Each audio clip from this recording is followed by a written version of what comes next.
here? Are we here? Yes. A little bit.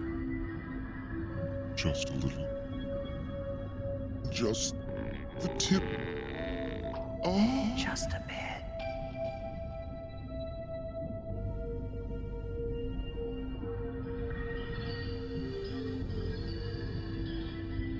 No, I'm here to hang out for a little bit, but we will be playing some Mario Party with the housemates here in a little. I know, but we never At play least you games didn't within this say office. Elden Ring. It's not Elden Ring. I would not lie about that for sure. It's definitely Mario Party. And I'm sure that seems less sincere now, but I swear it's Mario Party.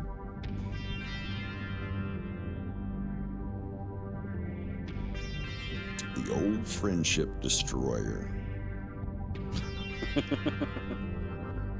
I don't know. I feel like Party Animals gets pretty close to that. Wouldn't mind playing that later as well. That's more goofy fun. Mario Party, especially like when you're rolling the dice and moving around the board, that is definitely ass fucking simulator. It's like, oh, you rolled a 1. You rolled a 1. Well, get ready to roll a 1 6 times in a row. Oh, I get triggered every time I hear the word finish. It just means you lost. Open up that butthole.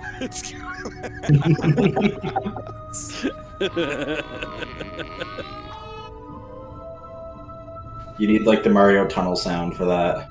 Over the lips and past the gums. Watch out, loser. Here it comes. Yeah,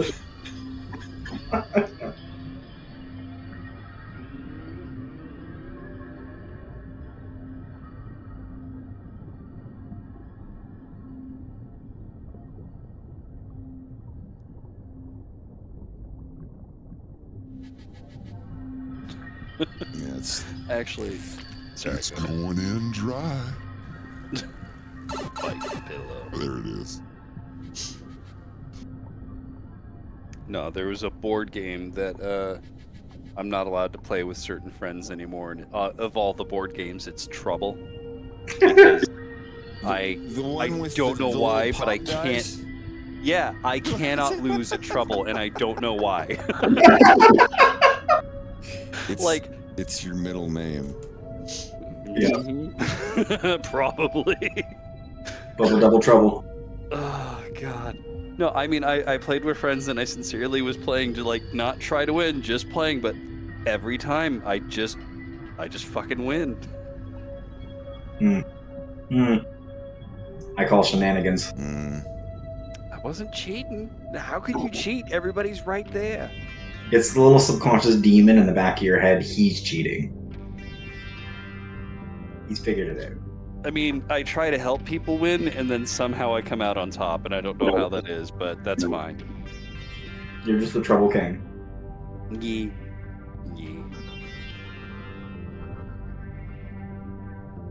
Next time we see you guys, we'll definitely have to play some board games, because I miss that. And all of my friends here, they love board games, but every single one of them is just as ADHD as I am. So we'll sit down to start a board game, and it will never, ever be finished.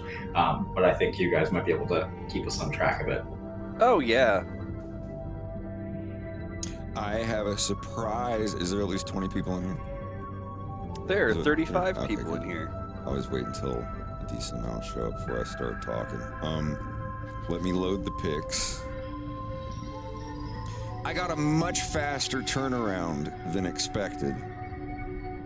Because they know. Yeah, they want that money. I'm saying shit. I'm letting you do the reveal. I'm just saying they know. Mm-hmm. They know. Where is it? Hang tight. I'm loading the pictures.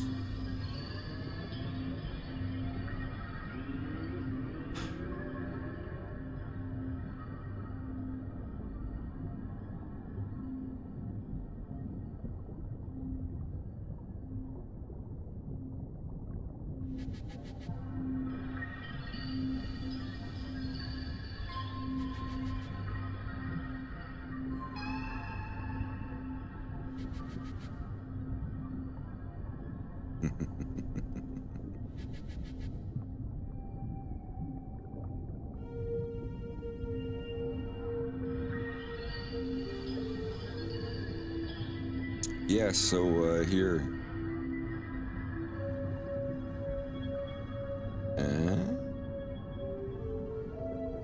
Show it to me.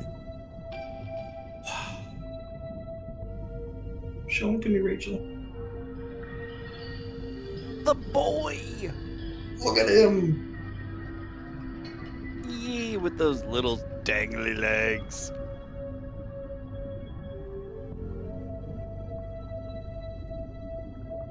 I love him. There he is in all his glory. They really nailed the expression. Yeah.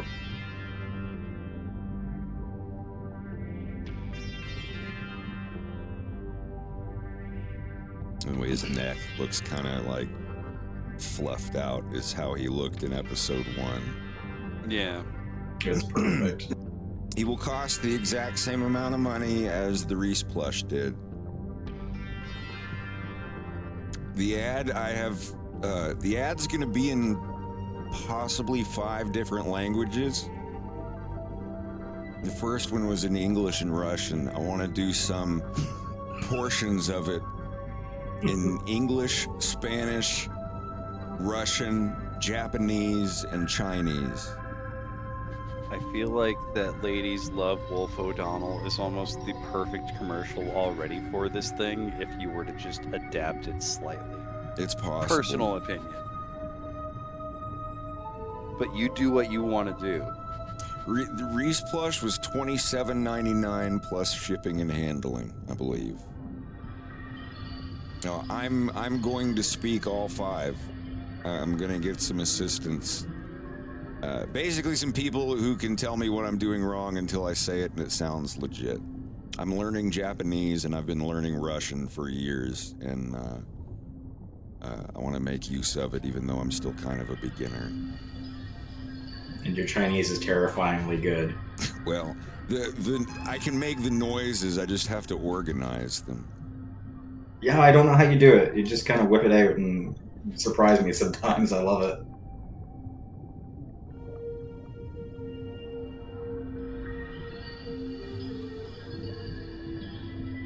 By the way, the video Joe made was great. Yes, it was.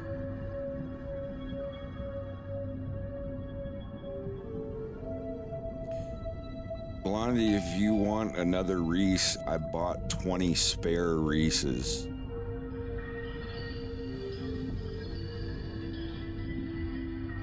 So...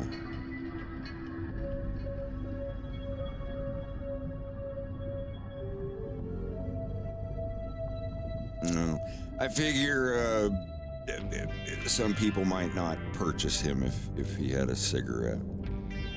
Tobacco, no. I wanted to make him a little blaster, but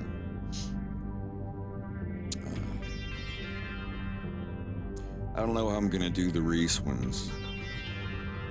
These are gonna be a little custom. Can I show the video? Which video? I might do that. I'll get all the orders out, and then I'm gonna buy like 30 or 40 of the wolf ones later.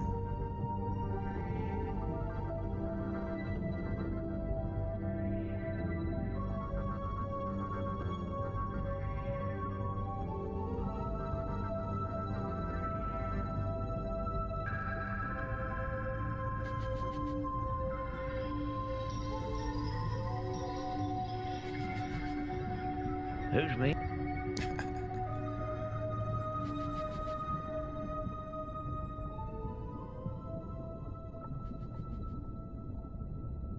Who's meeting us here anyways? Taking his damn time. Pepe, long time no see.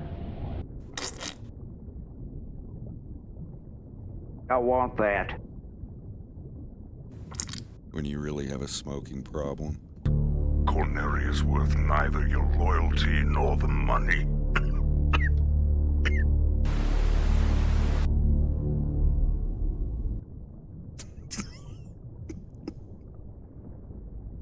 You see it?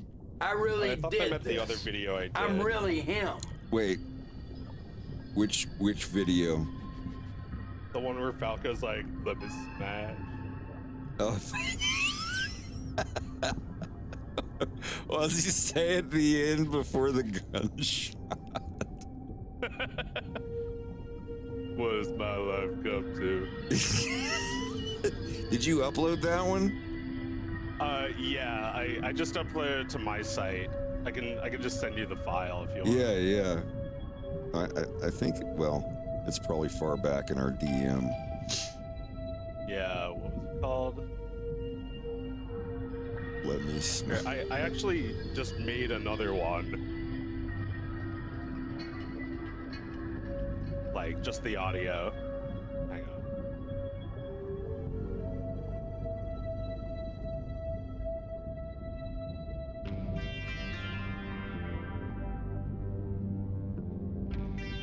There it is. I found it. Oh, okay.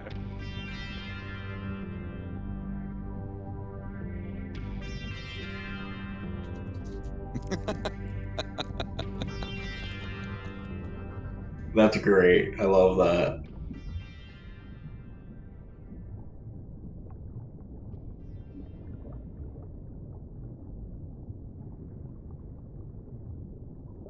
Yeah, there it is. Let me smash. Please.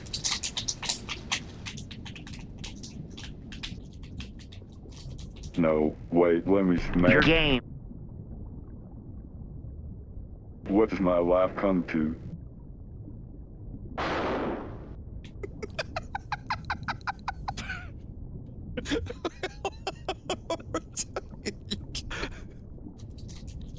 Let me smash. Please.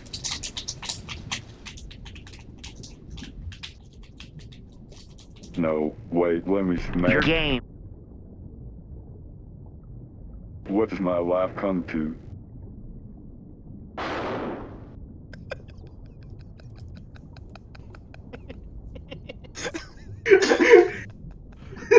I miss YouTube poops.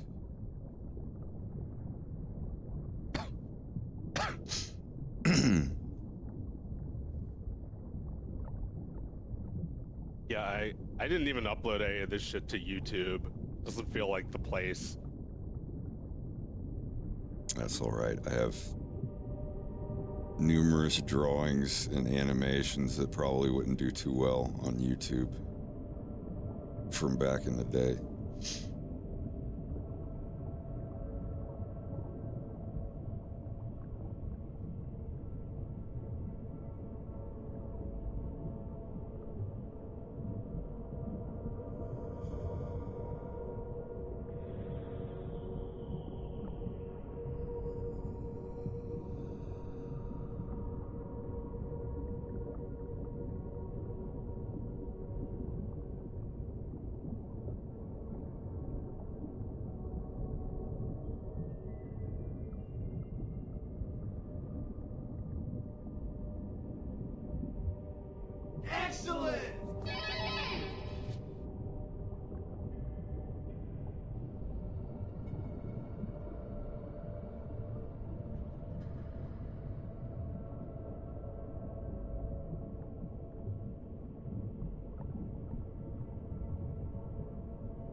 Jogo, thank you for the sub.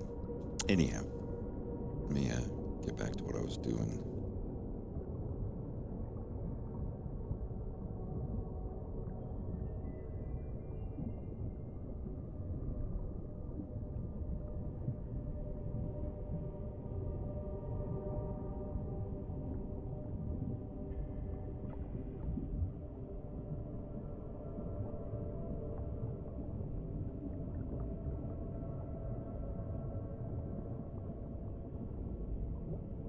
But yeah, the plushie is getting sent to me right now. It'll be here in a week. 3 to 5 business days or something. It's coming from Canada, so it shouldn't take too long to get here.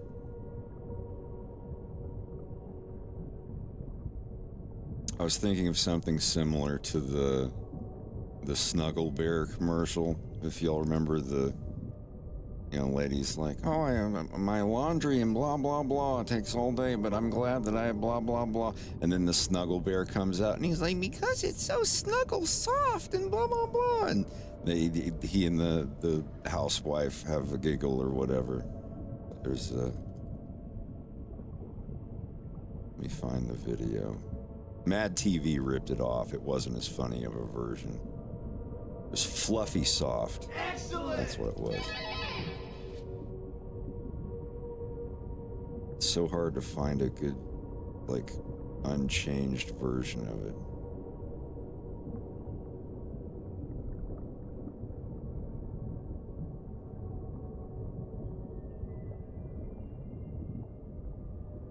I guess this will... No, these are just not the short one. God, these are all so horrible. Well, anyway, let me just show this one I get. God damn it, I hate YouTube so much. But you'll get the idea.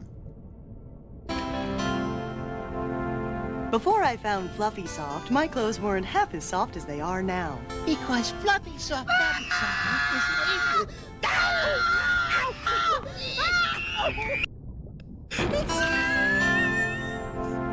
Before I found Fluffy Soft, my clothes weren't half as soft as they are now. Because Fluffy Soft Yeah, I'm so sorry the only version of that is short.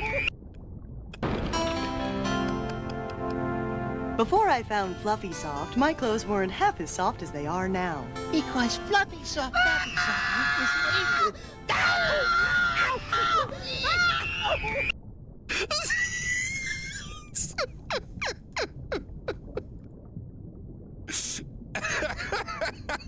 What'd you say, Joe?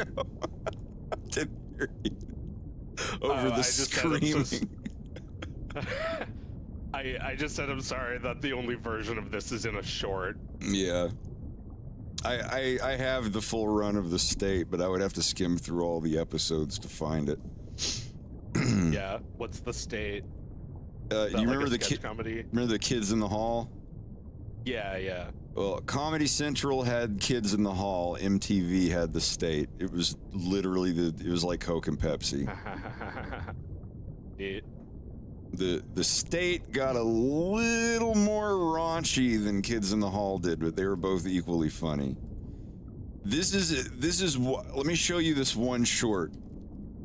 It's hard to find the original version of. Yeah, here we go. This is absolutely absurd and ridiculous, but I love it. And it was the very first time I ever heard the song "Voodoo Lady" by Ween. They when a show has licensed music in the background of the skits, and then 10 years later when they release it, they don't have the license anymore. Yeah, so you have to replace it with, handmade incidental music that kind of has the same vibe. Yeah. I took this video and removed the music the best that I could. The day that the ad releases, there will be a link in the description of the ad for the Wolf plush. Excuse me. We'll do another midnight release again. But anyway, this skit, it's about a bathroom attendant. Like when you go to those fancy bathrooms and there's the guy that has the mouthwash and the samples of whatever, and you leave him a tip. Yeah. Here.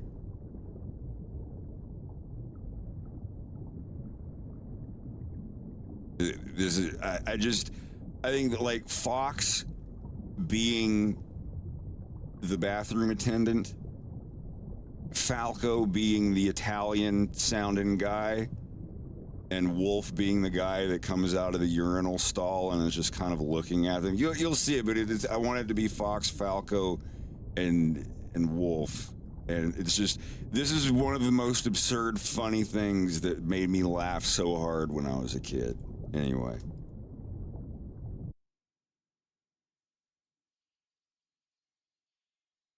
Good evening, sir. Hello. Hey, what's all this stuff about? It's free, sir. Help yourself, please. Freshen up. You're kidding, it's free? Yes, sir. Take whatever you like. It's for you. The ladies will love you. All right, I don't mind if I do. Okay, sure. Great.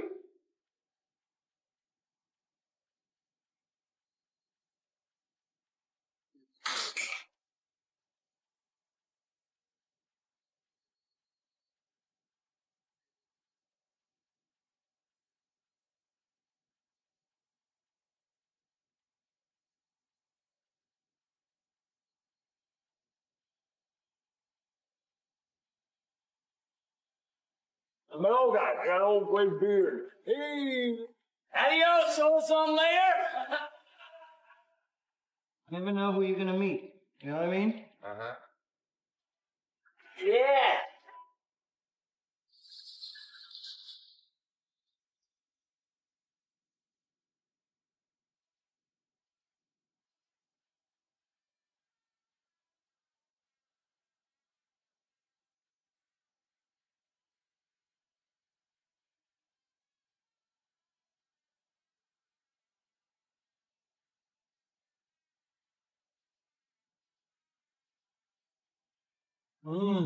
Yeah. That's pretty good. Come on, damn you! Don't you die on me! Clear! The free stuff!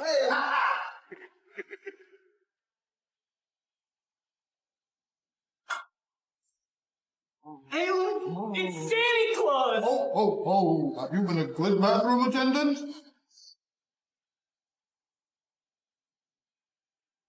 Woo! That was great. Yeah, and free. Yeah. Oh, hey, buddy. Don't think we forgot about you. No, we didn't forget you.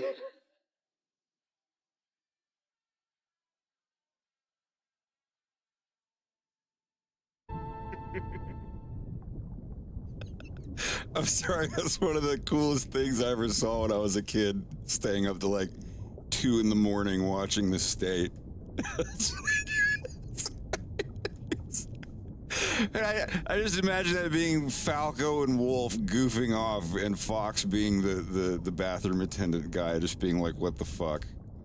I think that would make a good, like, no one would remember it. There'd be like 2 people that'd be like, oh my god, I remember that. But yeah, that's one animation I want to make, even if it gets demonetized because of the music.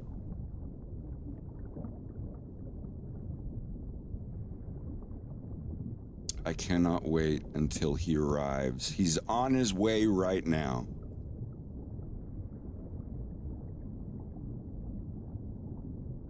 You expect me to do that after you torched Cornelio? You killed civilians.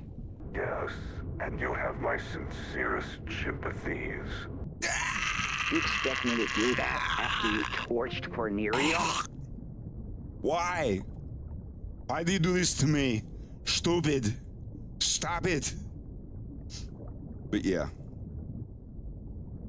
This is the dude. This is he.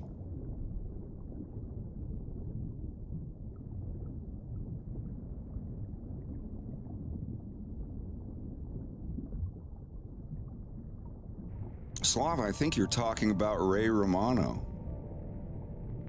People want to know the secret to Wolf O'Donnell's ability to pick up all these beautiful women. Is it your good looks? Is it that big bulge in your pants?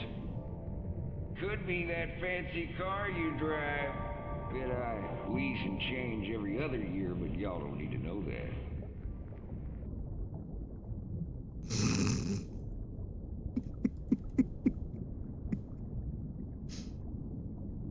Oh, well.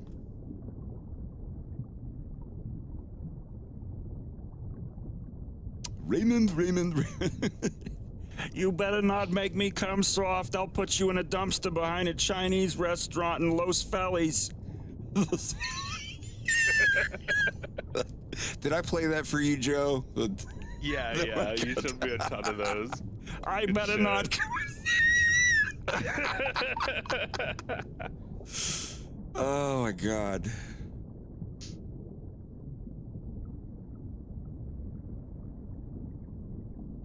Yeah, I don't know if I have any accent like that, but I'm also from Long Island. From Long Island. Long Island. You're gonna be sorry. Who are you? You disgrace!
Also, all of the stickers for Sticker Pack 2 have been printed. All of the sheets are ready to go. I just got to feed them through the Cricut cutter. It'll take another couple days. It's a little more involved than lining up paper in a printer.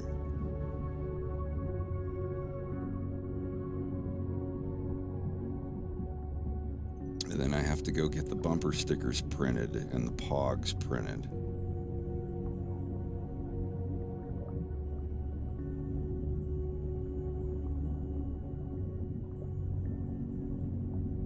And once I get the pogs cut, I will start taking orders on Patreon.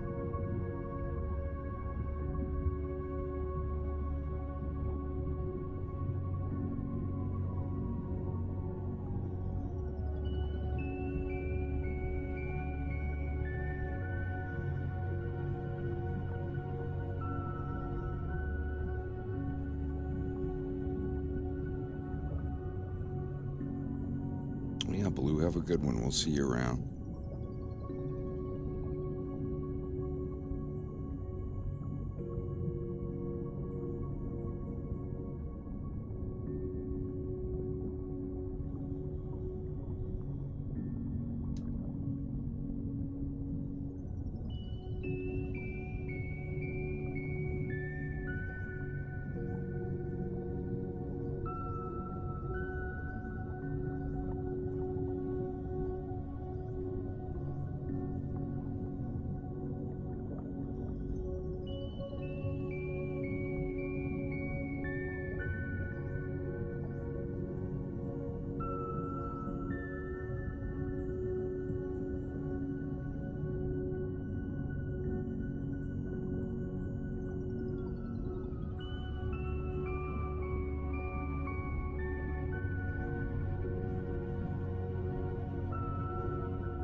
Someone in the comments of what?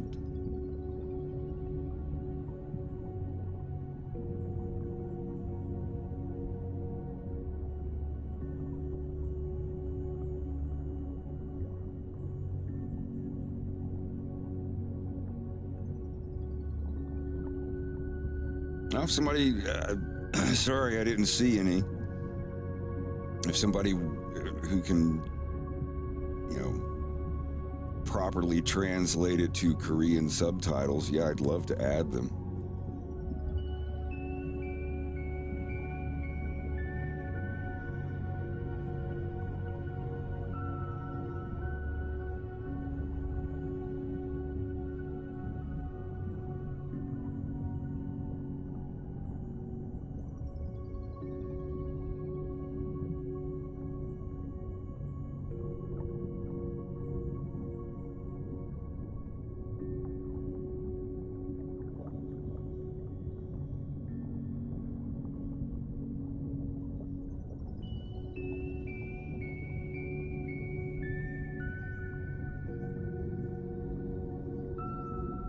How would you even pronounce that?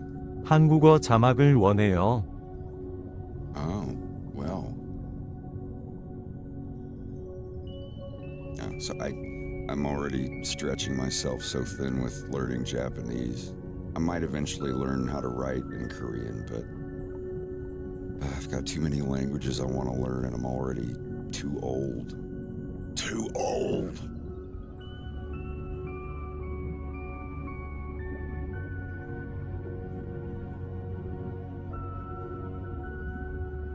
I believe episode 1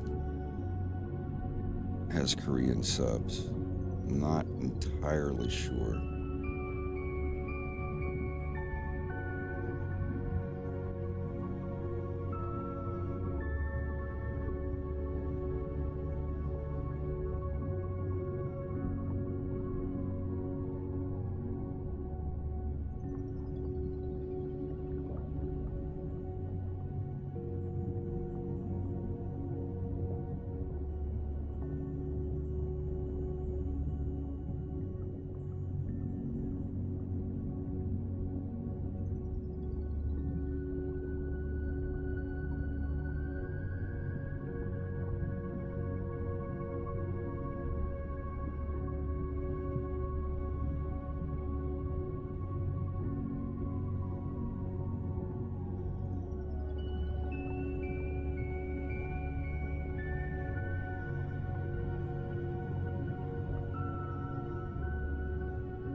what would the best animating software be to learn on for someone who has no experience? I would say Mac Flash 8. Macromedia Flash 8. By all means. Joe, I'm gonna pop you up. I didn't know you were streaming.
I would just download a copy of Macromedia Flash 8.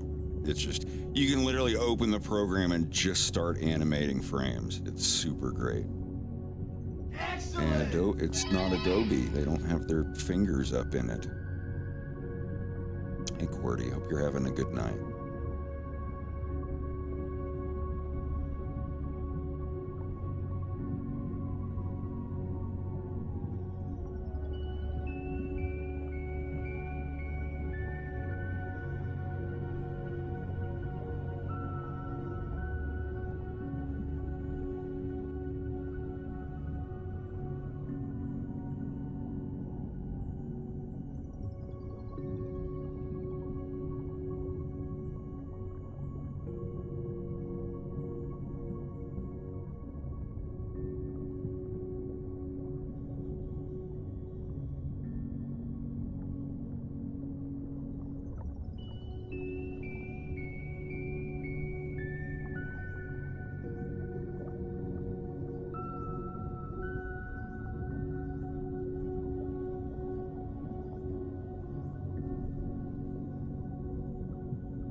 it took me until right about when I started working on episode 1, I realized that Leon is the last 4 letters in the word chameleon. I always wondered as a kid, I was like, well, he's a chameleon. Why is he named Leon? Leon, that's such a weird... Like, it doesn't have anything to do with, like, seriously. My entire cognizant life post Star Fox 64 up until early 2015.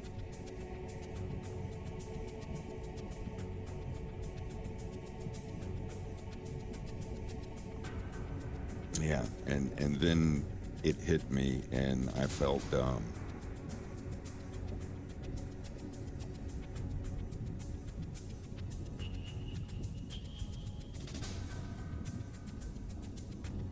Well, now I don't feel as dumb because I also didn't get that. Because, you know, like, all of them are named... I mean, Andrew's just the nephew of Andros. It's like, oh, a name like Andros, Andrew, okay. But then there's Pigma and Wolf and Panther. And then, like, Leon. I was just like, Leon? And I heard, like, oh... and his last name, and I was like, oh, okay, well, that's kind of a Blade Runner reference, okay. But I was like, but Leon for a chameleon? Oh, fuck. Yeah, I remember I was at my friend's house where I was staying at the time, working on, because I was working on the intro where he's like, well, if it's a Fox McCloud and all that. And, yeah, I just about had a fit.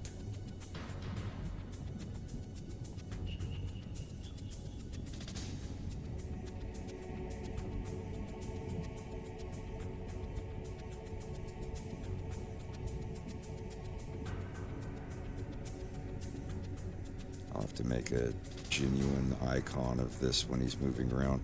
James will not be in this uniform, but in the very first scene where he's at the expo. When he mentions the cutters, he's talking about it's a squadron of asteroid cutters who, you know, can also fly in combat missions, but their main thing is going into places and, you know, cutting asteroids at this point. There's not really a war going on.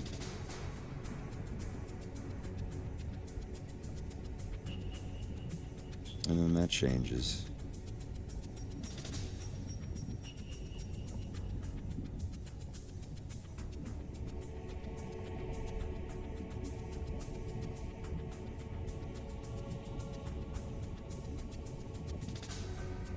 Beltino was also in the cutters. Beltino is not just a stay-at-home nerd that doesn't know how to do anything.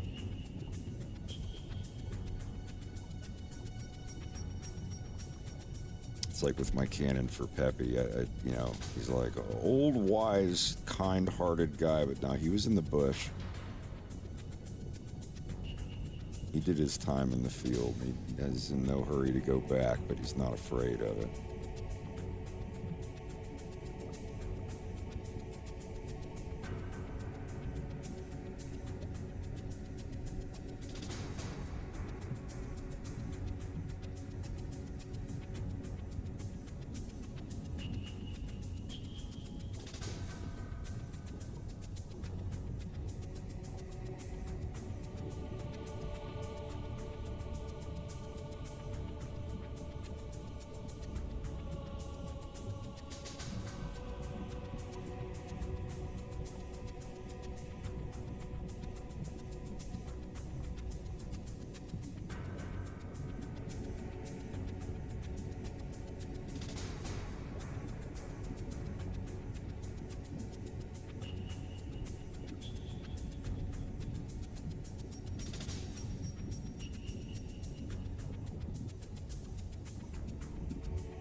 China's new execution method is just bullying.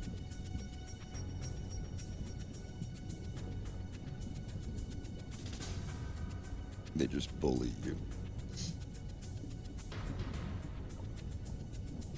And the cost of the bully shall be billed to your family.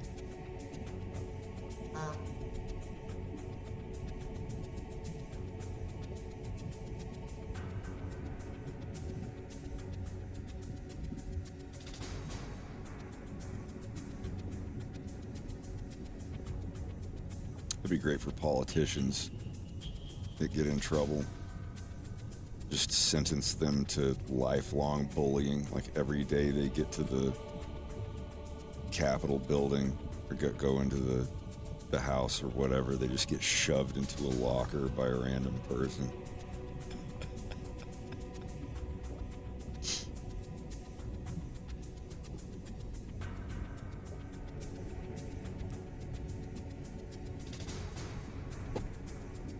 Where are you going, twerp? Gonna go pass some bills and just shove them into the water. It's so random.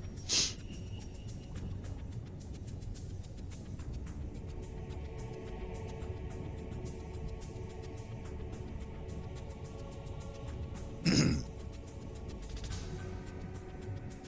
doesn't kind of feel that way with any political people now. Like anybody who wants to like be a politics fan. It's like some geeko.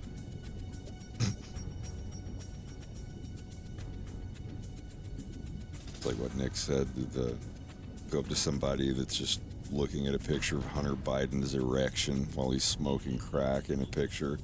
I'm like, what are you looking at? Hey, leave me alone. I'm reading the news, all right? I'm staying aware.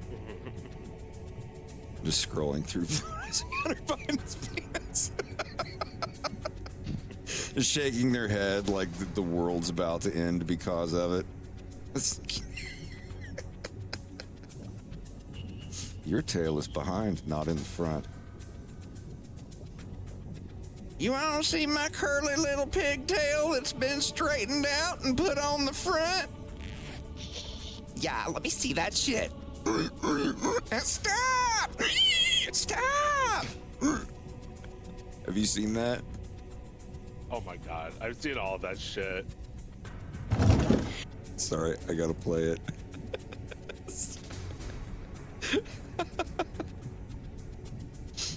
I thought about reaching out to Mark to see if he'd want to do a voice for my cartoon, but I'm kind of afraid to.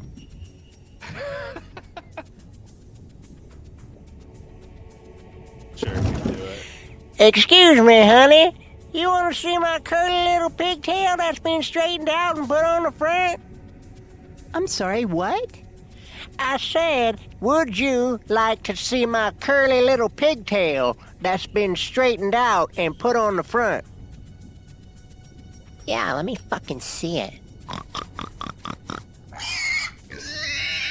Stop! Stop doing that! Please stop doing that!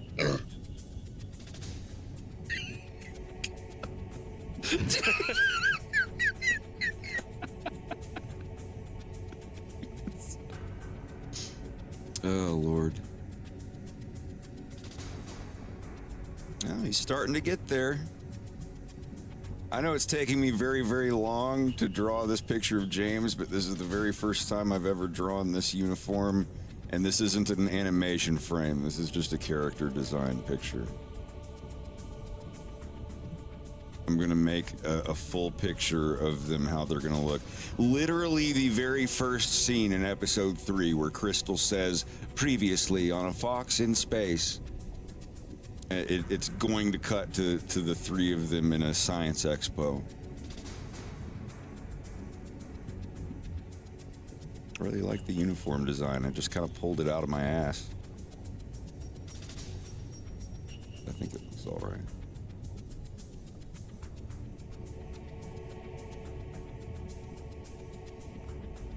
So where is he shuttling to? Is this going to Mars or the moon?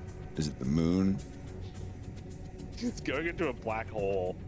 Oh, I didn't see that part. I haven't made the Okay, hole yeah, yet. I saw the moon, and I thought that it was... Are you gonna do a physics simulation to get a biblically accurate black hole? Or whatever? I don't think so, no. Was it that Christopher Nolan used? I don't remember. It was like 1 million computers for 100 gajillion hours.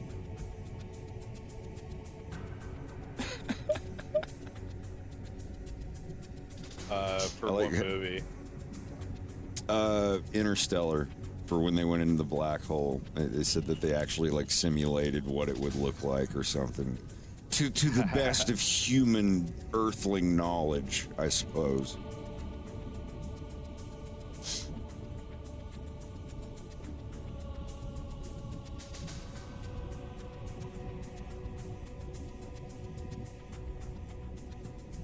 I don't want to be annoying, but when you're done with all of the Blender scenes, I want to nitpick every single one of them, or not. I don't want to nitpick. I want you to nitpick every single one of them and find little glitches in Blender that are little things that it's doing that you don't want it to do, and tell me about them. Right.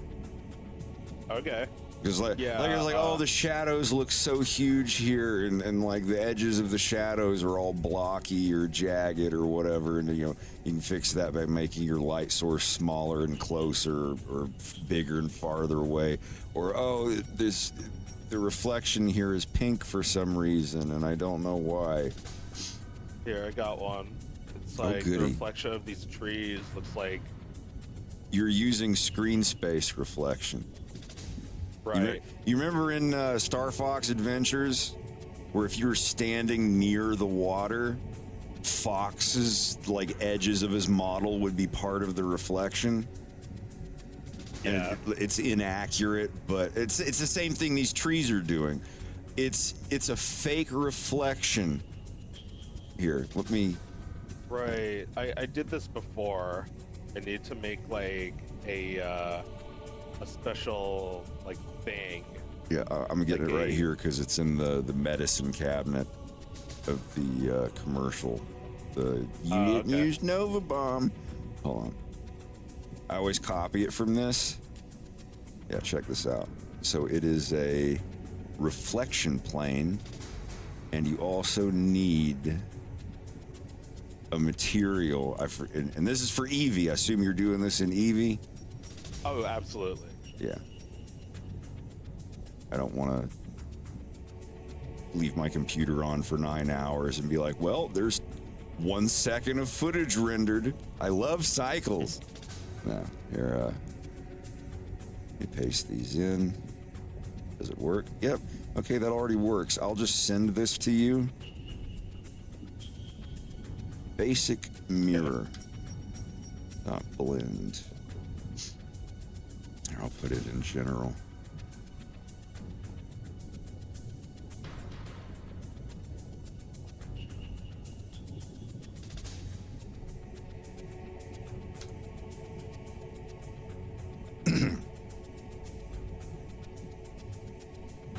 And you have to make this box.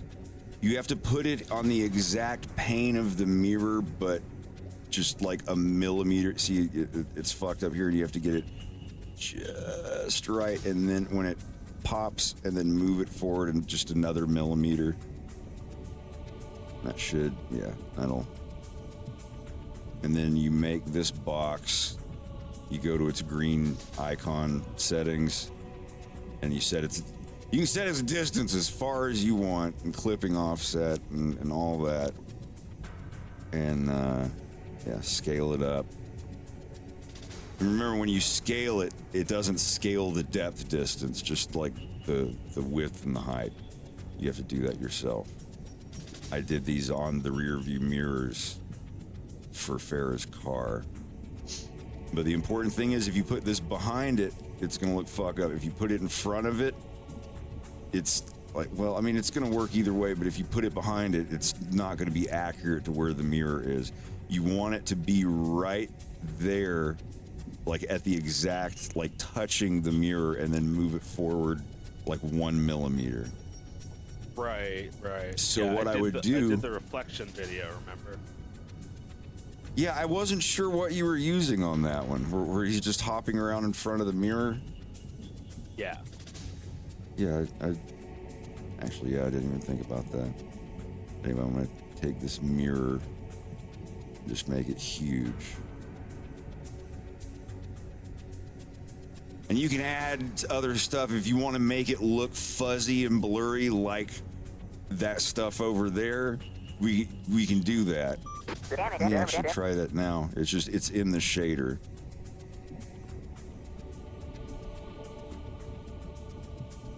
Maybe roughness.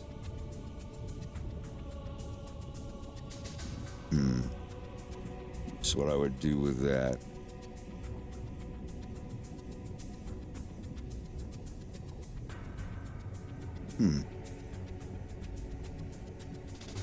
Yeah, so that would fade it out. But you can, I'm gonna have to copy it over from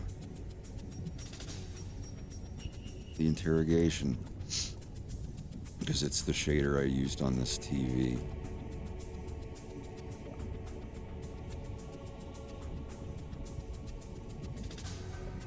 Okay.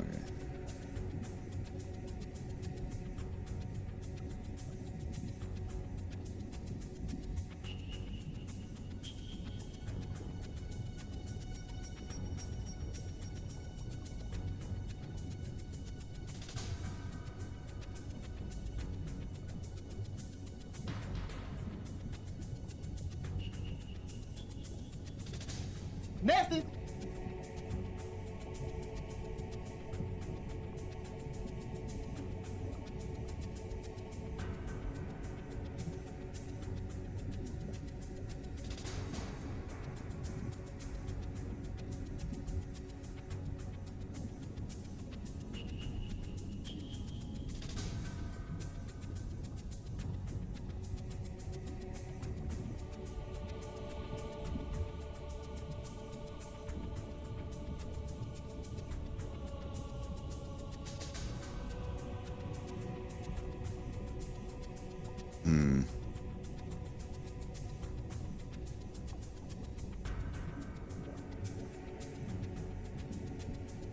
Oh, wait.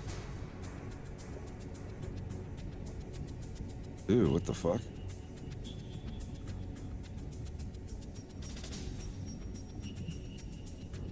Oh, no. Hold on a minute.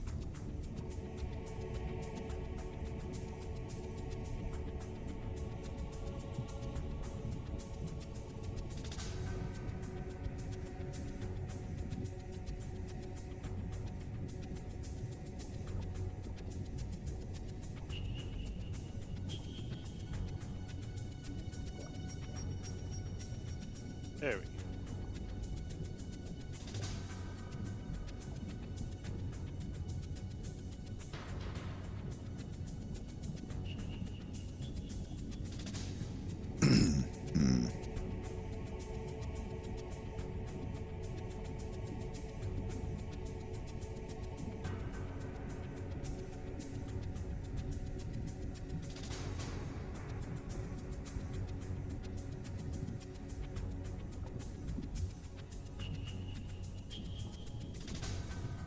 I'm just trying to find a way to do it if you want things to look like blurry in the water.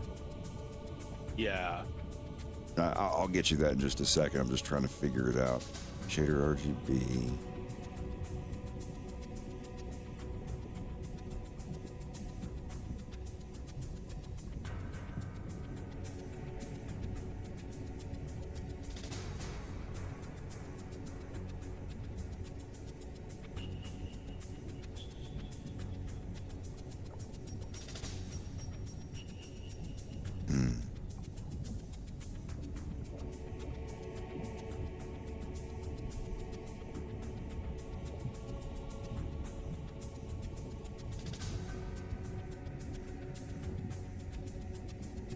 I'm actually not sure how to.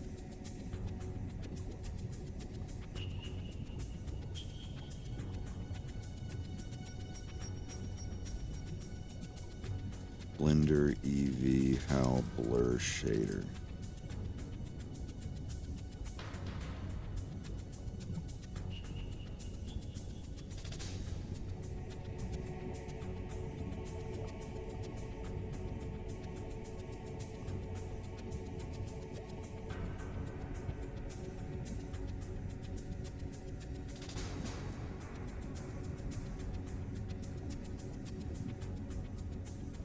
My other guess would just be put a refraction shader on top of the water, like 1 millimeter above it. That's what I did for the water in the lobby scene.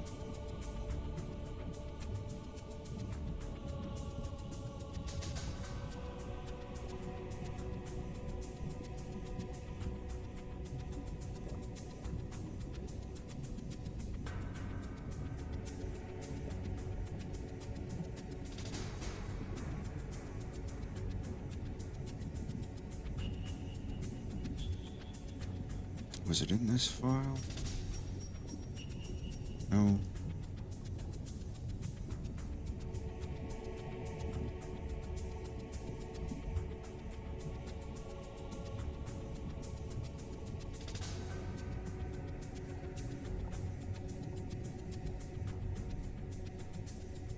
I love these challenges. It's just, I need to figure out how to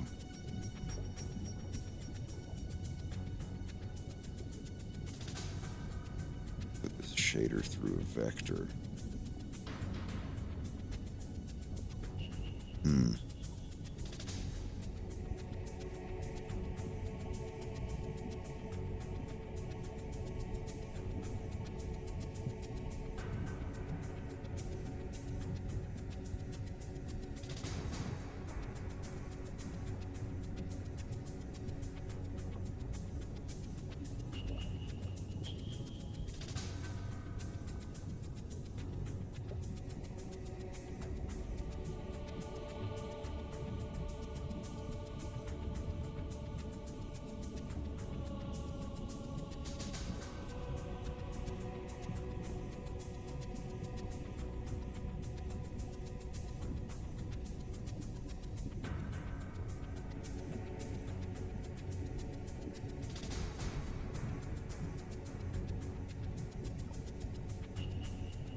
Okay. Might be getting somewhere. Might not.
Star Fox. I just wanted to reach out and request a ceasefire for...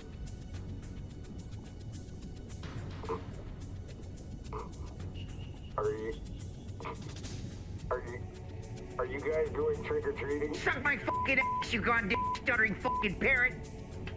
Are you... Fuck off! Are you guys going trick-or-treating? Are you guys going trick-or-treating? Are you going sucking? Are you good? Are you going sucking?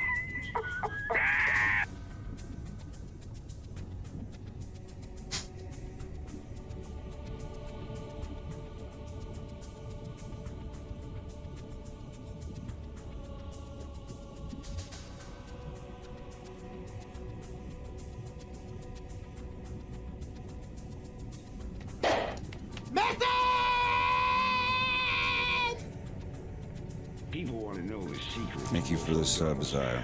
Ability to pick up all these beautiful women. Is it your good looks? Is it that big bulge in your pants? Could be that fancy car you drive that I lease and change every other year, but y'all don't need to know that. And also, Tron, thank you for the sub. I'm sorry if I missed those.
Sure how to do it.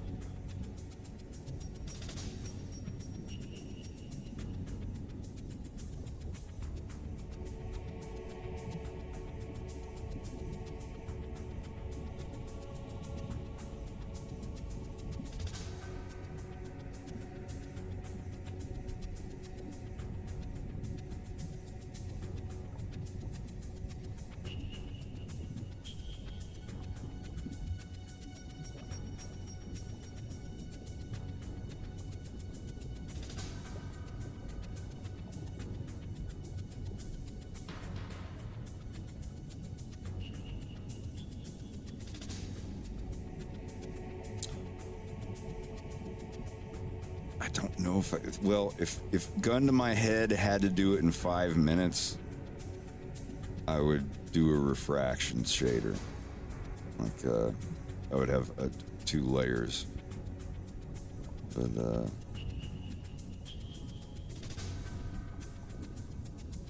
I just don't know how to word what I want.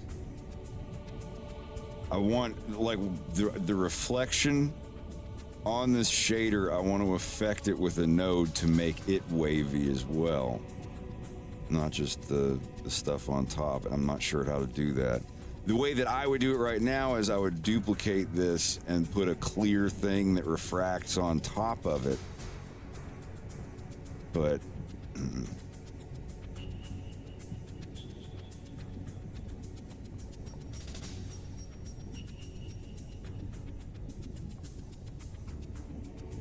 let me take a look.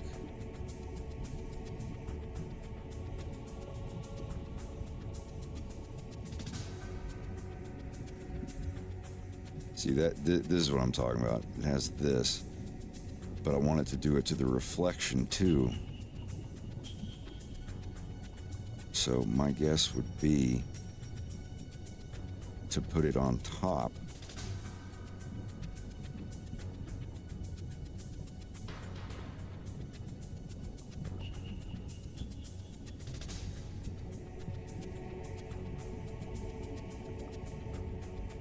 So theoretically,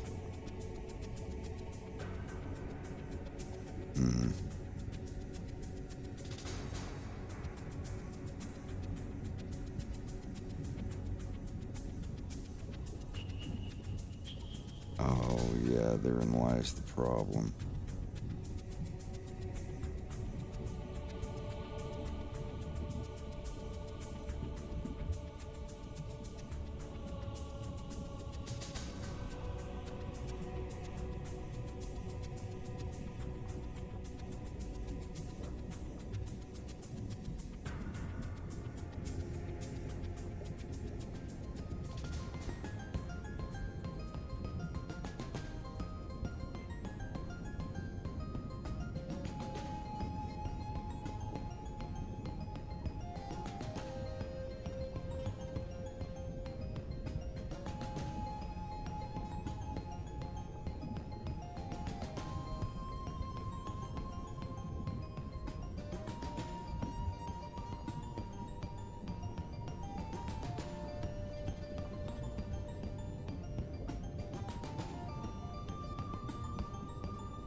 I have to enable something, don't I?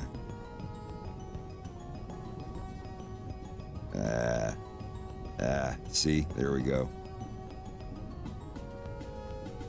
I did it.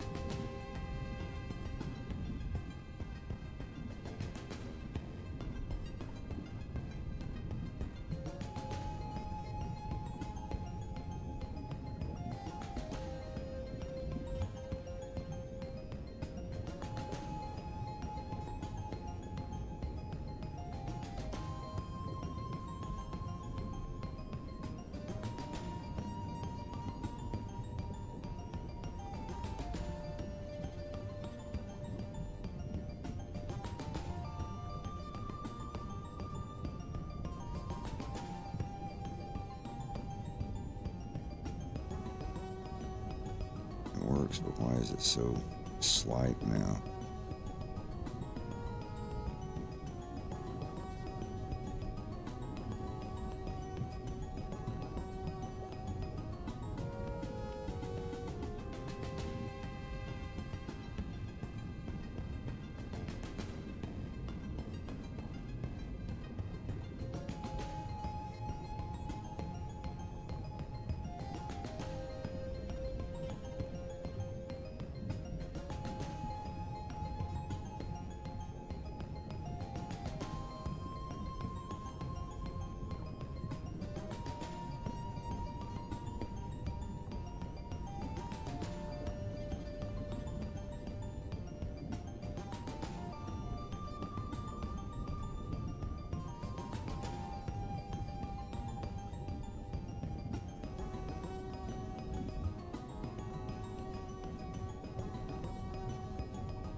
Well, that's all right. It's close to what I was looking for. You see, you have this texture that just refracts everything under it the farther up it is. Cool. Which includes looks good. The reflection underneath. You're too chicken to ask me what? What? Ask. That's what the stream's for. You're curious about something, ask. Go ahead. Yeah. Excuse me. I need to ask you a few questions.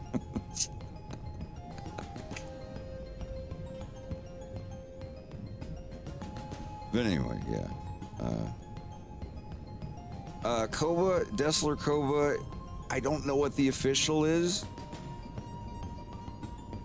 I modeled him after an II. But, you know, I don't... I've told everybody he's an II. But he's whatever species the mission file thing was. But he looks somewhere between an II and a mouse. Maybe he's his own weird in-between species. But I modeled him after an II. If I had to pick, gun to my head, had to pick something, yeah, I would say he's an II.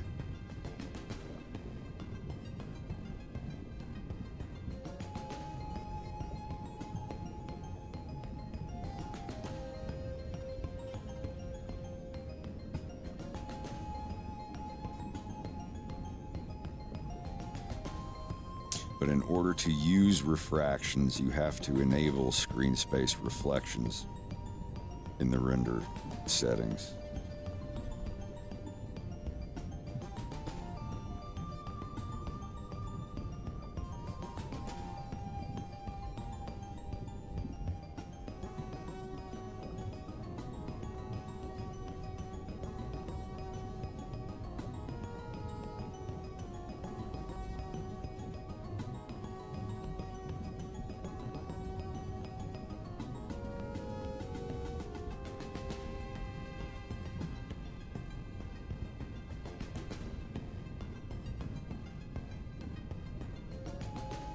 I wish I could just turn on.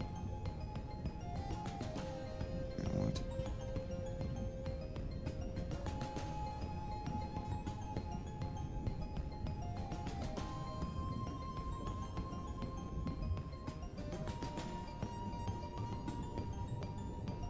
Yeah, it's kind of lame when there's something over the top of it. See, this shit right in here shouldn't be there, but it's in order to turn on the refraction, there's got to be some refract using nodes.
I mean, I think what you've got there is nice, but if you want to do that, I could sit down after stream and figure out how we could do the refraction thing, but if you're fine with how it looks now, it's whatever. Yeah, I mean, I would maybe even go back to how it was. I think it probably looked better before. That's still pretty cool that you got that figured out. Yeah, if you want the... Because I'm going to have to do the exact same thing you just did for the scenes where Wolf and Leon are flying together in the ship and Wolf is teaching him how to fly. Yeah. the frame of the cockpit reflects on the ocean behind them because of screen space reflections, and it looks really bad.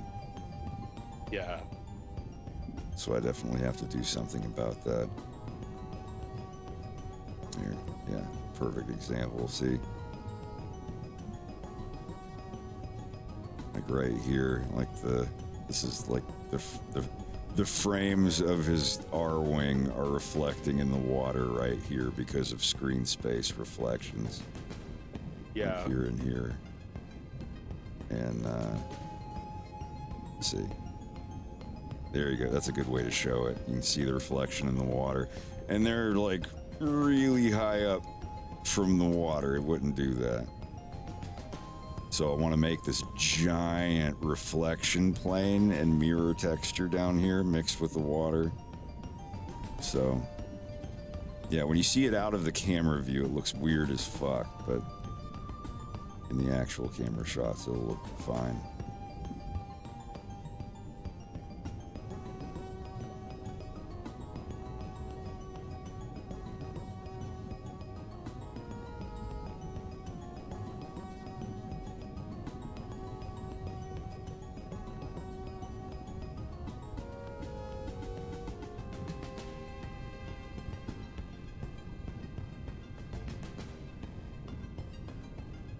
This is going to be so much fun to animate.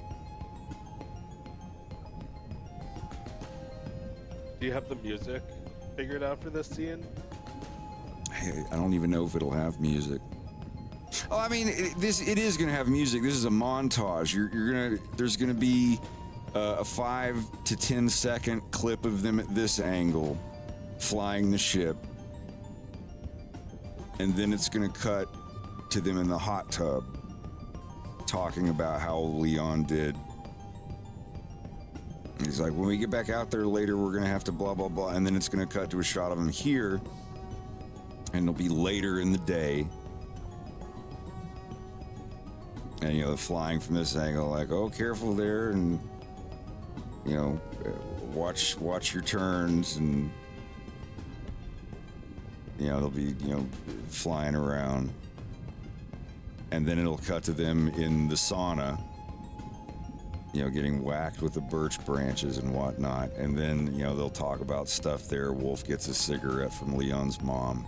And then it cuts back to them a little later in the day, flying again. This is going to be kind of a quick scene, like a montage. It's showing their full day of him, you know, flying around. And he catches on really quick. And he's like, oh, I'm going to try to do it. And he's like, well, hold on. I got to put my harness on. And he's like, you what? And, you know, he's just... So there's going to be a part in a few seconds here where Wolf takes his harness off to reach over and check some controls that are up next to where Leon is. And he's like, what is harness? And then he does the roll, and Wolf just flops around. Gets busted up. I'm thinking maybe, and then after that, it cuts back to them at the target practice. So it's like, oh, flying training, hot tub scene. You did really good, but we got to get right back out. You know, then cut to more flying. Whoa, watch out, whoa. And then it cuts to them laying on the tables in the sauna, getting bonnied. And then it cuts back to them flying around more, and Leon getting the hang of it, and then he does this flip, and Wolf gets bumped around. And then it's gonna cut to them doing target practice. And this is gonna be the very, very end of Wolf's arc for first part, episode 3. Like teenage Wolf. Like we see him again, but you know, it's back on Sargasso, episode 1 and all that. But this is gonna be the scene before all of the Fox, Peppy, and James stuff, where Fox finds out on the news that his father was shot and killed aboard a train in a fight with the Venomian separatists. Yeah, it's a lie. It's fake news. If you saw episode 2, it's like, oh, that's not true. But yeah, what you find out what really happens, the way what actually happens to James will make everyone really mad.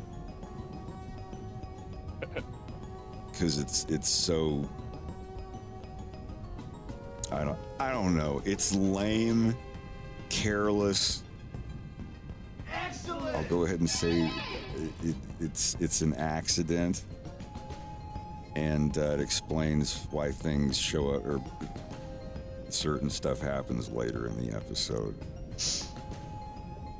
Some people are going to think some of the stuff in episode 3 for James is a little too weird and out there, but that's me. It's some people are going to feel that when Crystal is introduced and the Aporoids are introduced, they will be pulled out of the immersion, I guess. But I don't fucking care. I just want to get this done and move on. I'm making it.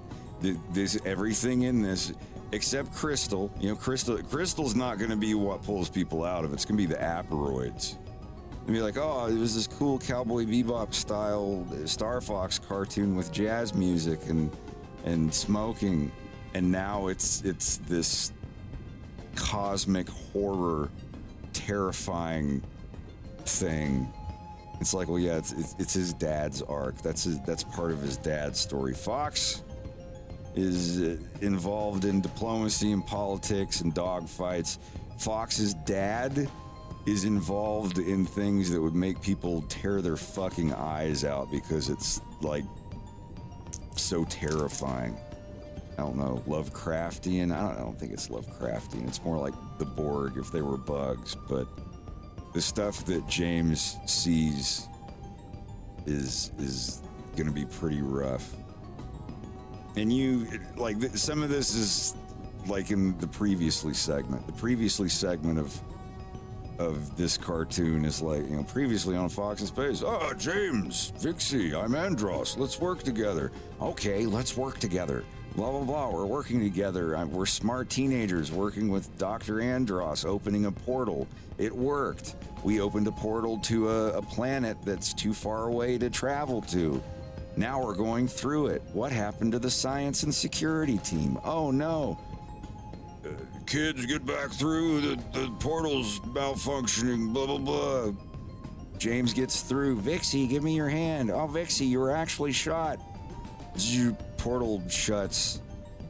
And James is on one side, and Vixie and James's left hand are on the other side. James screams for his wife and realizes what happens. The portal center experiment place is falling apart.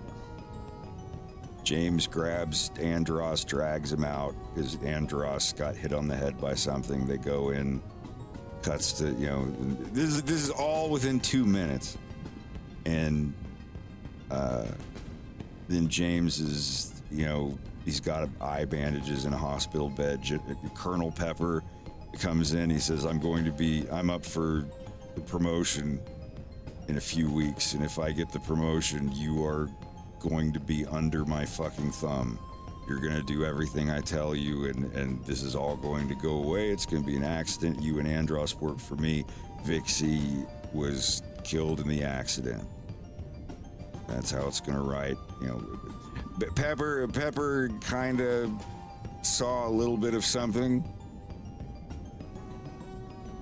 and he's just like, nope, fingers in ears, didn't happen, didn't see it. That was a costume or a computer generation. He saw a little bit of footage of an Aporoid. So it's an awkward thing of, yeah, James, Vixie, and Andros opened a portal way that let Aporoids know that they're there, and so it is kind of their fault. And Pepper is just like, you're not going to tell me anything about it. It's closed. It's gone.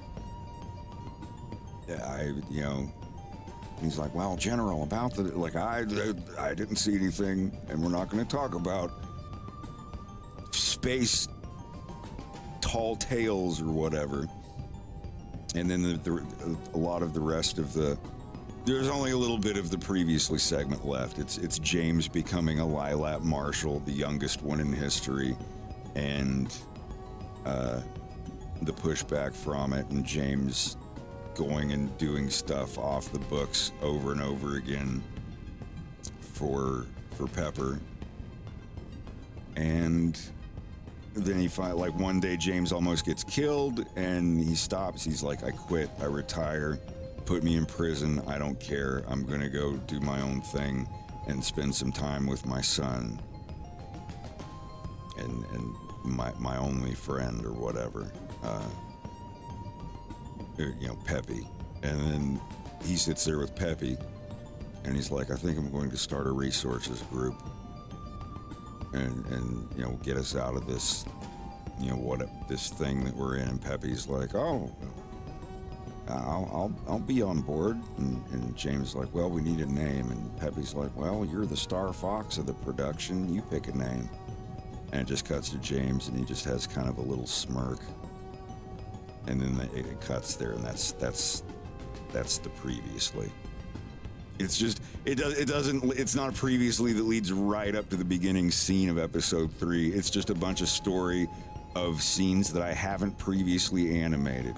So everybody's like, where's episode 0? Because episode 1 has a previously. It's just my cute little way of getting a bunch of story in there without having to animate everything.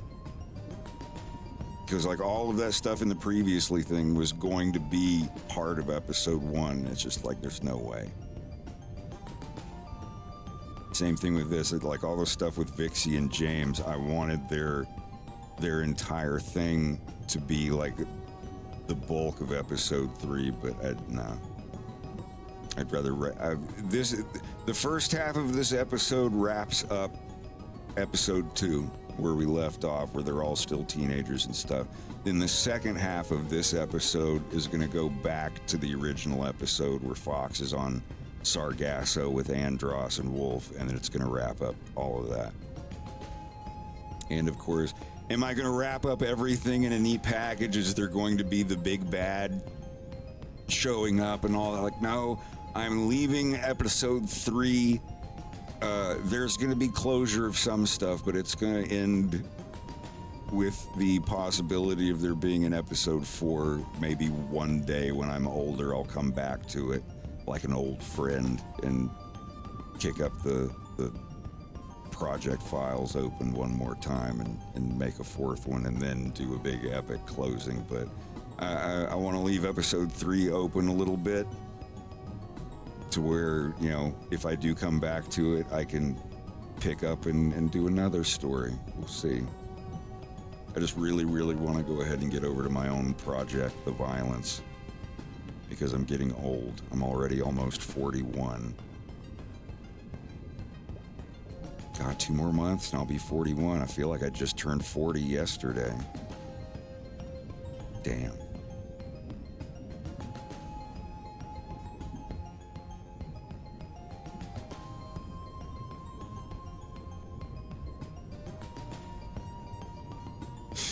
The 3 of my best friends thing, I believe, will be the intermission.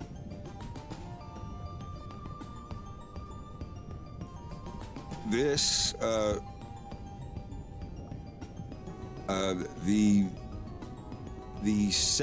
first half of this episode is going to end with the restaurant scene. When Falco shows up with his new scooter and he's going in to pick up an order of food. I'm thinking the restaurant that they go to will be the one that Falco's parents were at. I'll revisit that set, and that's why Falco would come in there.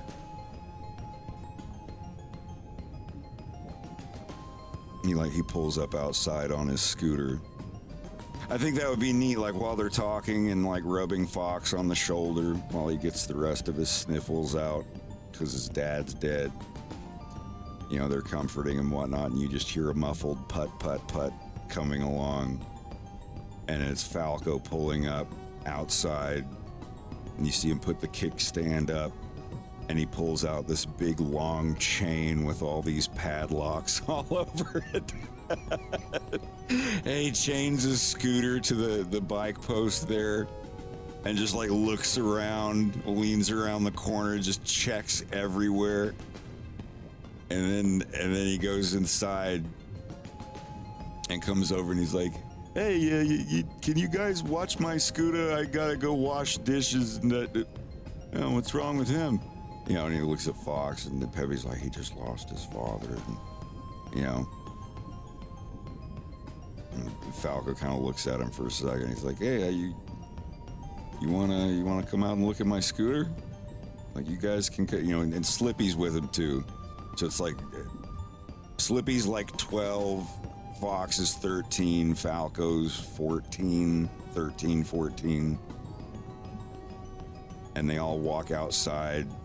You know, Fox wipes his nose and gets out of the booth and goes outside, and Slippy, Fox, and Falco are out there, you know, messing around with the scooter. Like, you hear it, like they're all muffled, you know, like you hear him, and it shows Beltino and Pepe looking out the window at them, and that's the end of the first half of this episode. And it's gonna fade in with some music there, and it's gonna be three of my best friends, and then it's gonna play the three of my best friends thing. And when that's, and then, you know, it might just say like intermission at the bottom of the screen during that. And then it gets the and it's gonna fade out, and then fade in from black the second half of episode 3. So that the three of my best friends thing is gonna be the intermission between when all of them meet to fading back in with Fox McCloud with a black eye and a cut on his head talking to Andros and what Andros wants him to do.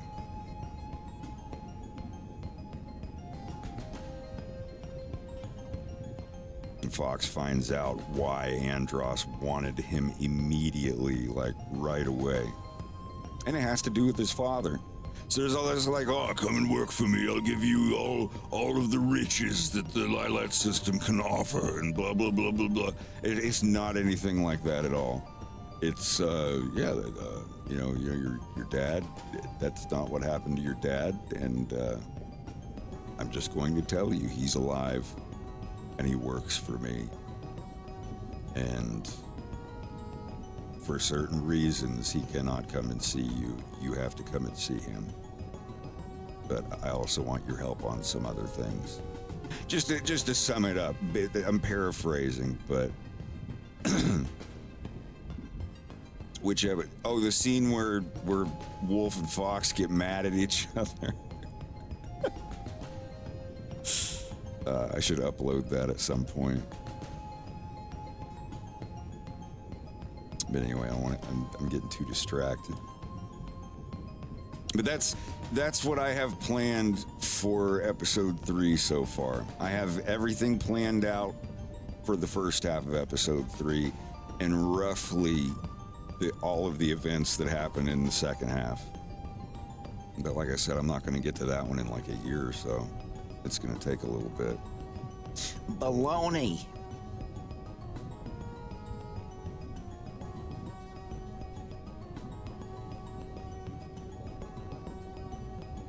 But my goal is to make people cry at least twice in episode 3. Not even like, "Oh, character died, no." Like, I don't like killing off people for the sake of having people in the audience go, "No!" No, I mean, you know, making someone cry because there's such a believable emotional moment between two characters or something. One is gonna be when Slippy is comforting his friend when he finally breaks down and cries about his dad. It's gonna be kind of cute and awkward because Slippy's on the spectrum and he doesn't really know how to And he looks up at his dad in the front of the car, and his dad's just kind of like nudging with his head, you know, gesturing, just, you know, give him a hug or something, comfort him. And it's like, you know, Fox is just like, you know, crying and stuff, and Slippy just very awkwardly just kind of reaches over and gently puts his hand on Fox's shoulder, like, still looking like he doesn't know how to do it exactly, but the second that he does it, Fox just leans over against him in close and starts crying even more. But he leans against Slippy, and it's just this. It's I don't want to do it to be funny. I want it to be an actual heartfelt moment, which is kind of difficult to do. I haven't really done a scene like that. I did an improv scene where Wolf reads a letter from his grandpa like a couple days he gets it after his grandpa dies, and he didn't get a chance to see him again, and it made a bunch of people cry. I thought that was funny. God, that was fucking 8 years ago. The camper era. But yeah, I want to, yeah, the scene with Fox and his friends comforting him and meeting Falco for the first time, and then there's a scene between Farah and Fox where Fox talks about the only memory he has of his mother. That's going to be a tearjerker. And then there's going to be one where, well, I don't want to ruin everything. But yeah, Wolf and his dad.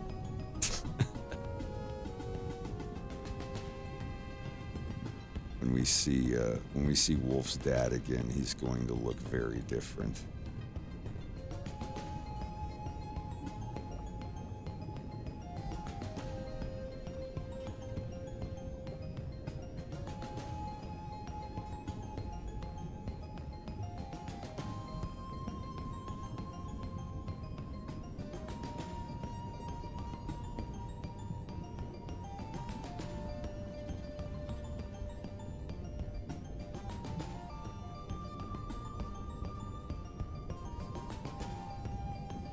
It's the first time that Wolf has seen his dad in 10 years.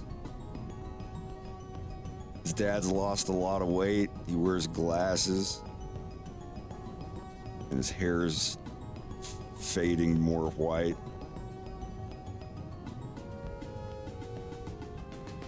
It's gonna be a scene where like Wolf is like walking through the halls of Sargasso and a guy calls out to him.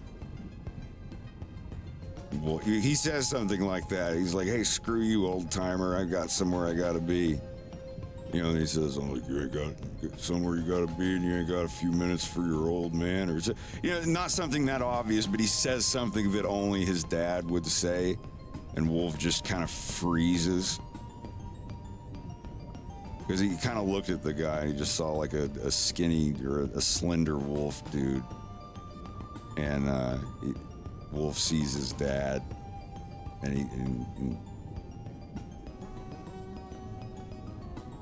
he's just like, I you know, he starts to say like, I'm sorry, I don't know anything, and his dad's just like, I don't fucking care, I don't care, and then, you know, like arguing with him, and then they hug, and Wolf just, his face just curls into this ugly crying face, and he just breaks down and starts crying, holding on to his dad.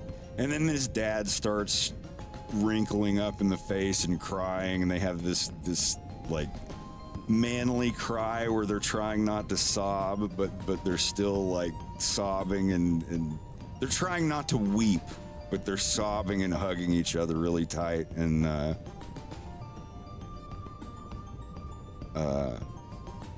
someone's gonna walk in. I was thinking of having like Falco walk by and see them, and there's so many times in the episode where Falco sees people doing something or whatever, and he's just like, gay, look at those nerds. But it's like the one time Falco sees them and realizes what's going on, and he just very, very quietly tiptoes backwards, like where he came from, and it's just like, oh whoa, yeah, I'm not, I'm gonna let them have that. Instead of what are you two you gay mo's doing?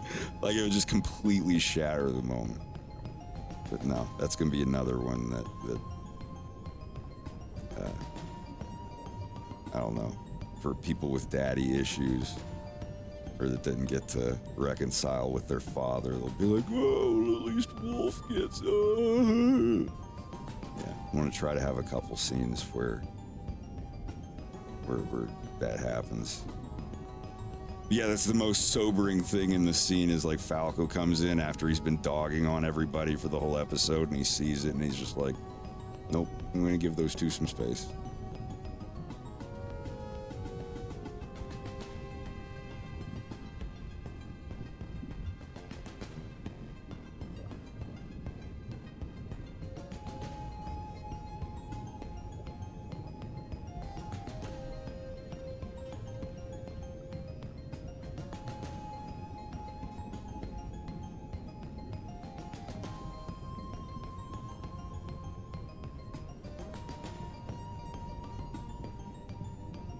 I have not seen the movie Heat. Excellent! I've seen like little pieces of it, but I never actually got to sit down and do the movie Heat yet. I know there's some cool shooting scenes where the military did some stuff. I forget, it was like how he reloaded, or the way he kept cover and reload. Because apparently Val Kilmer got trained by somebody or something. That's what made me want to see the movie. I just still haven't had a chance to see it. I will say that some of the scene between James and the two lemur guys was, I wasn't like ripping off exact angles or anything, but the vibe of that scene, I would say, is pretty influenced by one of the scenes from the very first Mission Impossible movie. It's right after the whole mission gets fucked up and they abort and everybody has to scatter and escape. And a guy from Langley comes in, and it's the red light, green light gum on the fish tank scene, where the guy from Langley comes in and tries to get Ethan to surrender himself. And just at first the conversation's like, yeah, that was really bad, you know, something happened, I think we have a mole and blah blah blah, and the conversation just slowly steers to the suspicion, and then finally just the blame of Ethan for being the mole and whatnot, and the music's building, and the angles, the camera angles get more and more fucked up as it starts building up, and I always liked that scene. I wanted to have something similar to that. Just not necessarily like a copy of the scene or anything, just like a scene where, you know, things are already kind of building up and getting tense, and just the more tense and fucked up it gets, it's these downward up-facing angles, or these like low, like up-facing angles, and that are getting more like crooked a little bit. I always liked that.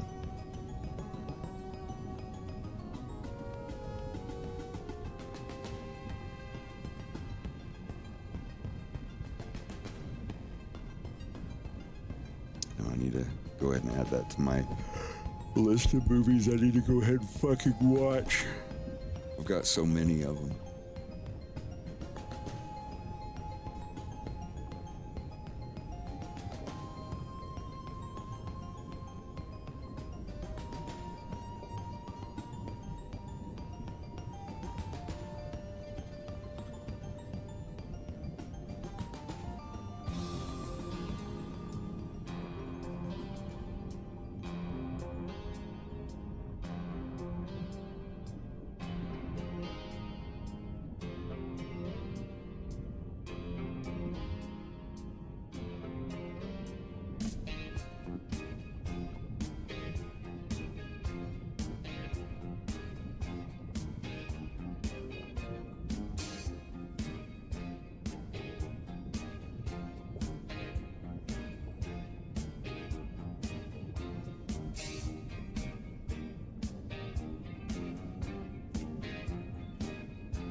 Oh, Star, I thank you kindly. So I'm in the middle of drawing a shadow. Is it a gift subs? Thank you. I really appreciate it. To Levi Lopez, Foxhound Dominus, Craig 18, Sigonus, Trashcan Sienna, Schmuck Duck, Shiloh King, Joseph Bernal M, Draki Ormer, Mushroom Boy 1022. Thank you. Much appreciated. Excellent!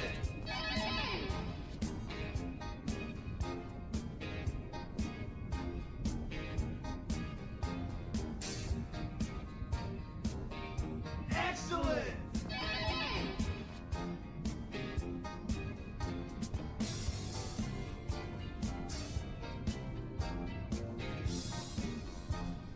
Excellent!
How many backgrounds are you having to make for this music video? Let's see.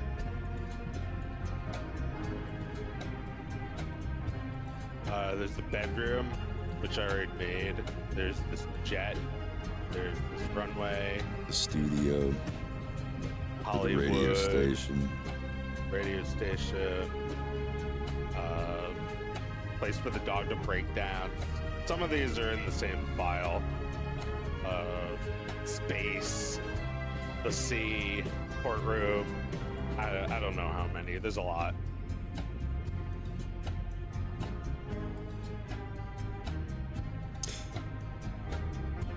Depending on the complexity, I try to have as much in one file as possible as far as scenes, but you know, like with the grease pencil stuff, if the file starts getting too big, you gotta break it up. The one where James is flying his R-Wing into Venom, all of that was one area, but the parts that weren't used, obviously they're shrunk down to 0% size or hidden until they're used in the camera. But like for the train, the part where Peppy and James are together in the bar car is its own file. The next scene where James gets up and walks through the train is its own file, and then the part with Dessler, that train car, is its own file. Because you notice there's never any shot where you see the doors opening and you see both train cars at the same time. Yeah. I could have done that, but there's not really any need to. You see a little behind James as he walks in on Dessler's, but I was just like, I'm just leaving that black. It looks like it's just the little dark corridor that connects them. Mainly because when Pigma opens up, I wanted there to be a way that like everything could be totally black, except for some console lights. You know, it could be lit in there, but he has the lights turned off. And a lot of people didn't. It took some people a year to notice that when he's like, "Come on, Jim," and he turns around with the gun and walks into the darkness, there's lights all over the console in there. But if you look up and to the left, two of the lights are just Reese's eyes. And you can, if you squint or turn up the brightness on your TV, you can almost see his face. I thought that would be super creepy.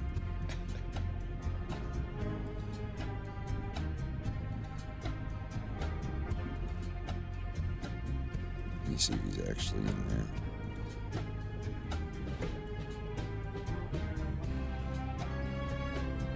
I didn't mean to do this, but the way the car is driving now is even funnier.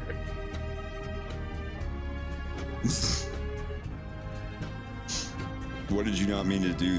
The swerve? Yeah.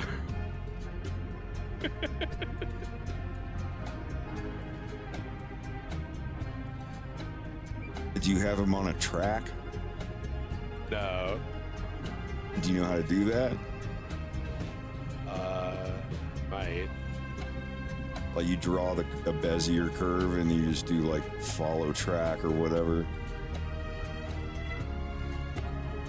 What I would do is I would have it follow a track without affecting the rotation, and you just animate him along the track, but you separately animate the rotation of the car so you can add a skid. Yeah, here we go. Yep, there he is. Oh my god. Yeah, that's good. I knew there was more shit I didn't notice. When this is rendered out, it's a lot darker than this. But and his eyes are actually the lights. Well, like the character, like if there was a 3D model of the character, his eyes would be emissive textures. Yeah. Oh wow, it's weird being able to see all the effects on top of it. Dude. But the other lights, I made the other lights blink too. It's not this noticeable, but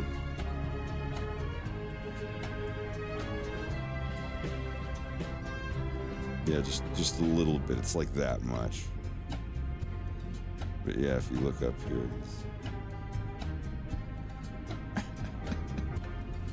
Yeah, Real-Time Compositor is my new best friend.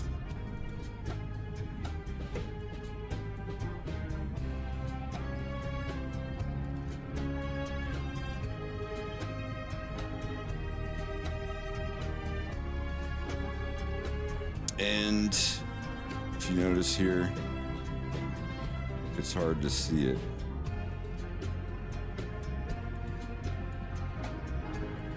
You can barely tell, but because it's all blurred. But you just for a few seconds here, you can actually see like the blood starting to go down his head. It's very, very, very tiny.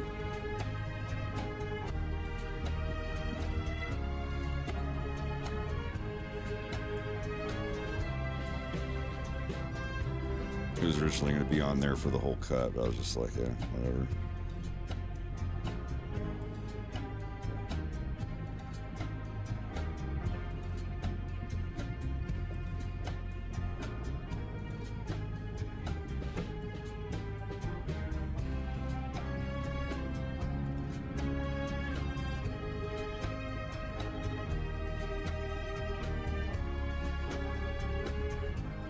This is the only time in the entire cartoon that any character is animated on ones. James's karate chop. Is it? I see here it's like 1, 2, 1, 2, 1, 2, 1, 2, 1, 2, 1, 2. See it, that these two frames are only on ones. There's the only 2 frames in the entire. Oh, it's squash and stretch. I recognize the technique. I got the reference. I've seen that movie. But yeah, this is the. Cause I did it on just the regular 2s. It didn't look enough like a karate chop. Yeah. So you don't do ones for the mouths? No, the mouth. Literally everything else in the cartoon is on 2s. Now, 12 frames a second is plenty enough for characters talking, unless it's like Rick and Morty, where they're talking 1,000,000 miles an hour or something. I do find that to be a problem sometimes. Is if a character is talking really, really fast, you have to really pan pick the frames that you want to use. Number one above all else, if there is any frames where a character's mouth is closed, like a B, an M, or a P, you never skip those. If a character is going pa pa pa pa pa pa pa pa pa pa or saying something like that, you want to have, like, at the very quickest, you would have open frame, closed frame, open frame, closed frame. And if they're talking any faster than that, without using blur or squash and stretch or whatever, I would just keep it at open, close, open, close, open, close every other frame. But I've never had that problem where a character says, Papa Mama Baba, or something like really fast like that, where every other frame their mouth has to be closed. Because if you happen to like cut out frames that are the and the puh and the buh, where their mouth is closed, if your eyeballs don't visually see the character's mouth closed to make noises like that, it looks weird and off-putting. Those frames, I don't know if this is in a book or if someone said this before. This is just for me doing this for years and years. I've found that, if a character, if there's a bunch of ish, ick, and like mouth frames where the mouth is somewhat open, and then in between all of those sounds is like an M, a B, or a P, where the character's mouth completely closes. And you're like, well, they're talking a lot faster than this, or they're shrinking the wave file, so I have to shrink was originally 15 frames, and it's getting squished down to 12 frames. So I have to pick 3 of these mouth frames throughout somewhere to delete them, because we're squishing it in. We're losing 3 frames. If any of those frames are like the mouth fully closing, if the character doesn't do that, if they're just like greetings and salutations, like it doesn't matter, because the mouth is like, feel your mouth when you say greetings and salutations. There's you could say that without moving your lips at all. You can grit your teeth and go greetings and salutations. Now, if you were saying good morning, and you deleted some of those M frames, so he just looks like he's saying good are you, and you're hearing ma, and you're not seeing that mouth close anywhere, it's gonna look really fucking weird. Oh. Death Dog 7. Jaded Font, thank you all for your subs. I really appreciate it. That is a long time to be subbed.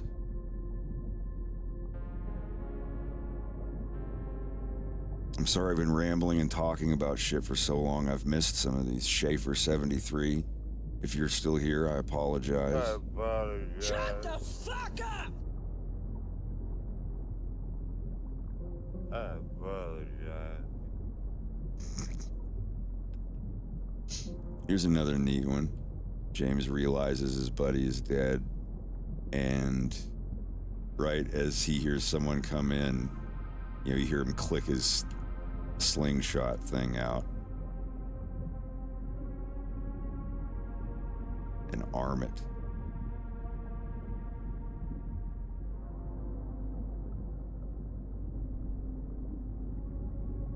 And he gets it done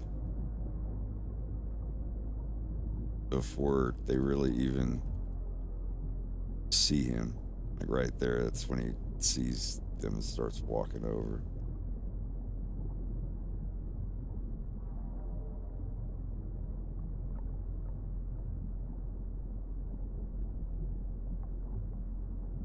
And then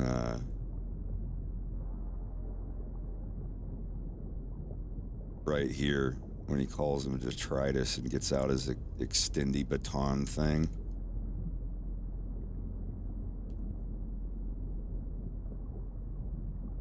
James just very slightly flinches at the thing extending. But if you look down here in this, he's getting ready to fuck. he's like, eh. Just a slight flinch when the baton comes out. And that's the one thing everybody's like, but wait, the guy took his marbles. It's like, yeah, he did, but this is my favorite little thingy to put in. And I have another one I want to show you, Joe. You're gonna get mad. It's so dumb. It's so dumb, but I want to show it off. Anyway, in this shot here, you see this this table of these mint balls, and you see there's at least like 6 of them. And the camera angle changes here. You see James move a little bit, and then when it comes back up, there's only 3 mints on the plate. I actually didn't know what that was. I thought it was the paper he wadded up or something. No, it's just these little, you know, like the little red and white swirly peppermint balls. They usually have a plate of them at bars. You could lose an eye if somebody slingshotted at you.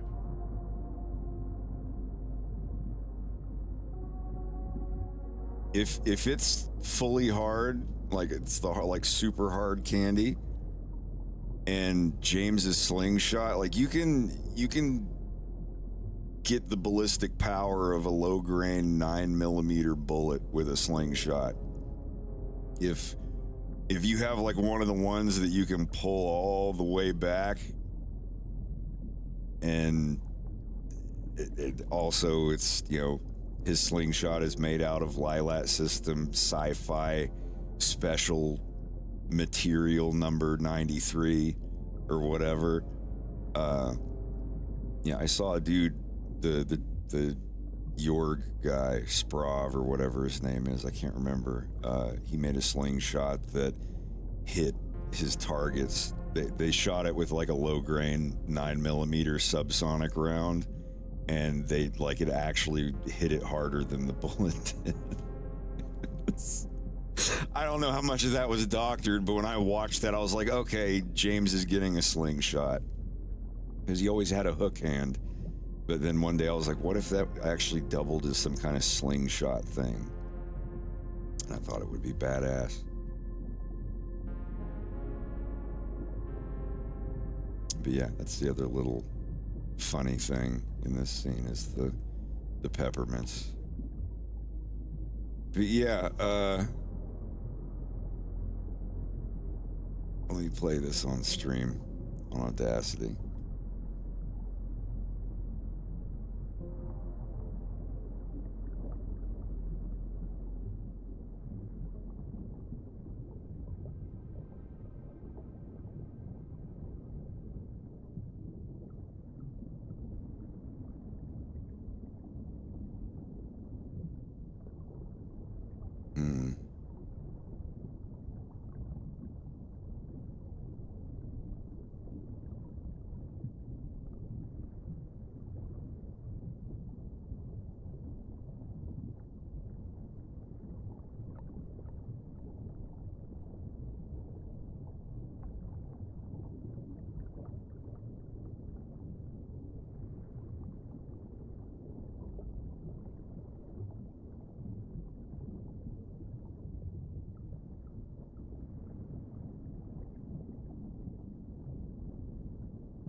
Music recut. Sorry if this is loud in advance. Yeah, that's not the right one. I think this is the right folder.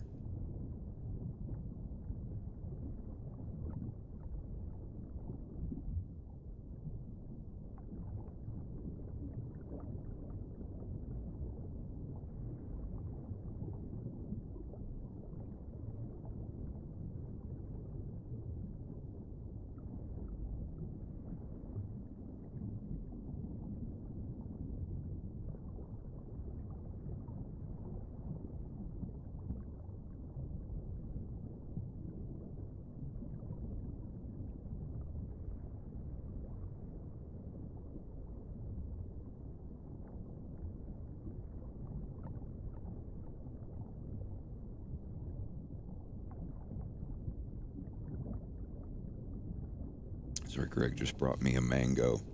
I've never eaten just plain mango by itself before. That is pretty fancy.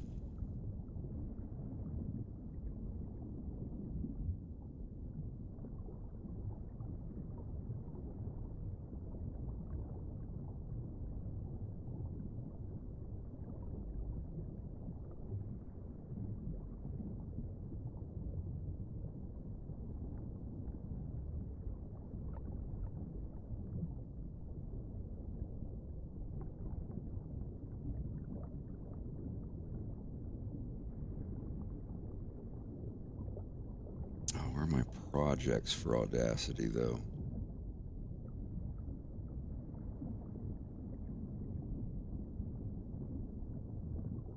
Here it is. Okay, I found it.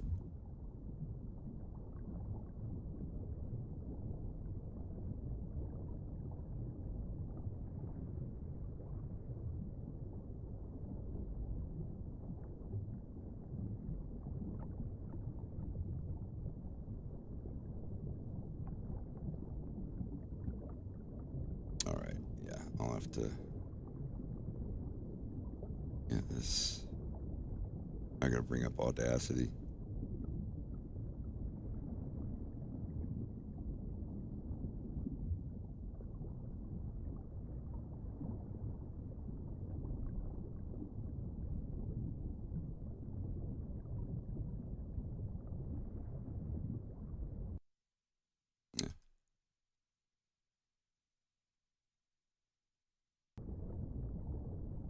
All right. So this is the music when James gets captured. Remember the scene where he's in the car driving or being driven to Andros?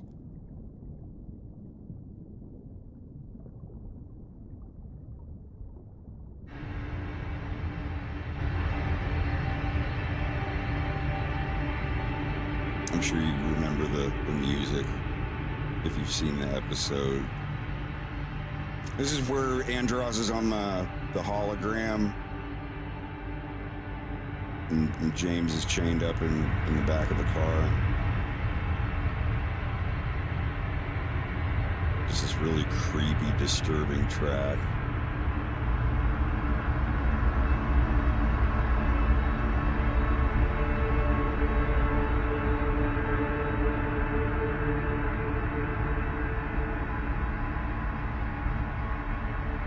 This is the last track I made for episode 2.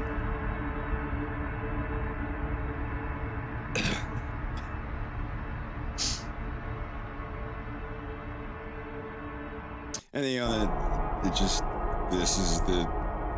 plays this with whoa and all that. Well, watch what this is when I shrink it.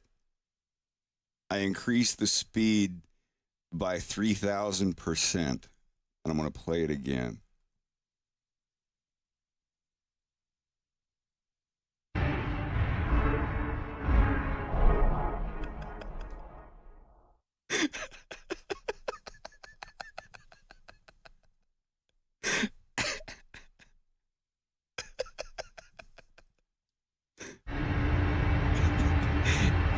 It's just Paul stretched like 1,600%.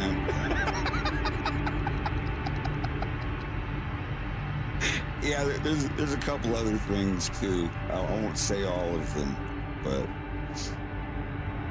yeah, it's just this track. It's just Paul stretched out to like 3 minutes long. You do it again. See if that's.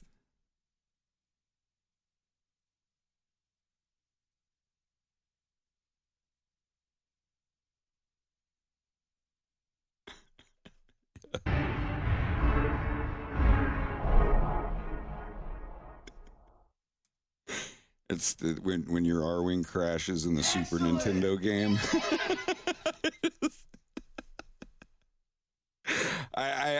I've been sitting on that for a long time, and I was like, this would be the perfect scene to use that. Now, there's a little more effects and stuff added in, but, yeah, let me show you the...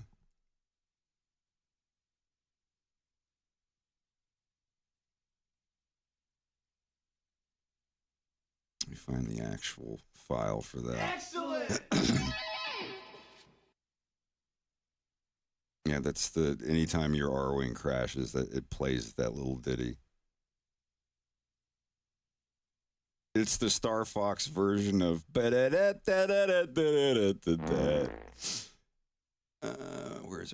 it? Wait. Boop, boop.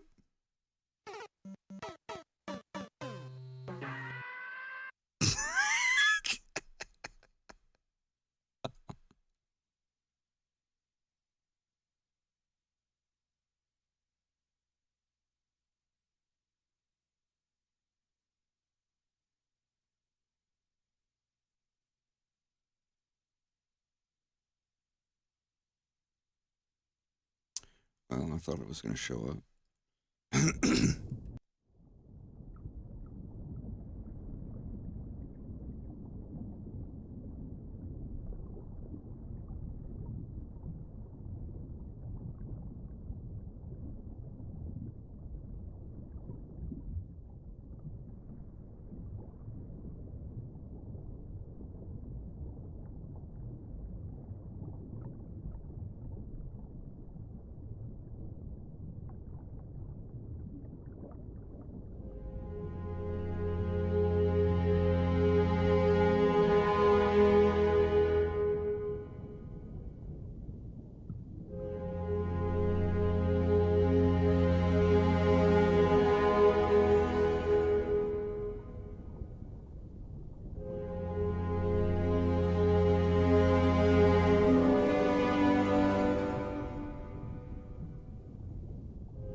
This is the latest mix of it. I have to keep mixing.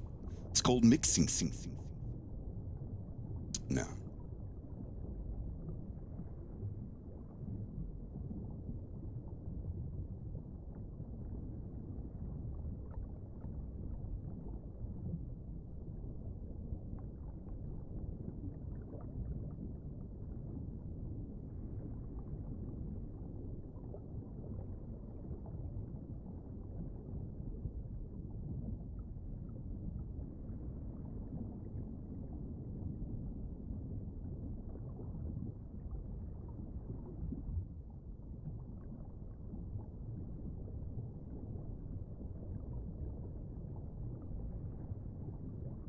I think it was going to load.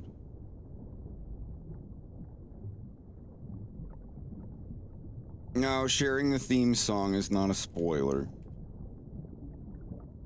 Down, down, ow, ow, ow, down, down, down, down, down, down, down, down, down, down. Dragon Ball Z. Dragon Ball Z. Well, I could just a different fart for every part. And then the solo. Sorry. Or the bridge, or whatever you would call that.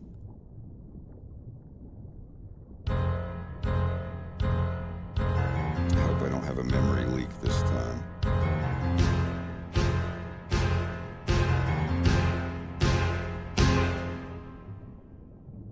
What was the voice? I forget what the voices are on. 31. I knew that. I just forgot. 31 and a 25.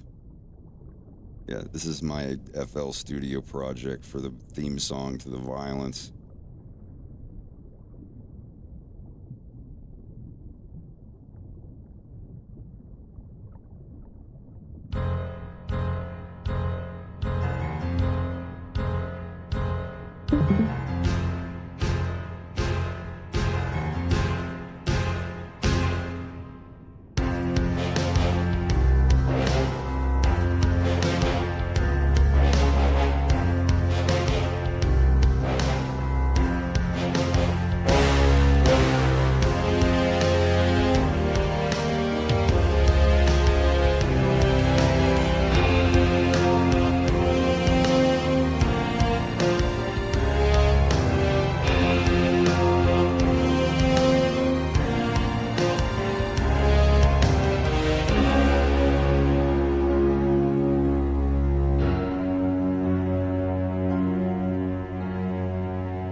Turn news back on.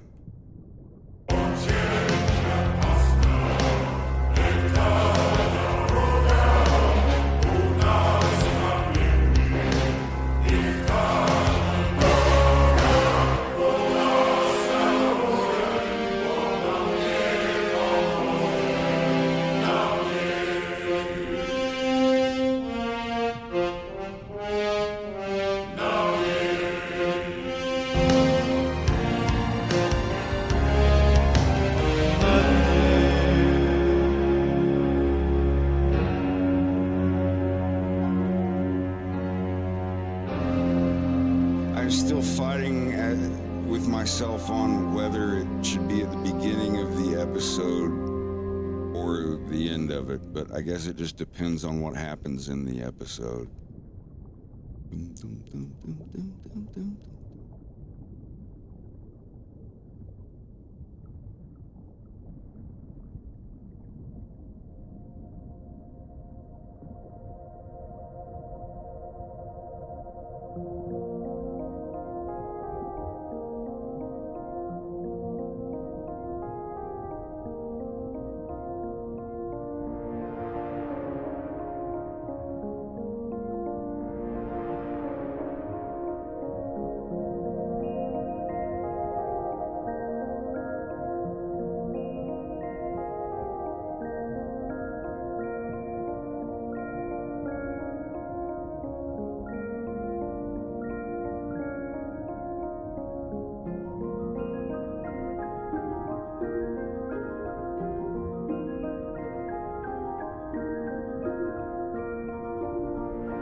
Beam.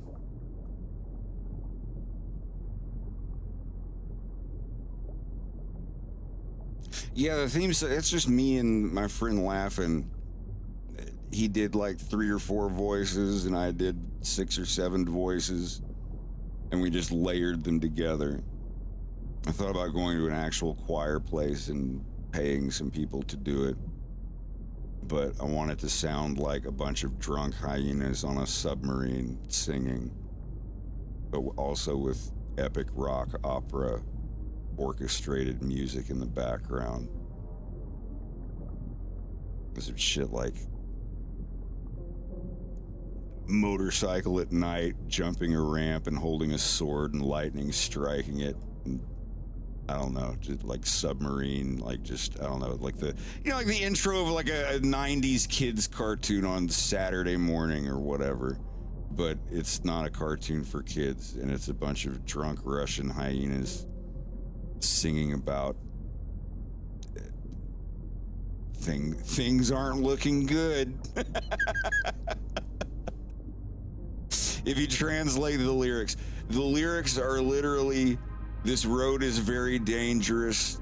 We have so many problems. Please be careful. God will not help us at the bottom. At the bottom, at the bottom. Like, that's literally what it translates to. Which I think is, I wrote the song, and I figured that, you know, it doesn't have to be anything fancy or poetic.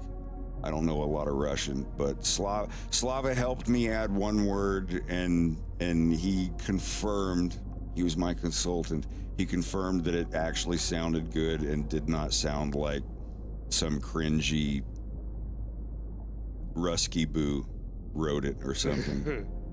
I don't know, what would you call a Russophile? Like, what is a weeaboo but for Slavic stuff? A Slavaboo? No, because, you know, there's a Francophile, someone who's like obsessed with France and French stuff. I think it'd be a Russophile or a Slavaboo. Because it's not specifically, But you're not a man, you're a chicken boo. Sorry. You're a weeaboo. That's just what it made me think of.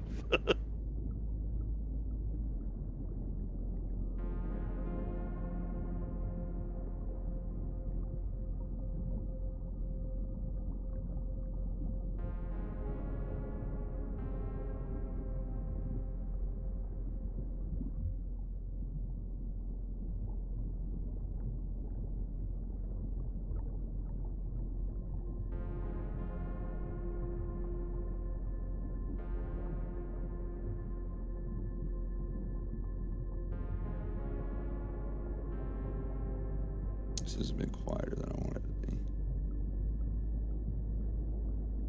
Yeah, I think writing a song in a language I don't know gave me a little thrill. You should give it a try, but, you know, like I did, have a friend who speaks that language and who you would respect their opinions of their own cultures, movies and stuff. Like someone who won't just be nice and say, it's not cringe at all, it actually sounds great. And you're like, thank you, and you put it out, and like millions of other people from that country are like, this is actually kind of cringe, Joe. Like, Slava is extremely picky. If something is even slightly cringe, he will let you know. He's got that brutal Russian honesty. That's what I love it.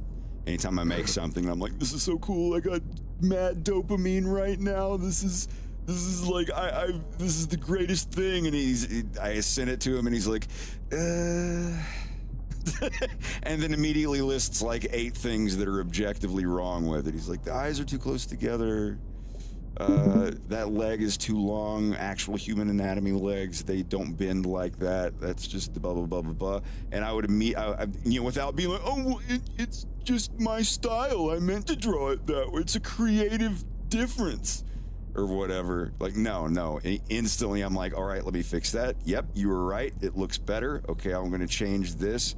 Yep, it looks, but yeah, like you'll sometimes get blinded by that accomplishment dopamine and be like, this is the coolest looking thing I've ever made. And it may be the coolest thing you've ever made, but it doesn't mean that you didn't like rush to show it to people because you were so happy and proud of it. I do that a lot. Yeah. I'll make a design for That's a for trap shirt for a lot of people.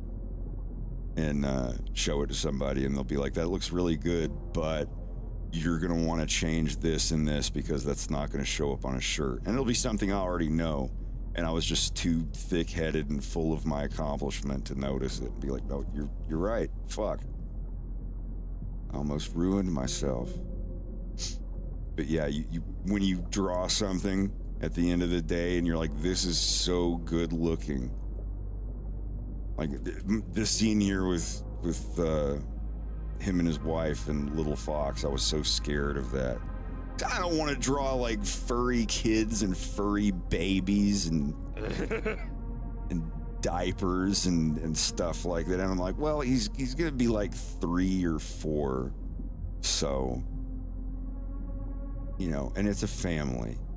You know, like how many times have I drawn like families in this? I've done, you know, a dad, or you know, Falco's family is still together. They're the Liladian equivalent of Catholic, I guess. They're not allowed to use condoms or divorce.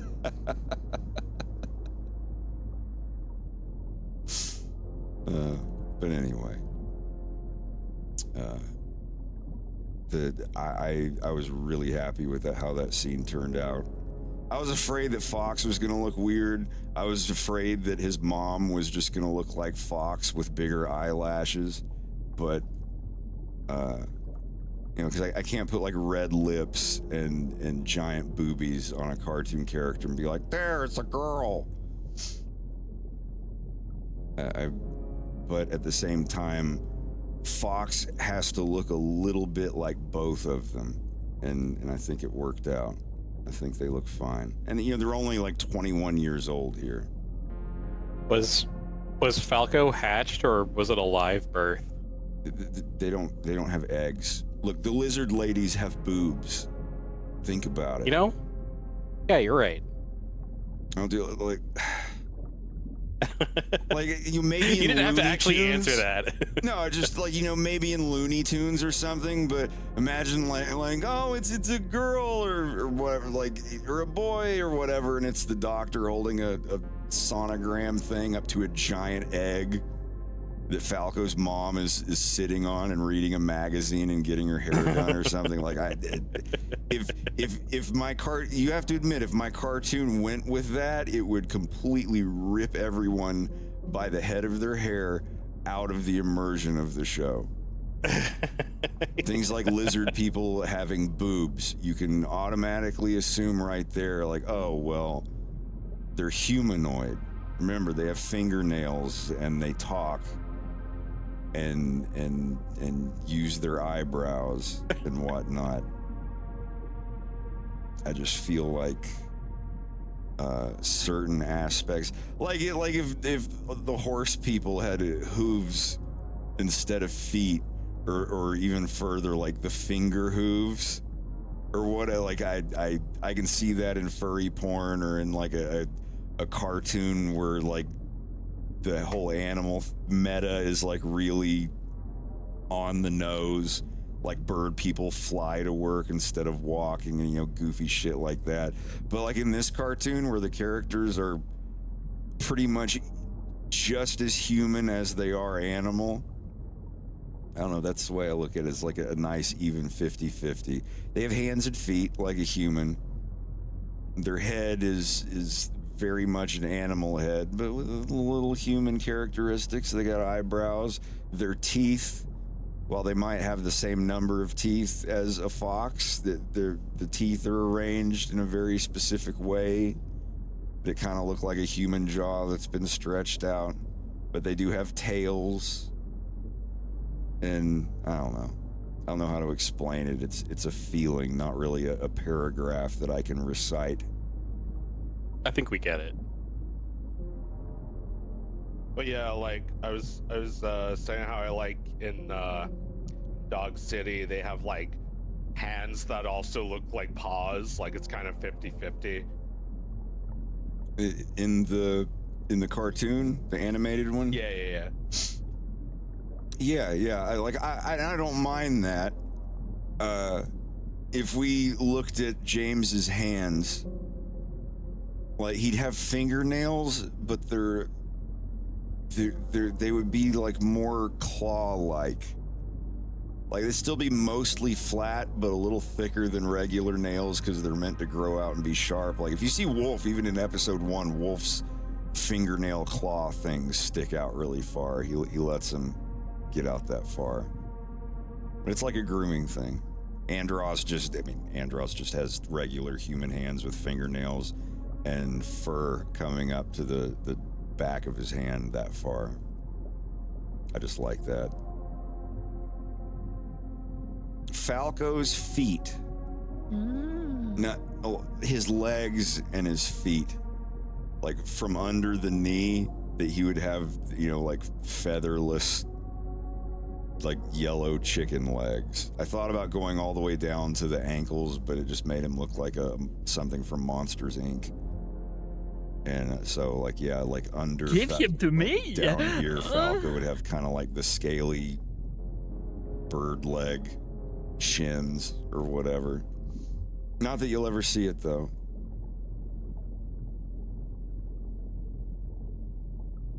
I don't know. I'd rather draw a baby furry character than draw naked feet. Because there's always the one guy that comes in and he's like, "Hi, Fred. How are you doing?" Oh. My goodness. Do you want me to come back at another time? I drew a picture of James laying down or sitting against a wall in a garage, and he wasn't wearing shoes. And man, I still get people messaging me like, "Oh, I know it's an old picture, but it was very nice." And I'm like, dude, go run your game, front your game away from my tent. God, we gotta watch Deadwood. Opening up their hardware store, and everybody's coming around and crowding around the ex-sheriff's general store, and this one guy comes over in the crowd and he's like, "Wow, what is that? You won a $5 prize inside that bar of soap, and all I had to do was buy one over there at Jamal's Soap Company." And he, like, while he's talking about his general store, he just like walks through the crowd to the guy and gets up in his face and he says, "Front your game away from my tent." And it's oh man, because he hasn't even built the general store yet. It's just a tent with all their supplies. God, it's my favorite television show of all time, and I think it always will be. Really? Yeah, Deadwood. I don't know if you've heard of it, but it's a semi. One of those HBO shows. Yes, from the best era of TV series writing in history, when like The Wire, Deadwood, Sopranos, and I'm sorry, I love all those shows. The Wire is amazing, and all my friends, same thing. And the same thing with me. When my friends were like, "Dude, you gotta watch it," I was like, "Yeah, I heard it. The Wire is the greatest in the world, and Deadwood is almost Shakespearean, blah blah blah." And I sat down and watched them, and I became obsessed with them for like 2 years. Same thing with Twin Peaks. I just go back and watch it over and over again. Twin Peaks is great in a completely different flavor. I need some Al Swear Engine quotes on a button. I have a Calamity Jane button. Shut the fuck up! I apologize. Shut the fuck up! Andy Crane button and a Calamity Jane button.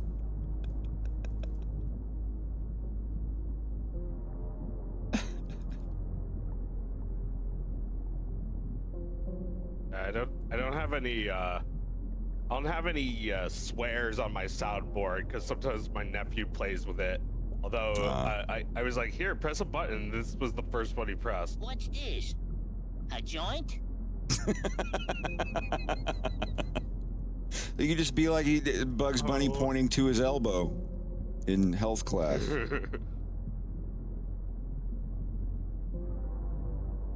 All right, I think James is done.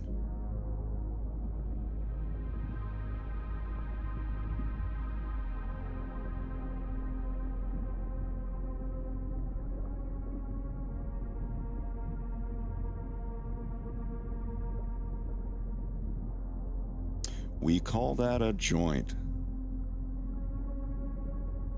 I love Blockhead.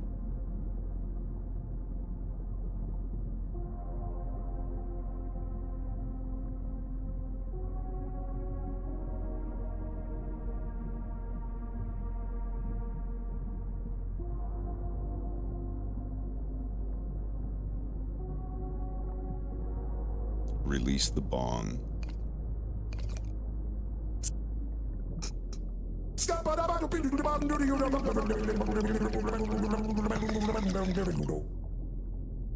What's this? A joint?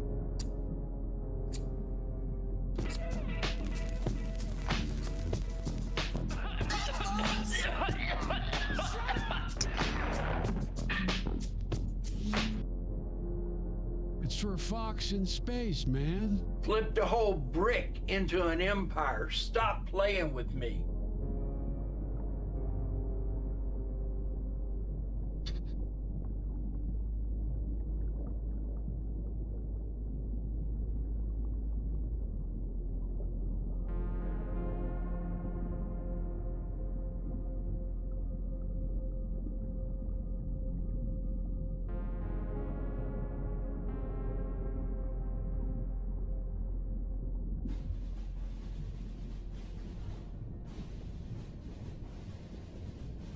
What was my favorite episode of The Wire?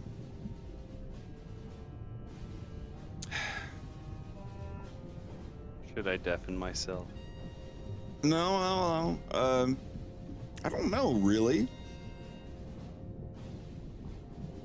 I could say season. I like season 2, the Frank Sabatka season.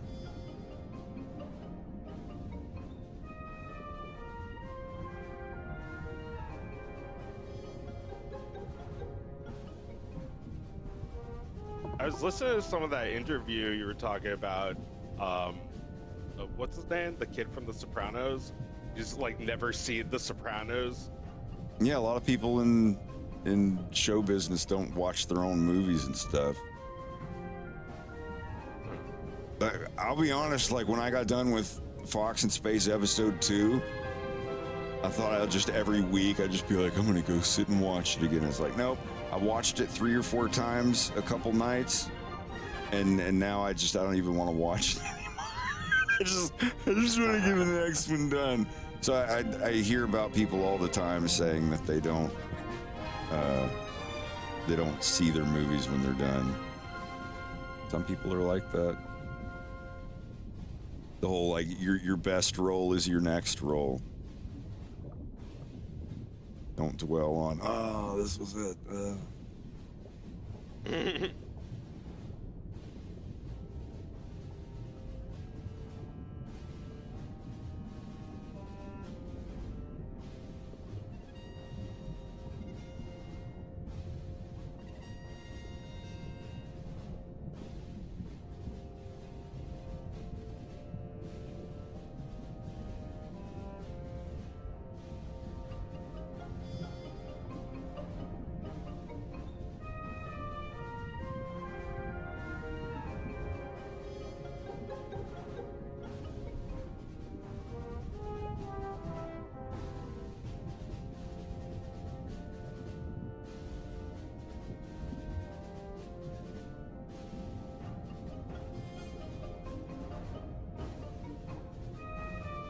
I just want an entire page of just Al Swearingen quotes.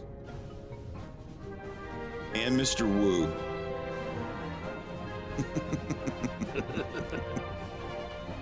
The Mr. Wu button and the Swearingen button would be right next to each other, definitely.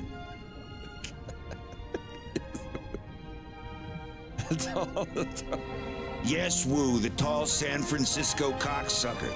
Cocksucker, San Francisco. That's right, switching. Like to tell him that he's right, he just yells switch. He's like, so let me guess, San Francisco cocksucker, come here tonight, steal money. Switching. He just points at him and nods. I love that they're both so good in that. God, and the movie, I got all wet-eyed. I won't say anything, but yeah, I don't think even Rex has seen it. Neither of you have completed the show. I know. Nope, I'm only on season 1. Mm-hmm.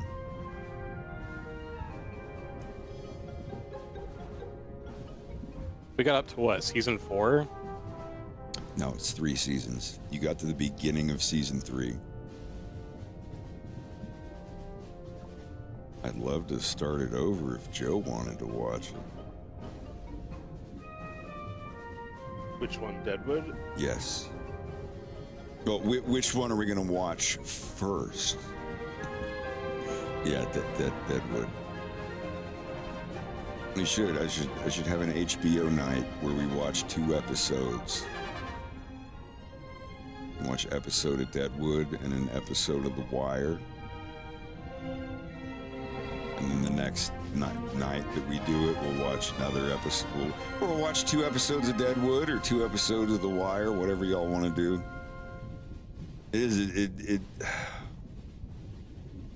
I miss that good writing.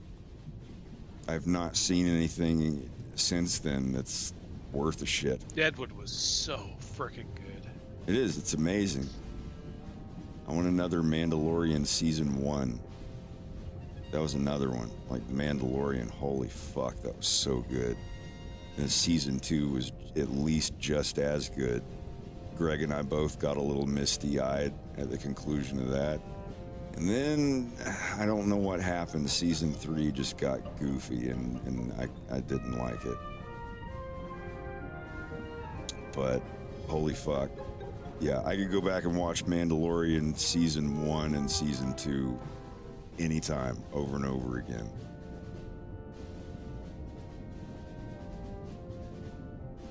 Still want to watch Andor. I'll pass on, like, literally everything else. I liked Rogue One. I mean, there's a lot of permanent decisions in that show without spoiling anything. Holy fuck. But, yeah, I want to see Andor. Some people say it's even better than The Mandalorian. It's like, okay.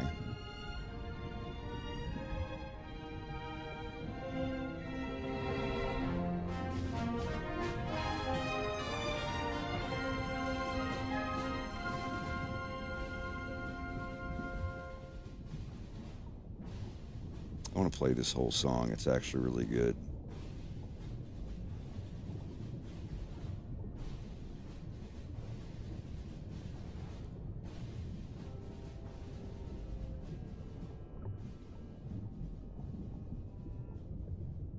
Or not, you know. I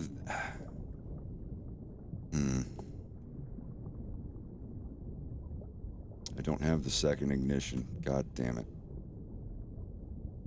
I'll leave that up.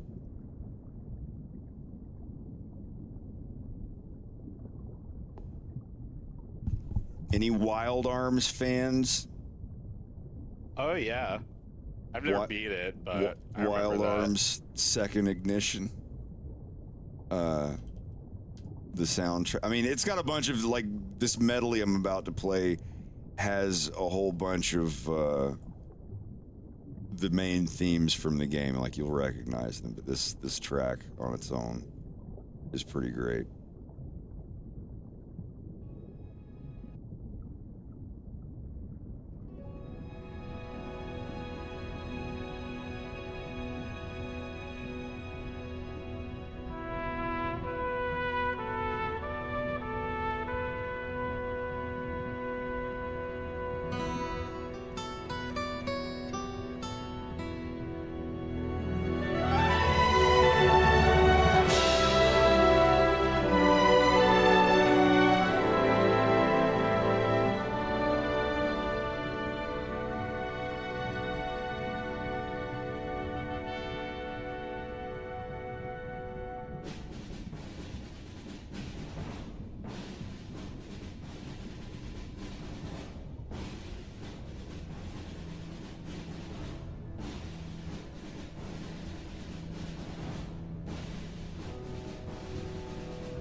terrific.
Well, I'm not going to sleep tonight.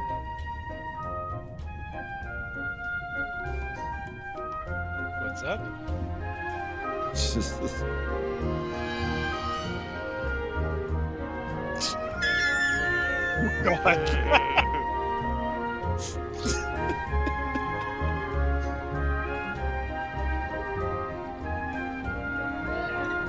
This remodel doesn't do it.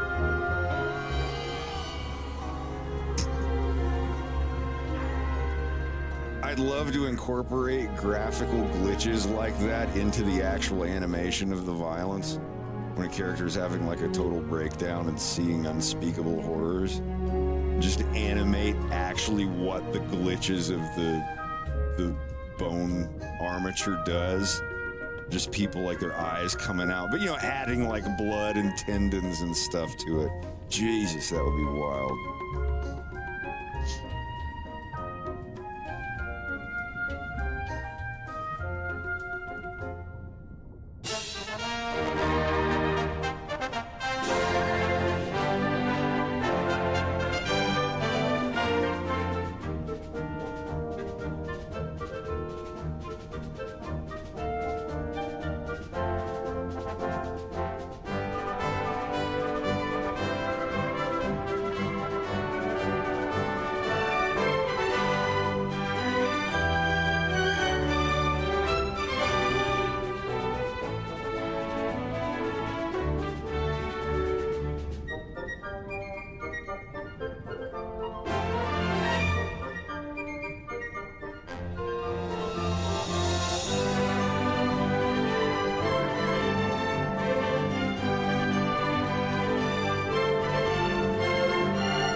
This is such a chill giver.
He's on his way here right now, and as soon as I get the commercial made, they will go up for sale. There is no pre-order for this one. They trust me. They trust that this will be at least as good of a thing as the last one. So, I'm looking forward to it.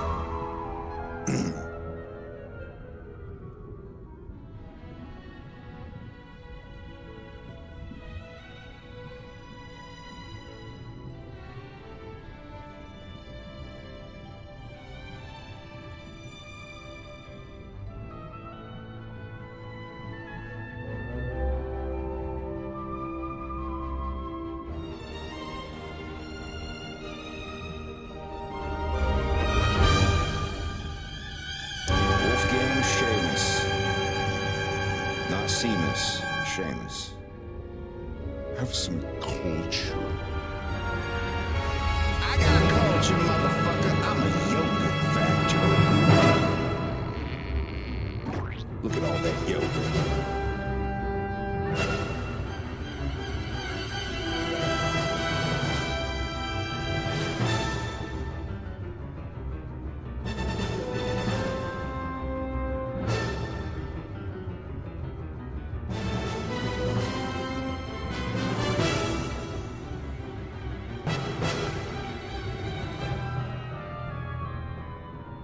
I want to beat Blue Stinger again. It's the perfect first Dreamcast game to play. That shit looked so good. I mean, it's a goofy, silly Resident Evil over-the-shoulder action game or whatever, but it is really great. All right, I'll turn it down a little bit. I'll listen to this one loud.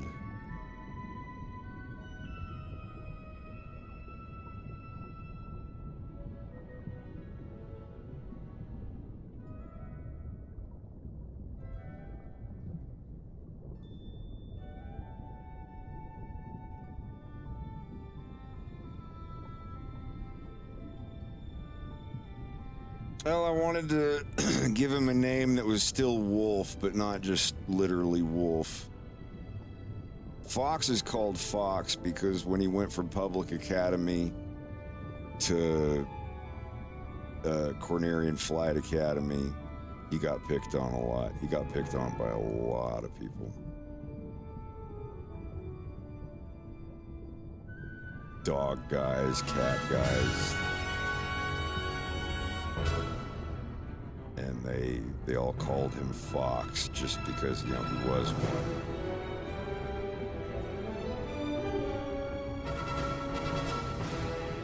And then they gained a little respect and started calling him Foxworth, which became Fox in short anyway.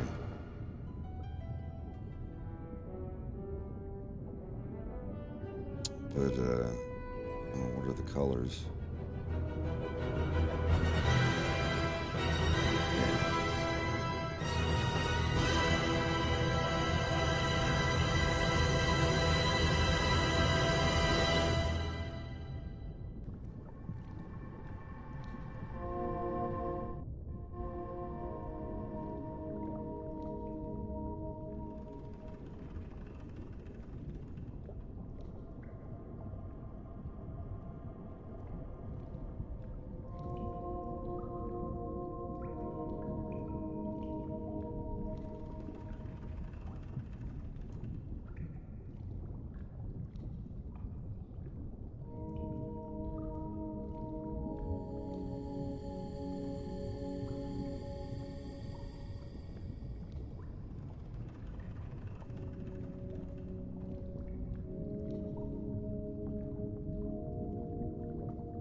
Okay, I'm gonna be back in a bit. I'm gonna make some cacio e pepe. So what? The noodle stuff? Yep. The spaghetti stuff? Uh-huh. I'm really excited. All right. Let me know how it turns out. Yeah, definitely.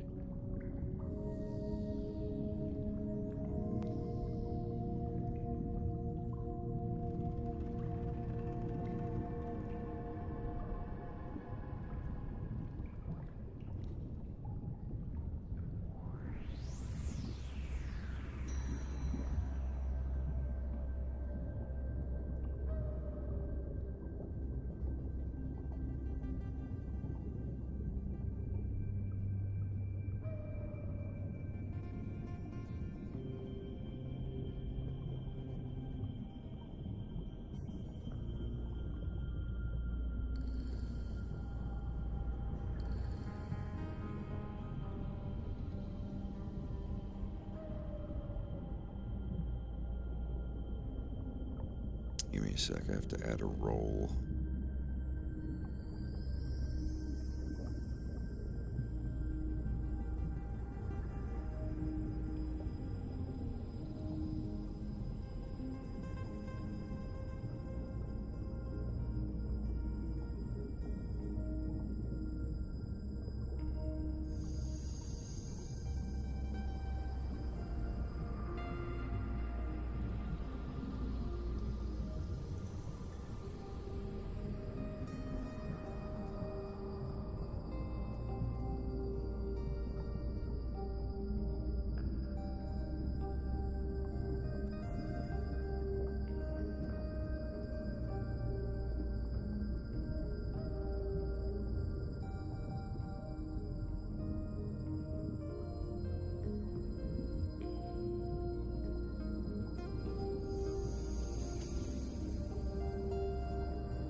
I need to create, Nico, I need to create a file soon to give people to practice on. I've got one. I mean, it's actually in there. I have this tool. You will be using this Fred layer manager thing here to go through all of the layers, like on James here. Like body, head, eyes, tail, arms, hands, the miscellaneous. Then you've got the mouth lines, the mask, this little mask here that shows whatever. You've got the upper jaw, lower jaw. Yeah, this is the Python script. I rewrote it recently to have the buttons and everything listed like this. I'm gonna keep turning it in. I'm gonna keep like updating it and adding stuff to it. But I have a hidden channel on my Fox in Space Discord server. This is specifically for people who are already in Blender and already have at least a very basic knowledge of grease pencil. And every couple nights after stream, I hop on there and just spend the rest of my night there screen sharing, just fucking around in grease pencil. And anyone else who wants to join in who has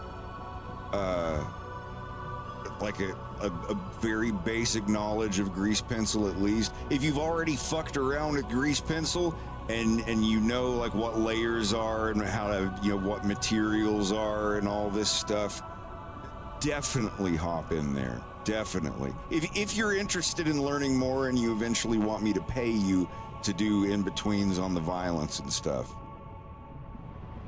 and we'll be needing in-betweens done for a Fox in Space as well.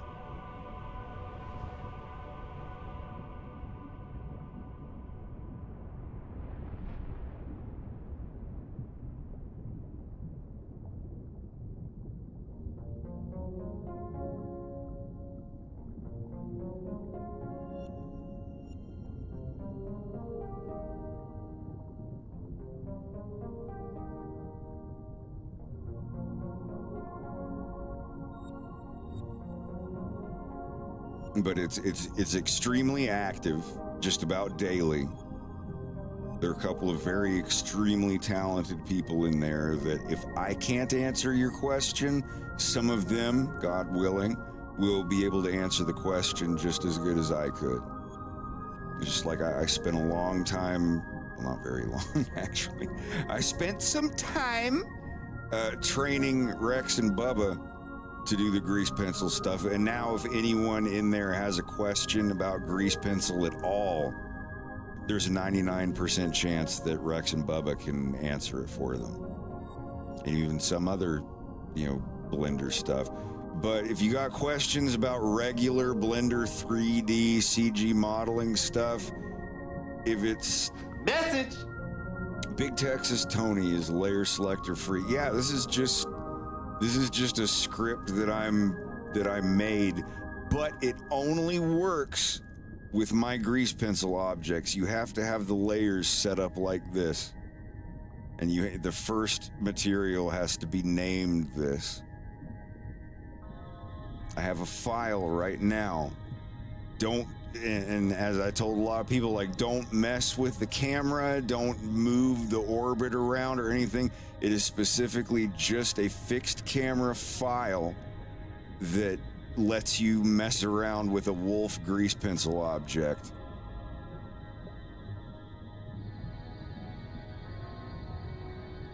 Where is it?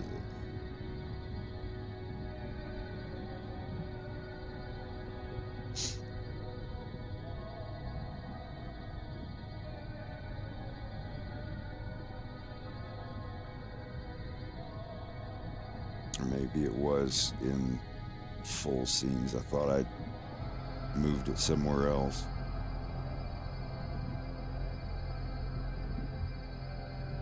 Yeah, there it is, new script. So, this file, you open it up and it's got all the different layers of wolf here. I mean, it's already in the Grease Pencil Discord channel. May have fucked it up a little bit. But it's in there. And what this file does, or what this script does, you don't have to set your layers. You don't have to set your materials over here. You don't have to set your drawing tools. This does everything for you.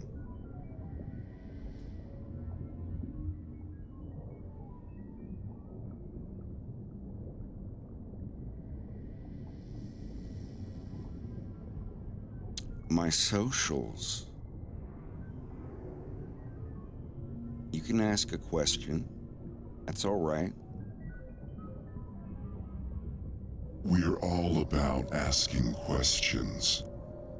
Yeah, Nico, if you get in there and ask questions, and you'll get them answered 30 times faster than you will getting stuck and going on a forum and trying to get help from somebody. How late is it? It's only 10 o'clock.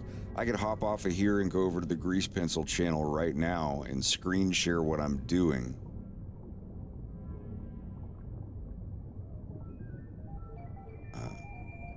We're gonna watch the animation called The Violence. Someplace 4 or 5 years in the future. I have not started on The Violence yet. I've been writing it for about 7 years, but I'm not going to start on it until episode 3 of A Fox in Space is done.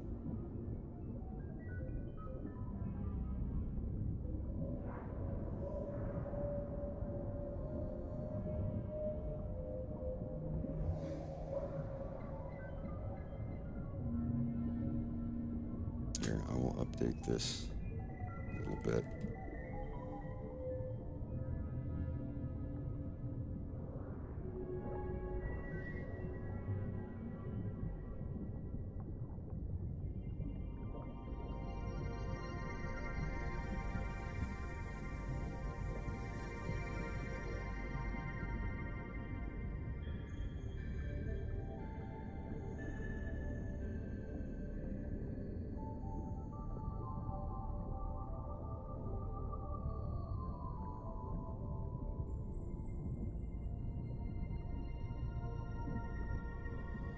Nope, there's only going to be 3 episodes of A Fox in Space.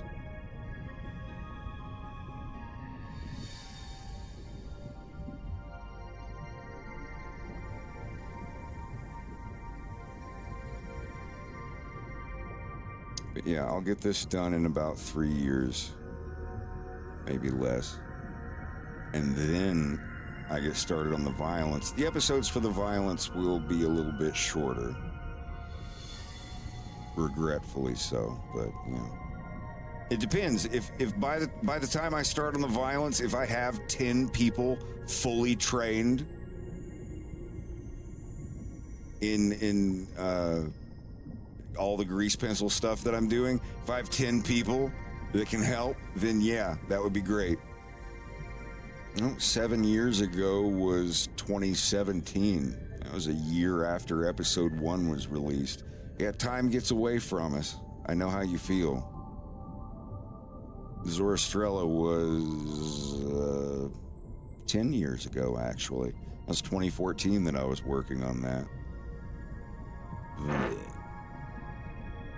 Anything from Zoroastrella reworked into the violence? Yeah, almost all of it, actually. The character... Although now James Falcon is no longer a fox, he's a hyena.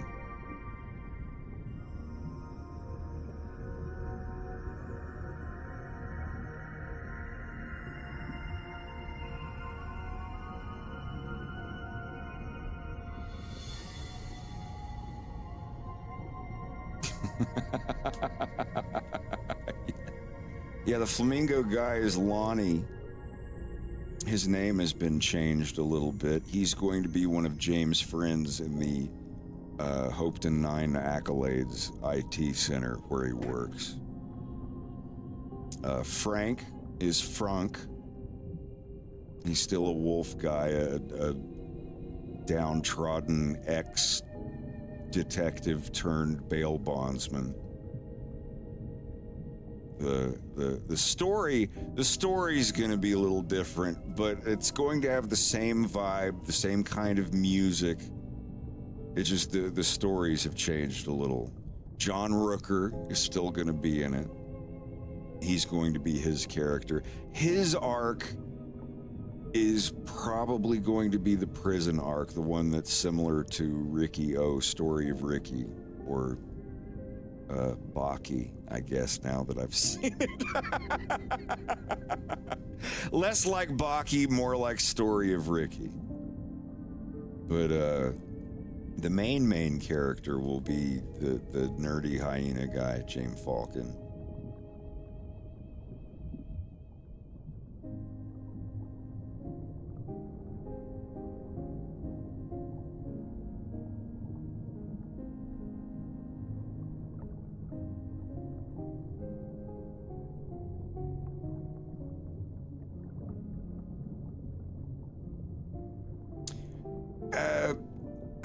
I don't really give...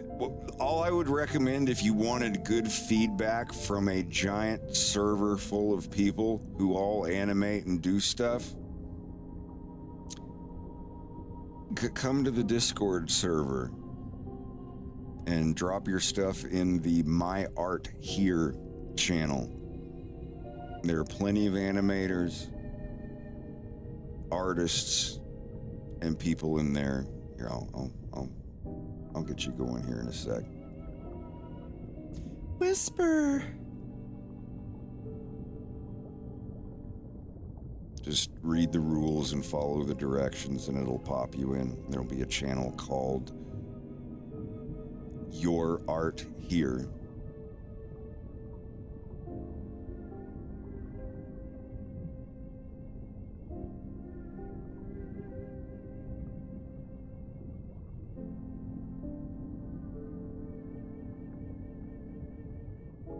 Yeah, you click add server, and when it asks for the server link, you just paste that in. It's just a Discord invite.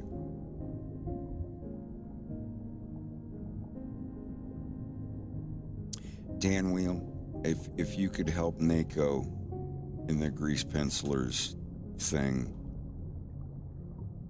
I don't know if you're still here.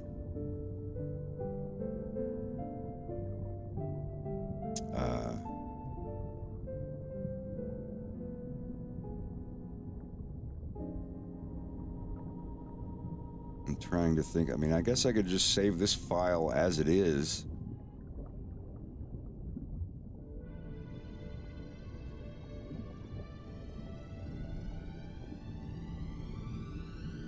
Yeah, that's fine. Are you on the Discord in Jeroen? I can just give you the role and you can hop in there. Because basically there's a file that you download that has this script in it. And you have to install the script as an add-on so it loads every time. Or if you don't, you just have to click run on this every time it goes. Little play button here.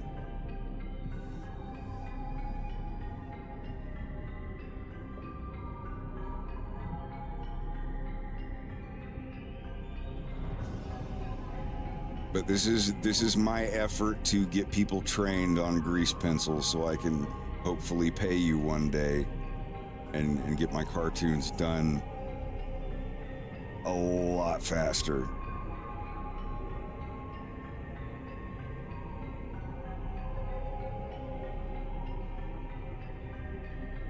All right, Injuroon, you've been updated.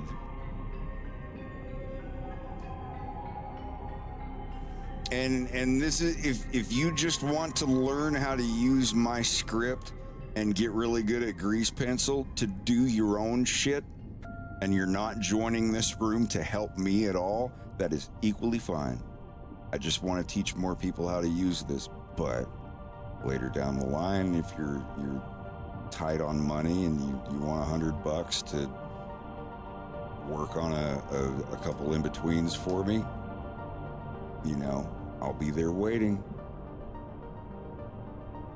And this does not mean that I'm gonna have in-betweens for 100 people a day and be able to pay everybody full time. I can't even pay one person full time. I don't make that much money. But I'm teaching everybody for free. And when you get to the point where you can do all the in-betweens and stuff, and I have like 5 or 10 people who can do it, then I'm going to go to my Patreon and tell people, hey, I've spent the last year teaching people how to do what I'm doing so my cartoons can get out like 10 times as fast. So I need a little more money, and then I will put up a tier. I'm not putting it up yet. I'm not going to put up another. I'm not going to ask for more money until I've done my part of it. When I have like 5 or 10 people who can do this and are ready and have done it before and can do it in my style, then I will hop on Patreon and be like, all right, here we go. This is what I need, and I promise you all shit will get done. I'll start putting out stuff a lot faster because I have help now, but it can't be for free. It can't be volunteer. I've had people be like, oh, I'll do it for free. It's like, I'm not doing that. The amount of work I put into this, hours and hours and hours of every day of my life, I would not ask anyone to even do a fraction of this without getting some kind of payment for it. So I won't be able to pay anybody full time, but starting out, until I get another Patreon thing filled, I could still, you know, throw out a couple $100 to a couple people every week. And if I run out of the money that's on Patreon for that, I will dip into my own pocket. I've already done it almost every month. So if you're like, oh, how much of that money is actually being used for the people he's saying it's going to? More than 100% of it. I can tell you that. Rex, Slava, Bubba, everybody can tell you that. I've not pocketed any money more than the amount that Patreon people give me for my in-betweeners. has gone to those people for doing 3D stuff and 2D stuff for me. I don't mind dipping in my own pocket. Like, it's like, oh, I have $500 of my own money to spend this month. I can give $300 or $400 of it to someone and get a big chunk of this scene finished without having to do anything myself. That is more than worth going out and blowing $400 on some wild shit, which I wouldn't do anyway.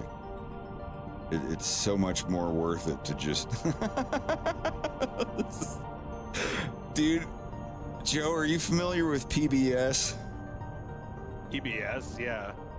Yeah, Corporation for Public Broadcasting, brought to you by the annual financial support from viewers like you. But you remember, like, between their shows, between Sesame Street and Mr. Rogers and Blue's Clues and stuff, they would have these little shorts from local colleges of like computer graphics students, little like 5-minute shorts and stuff. This totally has that fucking vibe, but from the 80s. I know that's what you're going for. You're like this. I mean, I assume that's what you're going for. This like really 80s CG vibe, or like a early 90s CG vibe, and you're fucking hammering it in. I don't know what you're talking about. I'm just lazy. Making everything as bad as possible. But yeah, like it's great. And the live compositor view really adds to it. Oh, pause it when the water is on the screen. Like right here. Go to your project set, the render settings, the very, very top one on the vertical bar. Go down to screen space reflections and turn down the edge fading and look at the edge of your screen when you do it. Oh my god. Yeah, it's how much it gives it an extra buffer of how much room it can use for the stuff. I always turn it to 0. Because it's completely based on the edge of the camera, or you can turn it up and have it completely gradient like that. But it's always based on the very edge of the screen. Anyway, I gotta go waz and get some water. I will be back in just a minute. Okay.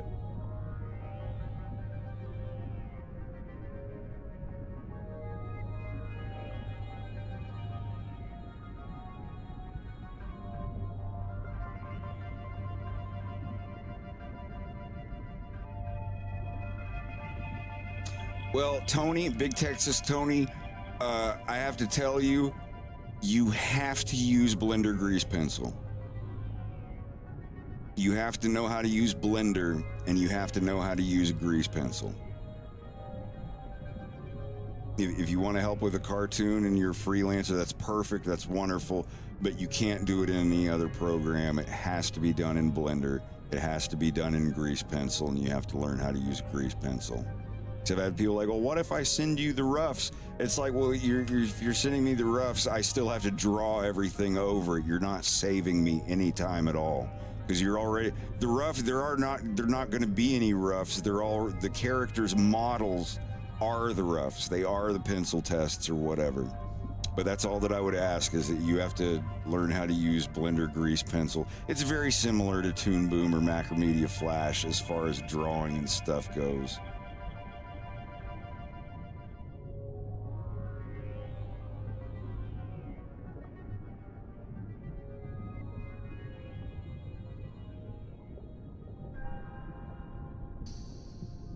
Well, if you're on the server, I'll give you the Blender and Grease Pencil roles. Because we have a Blender room. Even if you've never used Blender, I give people a Blender role if they want to learn Blender. And we have, hashtag Blender or whatever. And I'm going to server settings real quick.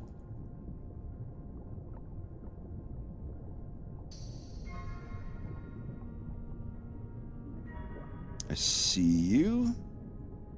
Adding Brenda and Grease Pencil. All right, Tony, you got the roles. I found you. I find you.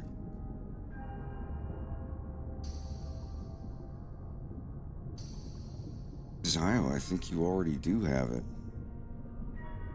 Yes, maybe?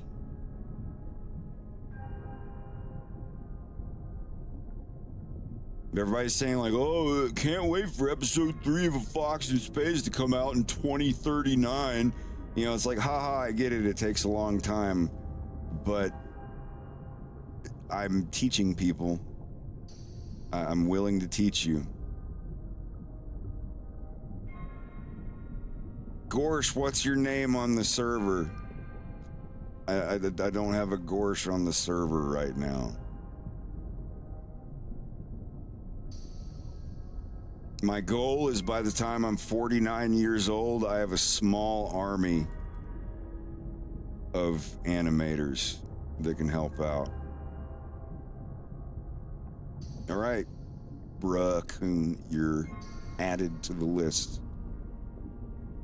I didn't know you were bro on there. Damn. The big reveal. Yeah, they forced me as well. I wanted to keep my name number format.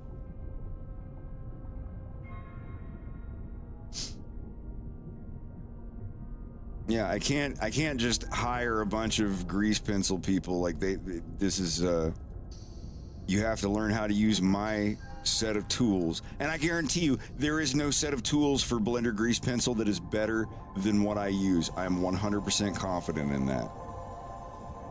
And if there's anything about my tool that people working for me need, I will go into my Python script and program it and add it in if I can. It's not hard. Anyway, I really do got a waz. I'll be back. But there's already people in there who are willing to help, and I appreciate their help. I wish I could just pay people just to help. But that's all I can do is donate my time to teaching people when the stream's over. And I like doing it. Because, I mean, otherwise I'm just going to sit here when my stream's over. I just keep working on my cartoon anyway. It just takes a little of the pressure away of like, oh, you're not being recorded and watched and listened to right now. You can chill and go take a whiz without forgetting about it over and over again. Yeah, I'll be back.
See, he's got some balls and some cock. This isn't what I asked for, baby. Mom. Anybody had that Adam Sandler album?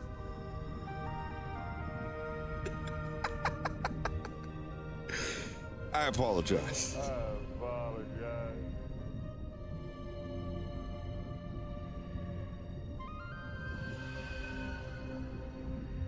Welcome to Worcester. $1.25, please. Hi, Willie. Bishop Nelson, quite a salmon you caught the other day, pal. Well, I do my best.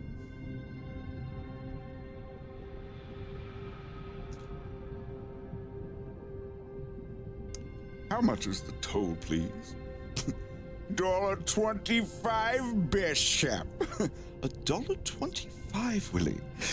Isn't that the same price your mother charges for a blowjob, you stinking piece of dog shit? Oh, have another one. I'm gonna have to play it now. I'm sorry. Joe, did you ever hear Fatty McGee? I don't think so. Let me do Fatty McGee and then we'll do Toll Booth Willie. Yeah, this is worth it. It's about a fat guy with a deviated septum that ruins everyone's studying time because he takes the stairs and gets out of breath.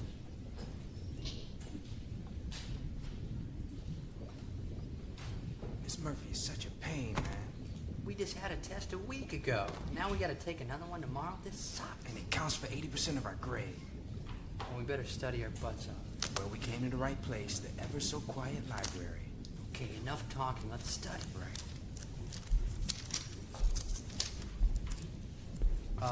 Oh no. Fatty McGee is coming. We'll never get any studying done with him in the library. God, he's taking the stairs. That means he's gonna be way out of breath.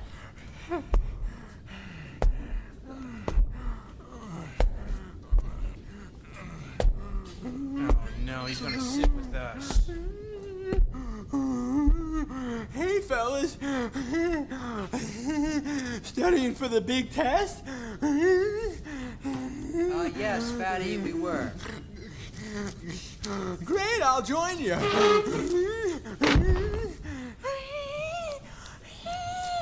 Hey, Fatty, why don't you go to the bathroom until you catch your breath? No, I'm catching it.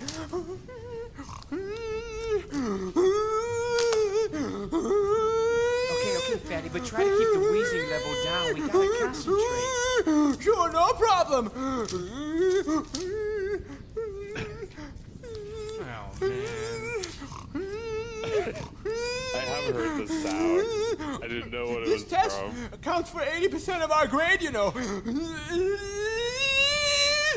Yes, Fatty, we know. We just said that. Fatty, please keep it down. Is he sleeping? No, it's his deviated septum. Seriously, Fatty, keep the breathing down.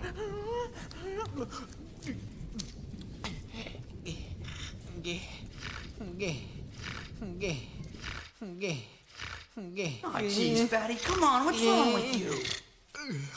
I'm trying.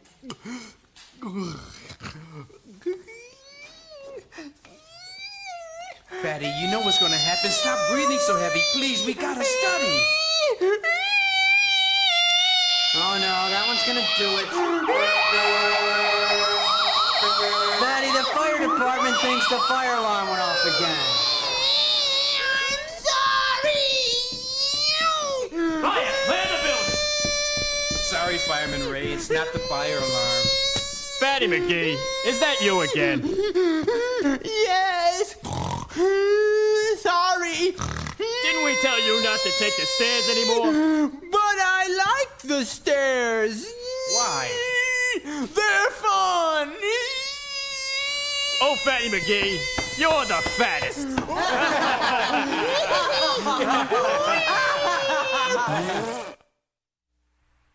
This is Toll Booth Willie. Welcome to Worcester. $1.25, please. Hey, how you doing, Toll Booth Willie? Good. Thanks for asking, pal. Oh, that's great. You know, considering you're a fucking idiot. Go fuck yourself, you son of a bitch. I'll come right out of the booth and fucking whack you, you fucking prick. Hey, Willie, how's it going? Hey, can't complain, pal. How's by you? Oh, great. How much? The state charges $1.25, pal. That's fine. Now, should I give you the money, or should I shove the quarters directly up your fat ass? Why, you fucking hat on! I'll fucking count and fist your fucking head with a Louisville fucking slugger! What do you think of that, ass fuck? Hi, Willie. Oh, nice to see you, Mom. Not a bad day, huh? Well, I'm a little lost. Could you help me out? I hear you're the best with directions. Well, I know my way around New England, I can tell you that much. So where you headed? Well, I was just wondering Give him exactly to me. which is the best way to drive up your ass. You know, if you'd tell me, I'd appreciate it, you fucking prick. You fucking bitch! Fuck you! You forgot to pay the fucking toll, you dirty whore! I'll fucking drop you with a boot to the fucking skull, you cum-guzzling queen! Hey, Willie. Hey, how are ya? Here's $1.25 and go fuck yourself. Die, you fucking prick! I hope you choke on a fucking bottle cap, you fucking son of a fuck! Eat shit! Eat my shit! Hello, Willie. Good to see you. Ah, Bishop Nelson, nice to see ya. That was quite a sermon you had the other day. Hey, well, I do my best. $1.25, Bishop. $1.25, Willie. Isn't that the same price your mother charges for a blowjob, you piece of dog shit? Oh, have another one, you fucking lush! It's not my fault the bartender cut you off last night, you fucking douchebag! Hey! Well, hey! Yeah, do you want the money, or should I just shove the quarters directly up your fat ass? Well, I already heard that one, you fucking unoriginal bastard! Go suck a cock, you piece of fucking repeating shit! Hi. Oh, hi, how are ya? Fine, thank you. How much is the toll, please? For you, sweetheart, it's $1.25. Here you go. Thank you. Hey, honey, would you like a receipt with that? Oh, I almost forgot. Thank you so much. And here you are. Do you think you could sign it? Or sign it? Yeah, signed Toll Booth Willie was here. Okay, sure. By the way, what is this for? Just so I could have proof for my friends that I met the biggest fucking dipshit with the smallest dick alive. You understand? Fuck you, you fucking uppity bitch! I'll fucking fuck you and all your lesbian fish-eating friends in front of your fucking mothers! You're gonna die, bitch! I'm coming out of the booth! Oh, my fucking leg! Hey, you ran over Toll Booth Willie. Oh my god. I was always wondering what it would be like to run over a dried up, stinky dick licker. Oh, you fucking pricks. I fucking hear every fucking word you're saying. When this fucking leg heals, I'm gonna kick you guys new fucking assholes. Fuck you, you motherfuckers! I swear when this fucking heals, I'll see you at the hospital. Come to the hospital. So I'm gonna show my idea for an Iago gift card or a greeting card.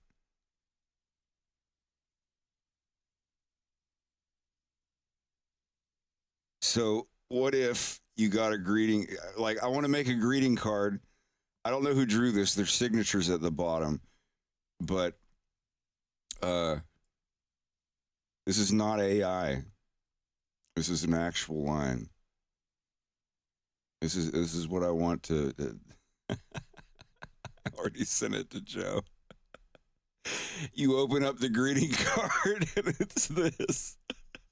I agree to the fisting, but I'd really like to claim your ass.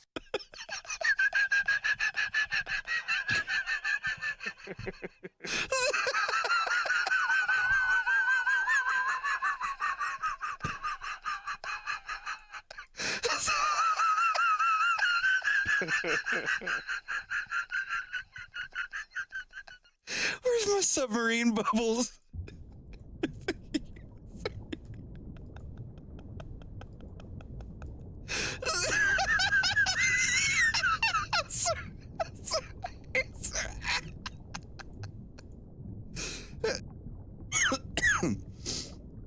Oh, I forget how it exactly led to that the other day on your stream, but that was fucking great.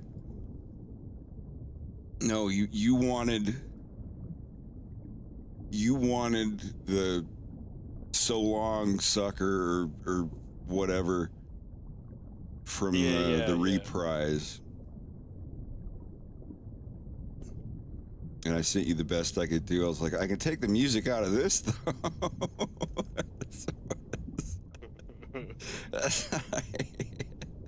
My nipples pucker at his touch.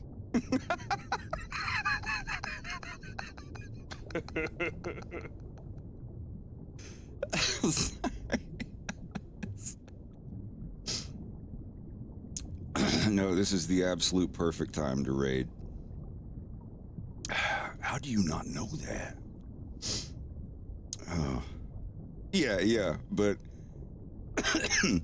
but now forever you're going to hear, or whenever you hear that, you're going to see Buffy Argo in a speedo. I'm sorry. Oh God.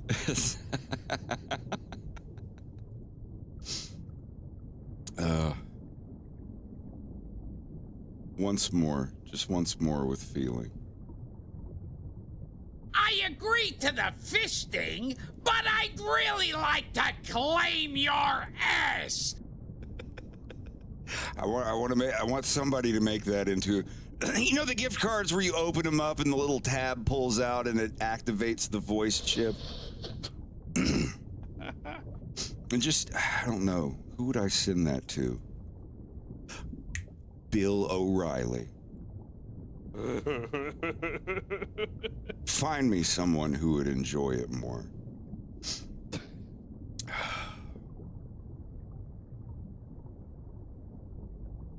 Anyhow, let me get rid of Winamp and, or wait, yeah. Or that'll do.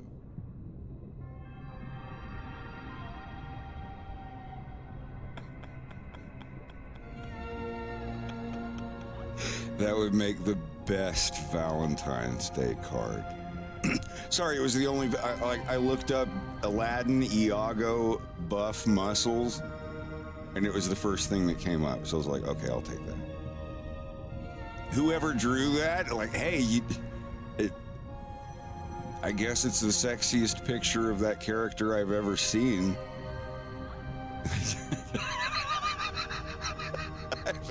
I haven't really seen anyone draw that character before, let alone. I'm sorry. I just thought that was funny. We were looking up. I was using AI filters to remove the music from the background of Gilbert Gottfried doing the 50 Shades of Grey reading, and I'm pretty sure it's the first thing that's on everyone's mind that's around my age when they saw that bit when he was reading that. I was like, I'm just picturing Iago from Aladdin. Just him in the outtakes booth, you know, when sometimes they actually animate some of the outtakes. I think the first time I ever saw anyone do that was for Toy Story. Like at the end of Toy Story, they had some of the outtakes, but the characters were actually animated to the outtakes. I think that's so amazing.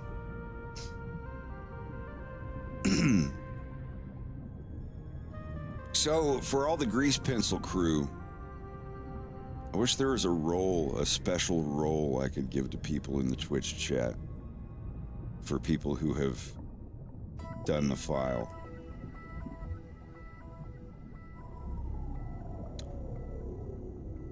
I think I will eventually have, like, the room, I will have another level of a room for people who are just ready to take work. Like, I've sent you a test file with 4 in-betweens in it, and you did them and they look perfect, and you're ready to go. Like, I'm back. Not a VIP, just like, oh, grease pencilers. Hey, Rex. Grease pencilers is the room where everyone's learning how to do the stuff. And then I'll have a hidden room called, you know, in-betweeners or whatever. And that's like people that don't need to know anything. Like they already have all of the knowledge of grease pencil and they're ready to do some in-betweens on some of my characters.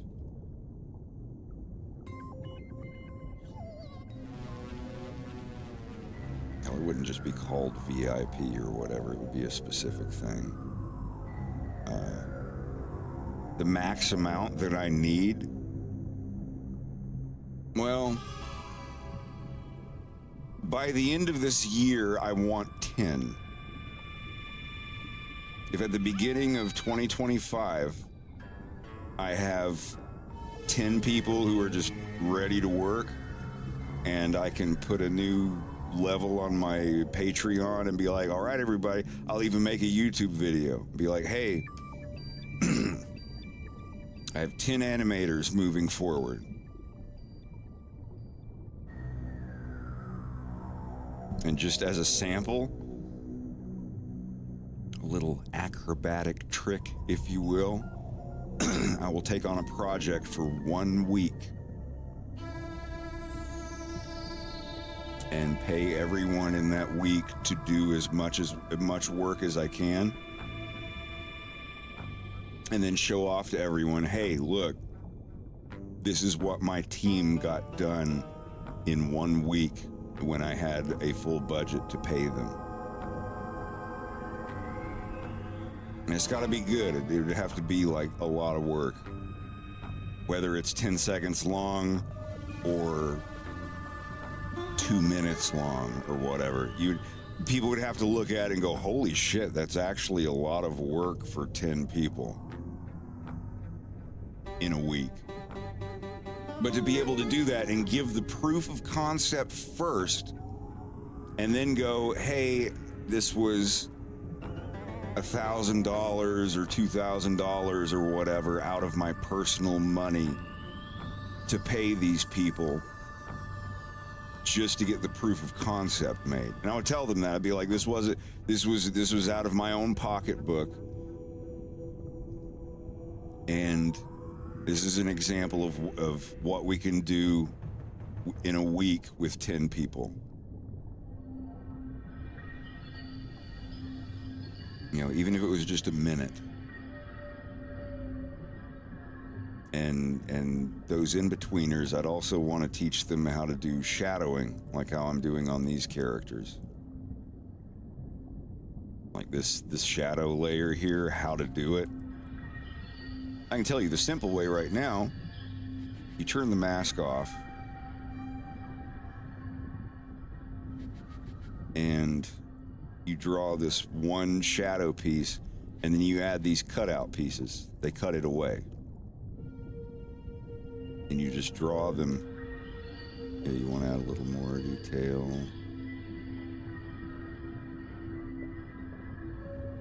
Oh, there's just the tiniest bit of light caught on the end of your little beans. I love how the light catches his toes. You should do more. Anyway. Yeah, just you can go in, you can draw these, and then you can draw shadow pieces on top of them. And then you can draw another cutout piece on top of that, and you can lay another piece. You can draw another, like even if it looks like this, and all of these fucking pieces are all over each other, it doesn't care.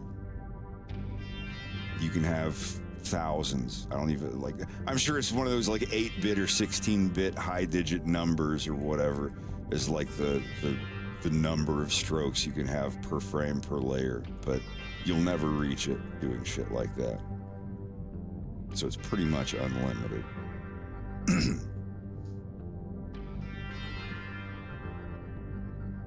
And all this extra stuff out here to the side, when you turn the masks back on, it goes away. It's just fade the layers that you're not on. Turn that off, and yeah.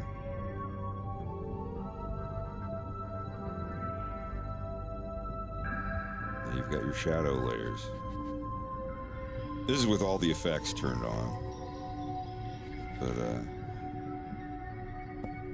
for all the people that are in grease pencilers right now, Joe, you're included, if I were to make a test file right now, what would you want in it? I assume, would you like one with multiple camera angles? I mean, I should be answering this question myself, but, maybe something that's already been animated. Like a one where a 3D model's already been used.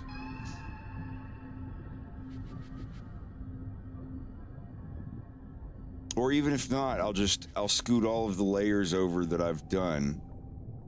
Let's see on Titania here. Yeah, this one. So the way I have the, I'll make a copy of this. Or my other scene I'm doing. The Bill one.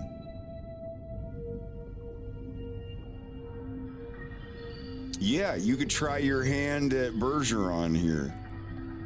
This guy. Try to do a copy of this. And I'll move all of mine over to the side and make them smaller, or just move it over to the side.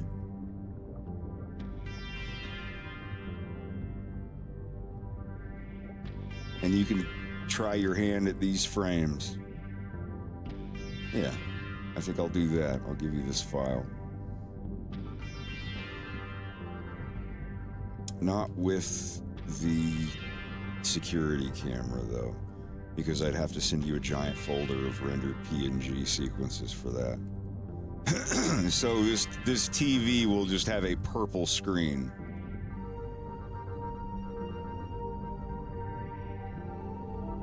Yeah, this is his commanding officer.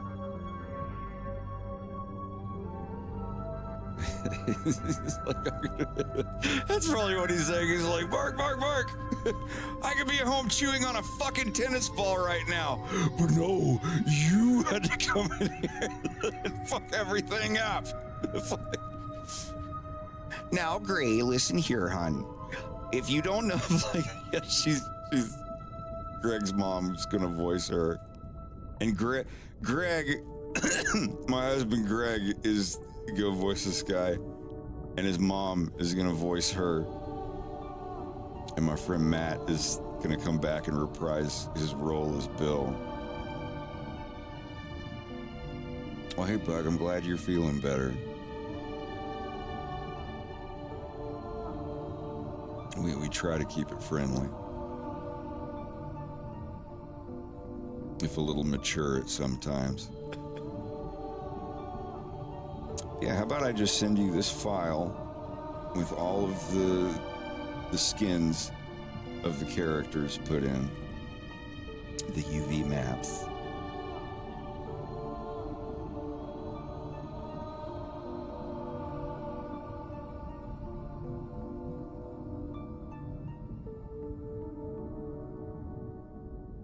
Excellent! Yeah, don't go this far in the file.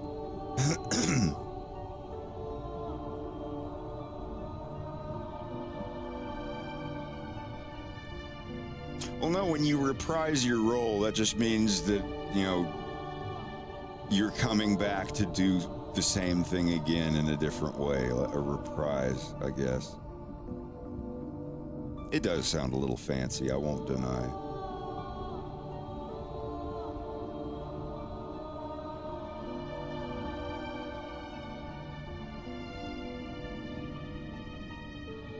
All right, new test file.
shit. I should have done that on the actual file. All right.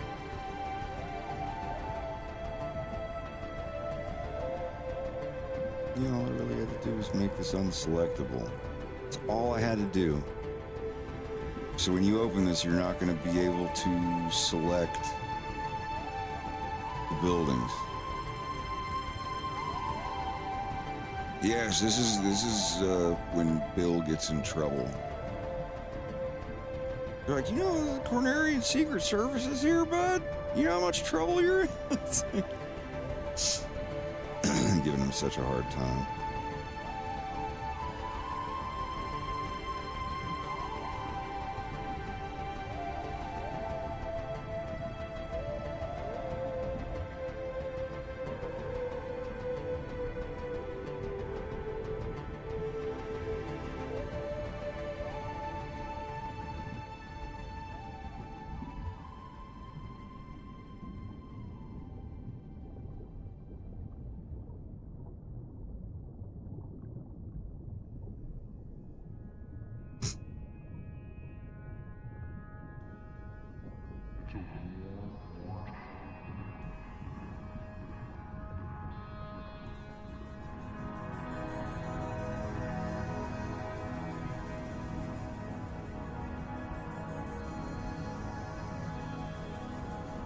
And if you want, you can hide the world up here.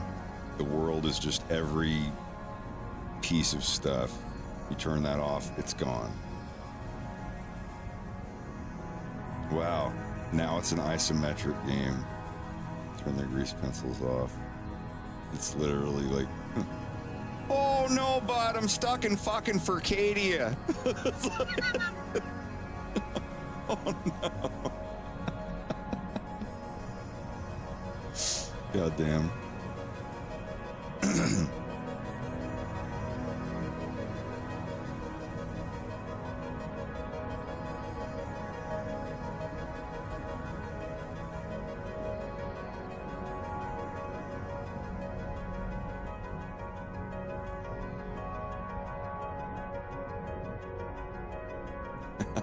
This is so cool.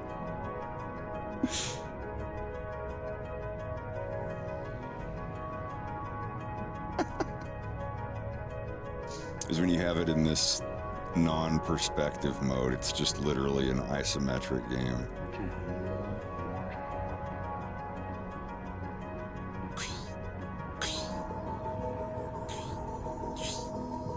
That looks pretty neat.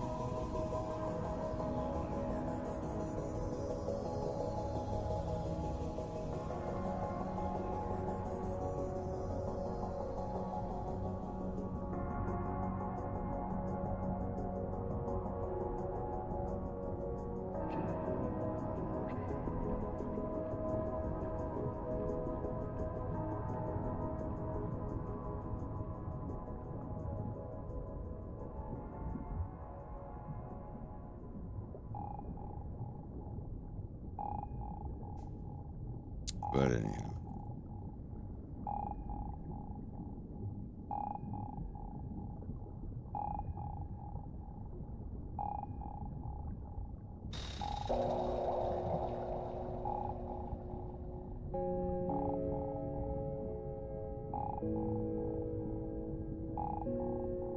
You can hide the models, but if you want them to, I have all of these set up with a switch connected to a driver that if I turn on the render for all of these in here by hitting shift on these are all the switches for the different materials. See? You turn them on, you turn the render on, it makes them invisible, but you see they still cast shadows. If you turn it this way, then it's in drawing reference mode when this is off.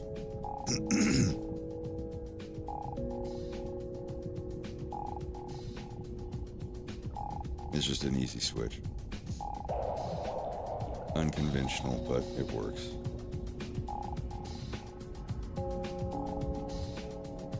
So when you get this file, it should be right here with grease pencils on. Let me turn off my Google Drive before it explodes.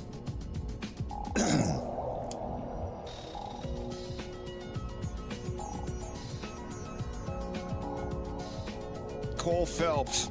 Traffic. Oh, you work traffic, do you, bud?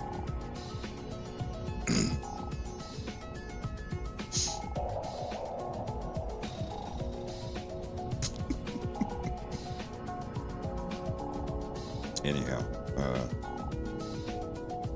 I will go ahead and send you all my Bill Gray file. You can pick it apart.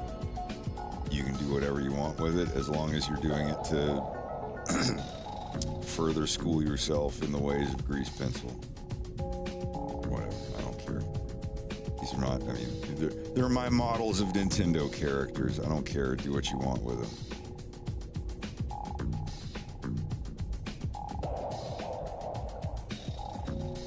You've got your markers down here.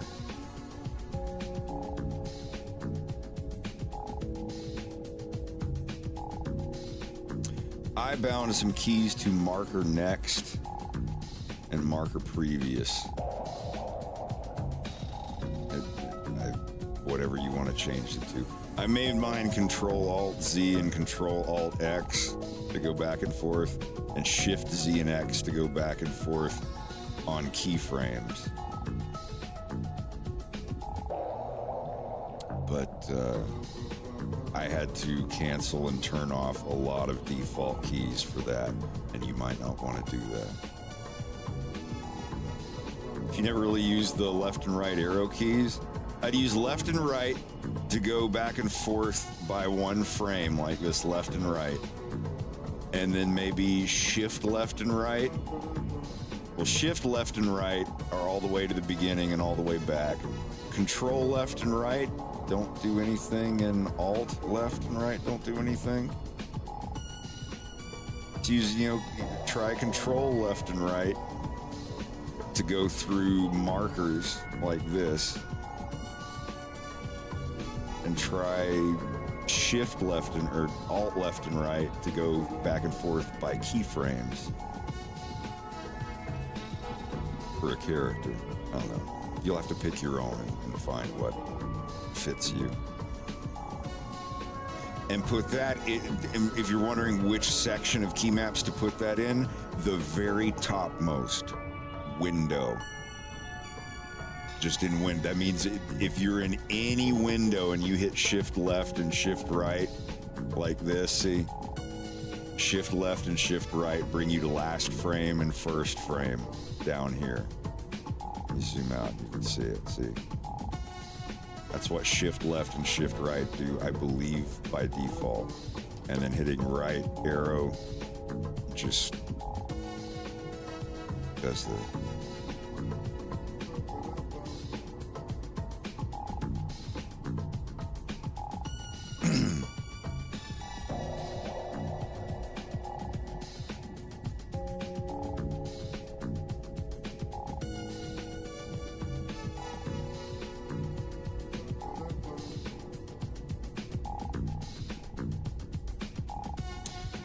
So when you open this file, it'll be on this frame.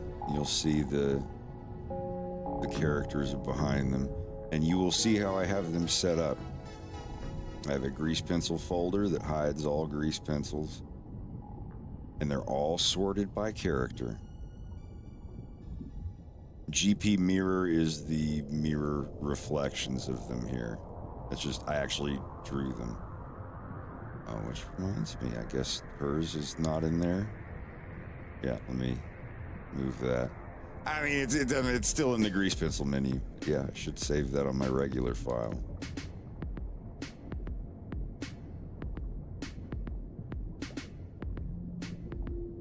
Actually, I haven't done anything to my original file. I haven't done anything to this file. I'm gonna go ahead and save this back as the actual file.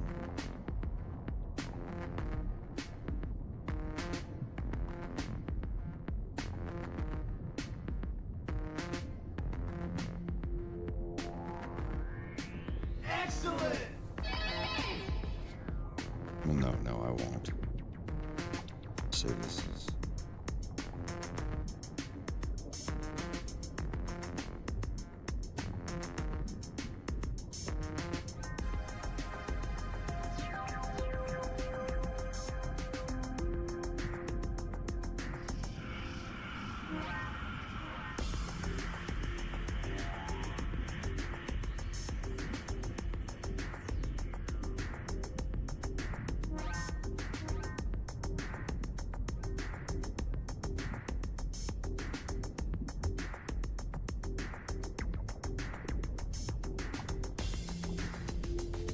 Okay.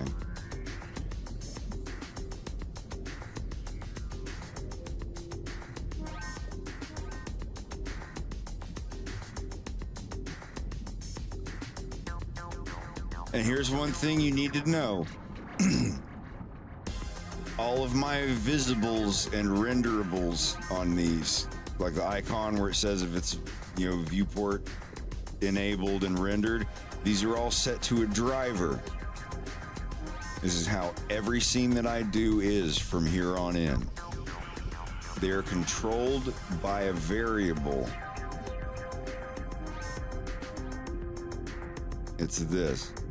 If it basically says, if the grease pencil object in question, this guy right here, is, you go to the object value, not the grease pencil, but the actual object itself. If its pass index does not equal the pass index is just a variable. It's just an index variable you give as a marker. This one's 2. Notice we're on camera shot 2. I go back to camera shot 1. I click on all of these. They all have a pass index of 1. She does, Bill does, Bergeron does. All their objects that show up are 1.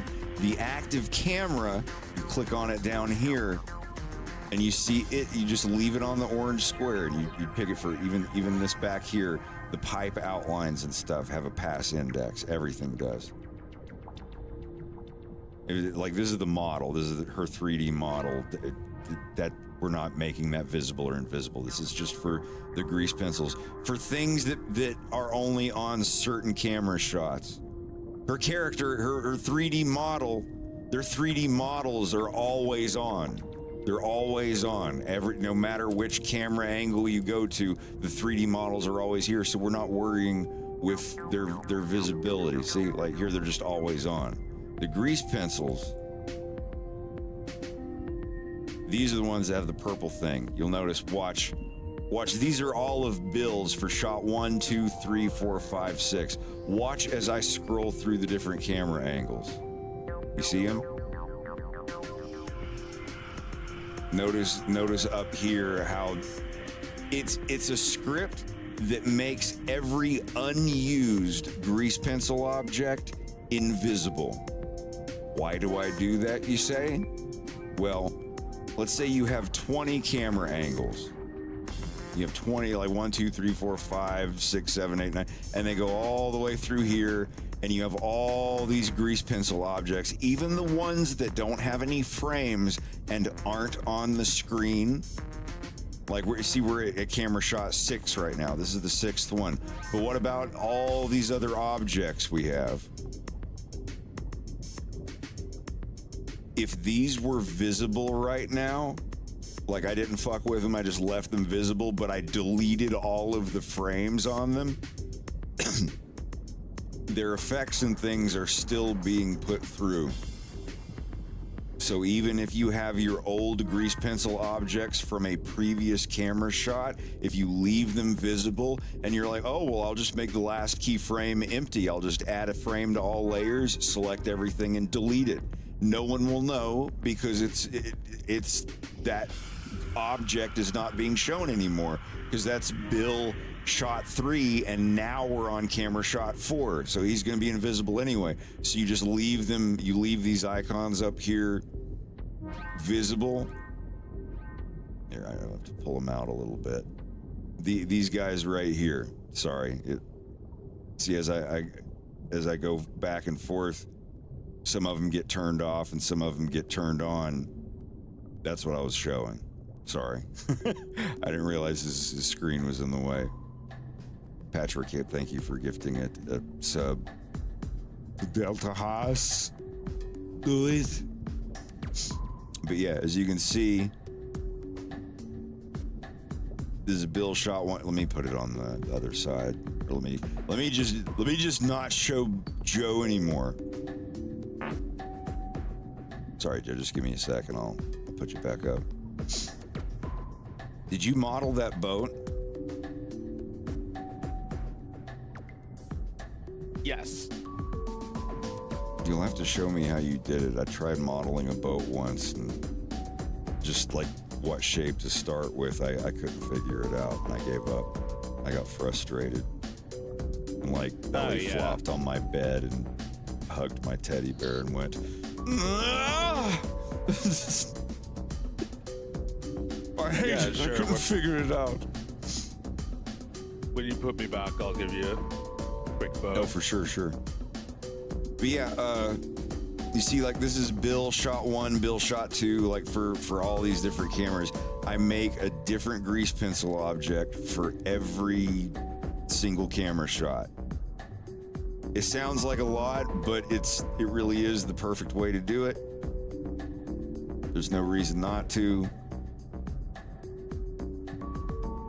And it's just, because if you just had the one grease pencil object of Bill and just all of these frames were that one grease pencil object of Bill, your file's gonna chug.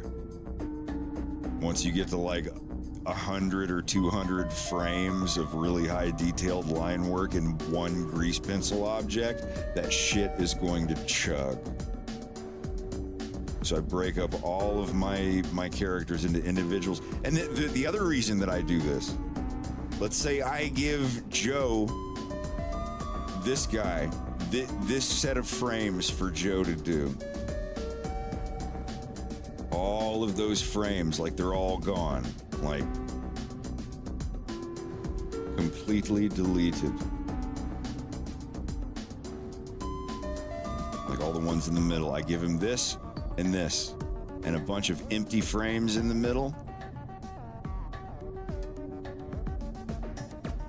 And he's got to go in here and do all of those. Like I said, I've got the 3D models there. It won't be too hard. You go into this mode and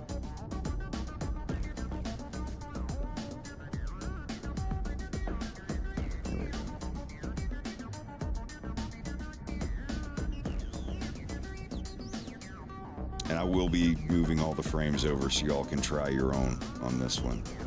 But let's say this is the one frame that Joe had to do. We're hiding the shadows and he's just gotta do that one frame. With this faded, and you can use these, but honestly, if you know how to draw the character, you don't have to worry about it.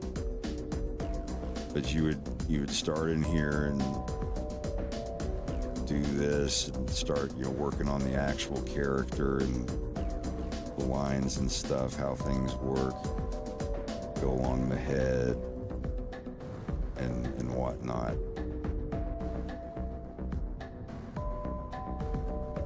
But see, if this was one big long grease pencil object of the German Shepherd guy of Sarge, if I sent this file, the same object to different people to do different pieces of that character, how would I get them all combined in the same grease pencil? If I sent the same grease pencil object to 5 people and they each did a different 20% of this character's frames, how the fuck am I going to merge them together? You get what I mean? Like, it would be really fucking awkward. I'd have to copy paste, and all that shit. It's like if you sent an FLA file to 6 different people, and person 1, you were like, I need you to do frame 100 to frame 600. And the next person, you're like, I need you to do frame 601 to frame 1200. And you sent the same, and they all finished them, but they're all 6 different files of the same file with 6 different sections finished.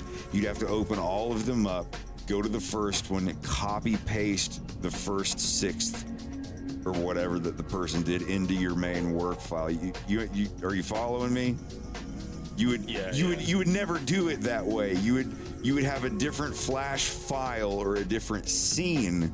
When the camera changes, you send the work to one person, like, oh, the guy jumps out the window, then the camera cuts to him landing on the ground and running away. Then the camera cuts again, and he's getting in the car, and the car drives away, and those are your 3 camera angles. You would send one camera angle to each in-betweener. You know what I mean? Right. Like for those reanimated projects, every time the camera changes in the original cartoon, that's a new animator. That they're like, okay, you have the 2 seconds of the car swerving around the corner, and then when the camera changes, it's going to be this other Newgrounds animator that does that part until their camera changes or whatever. But that's how I do everything. Like this scene here where they're, you know, like, oh, you're in it now, Bill, and blah, blah, blah, blah, blah. Like this first 100 frames, I just have them spread out exactly 100 frames just for the hell of it. They wouldn't necessarily be like that, but just assuming that each camera shot here was 100 frames long. This first one here where he lunges in and he's like, all right, I've had enough of you, or whatever. I would send a file. I would go to my timeline here and set the limit of this file to just 100. So they can't even accidentally go to the rest of it. It's like if it plays, it starts over here.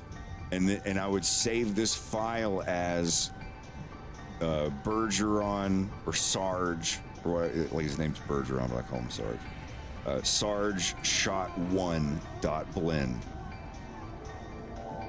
And you would get that file, and for you know, his 3D model would be moving around, and you would have a grease pencil with a bunch of empty frames in it, and you would draw everything in this camera shot.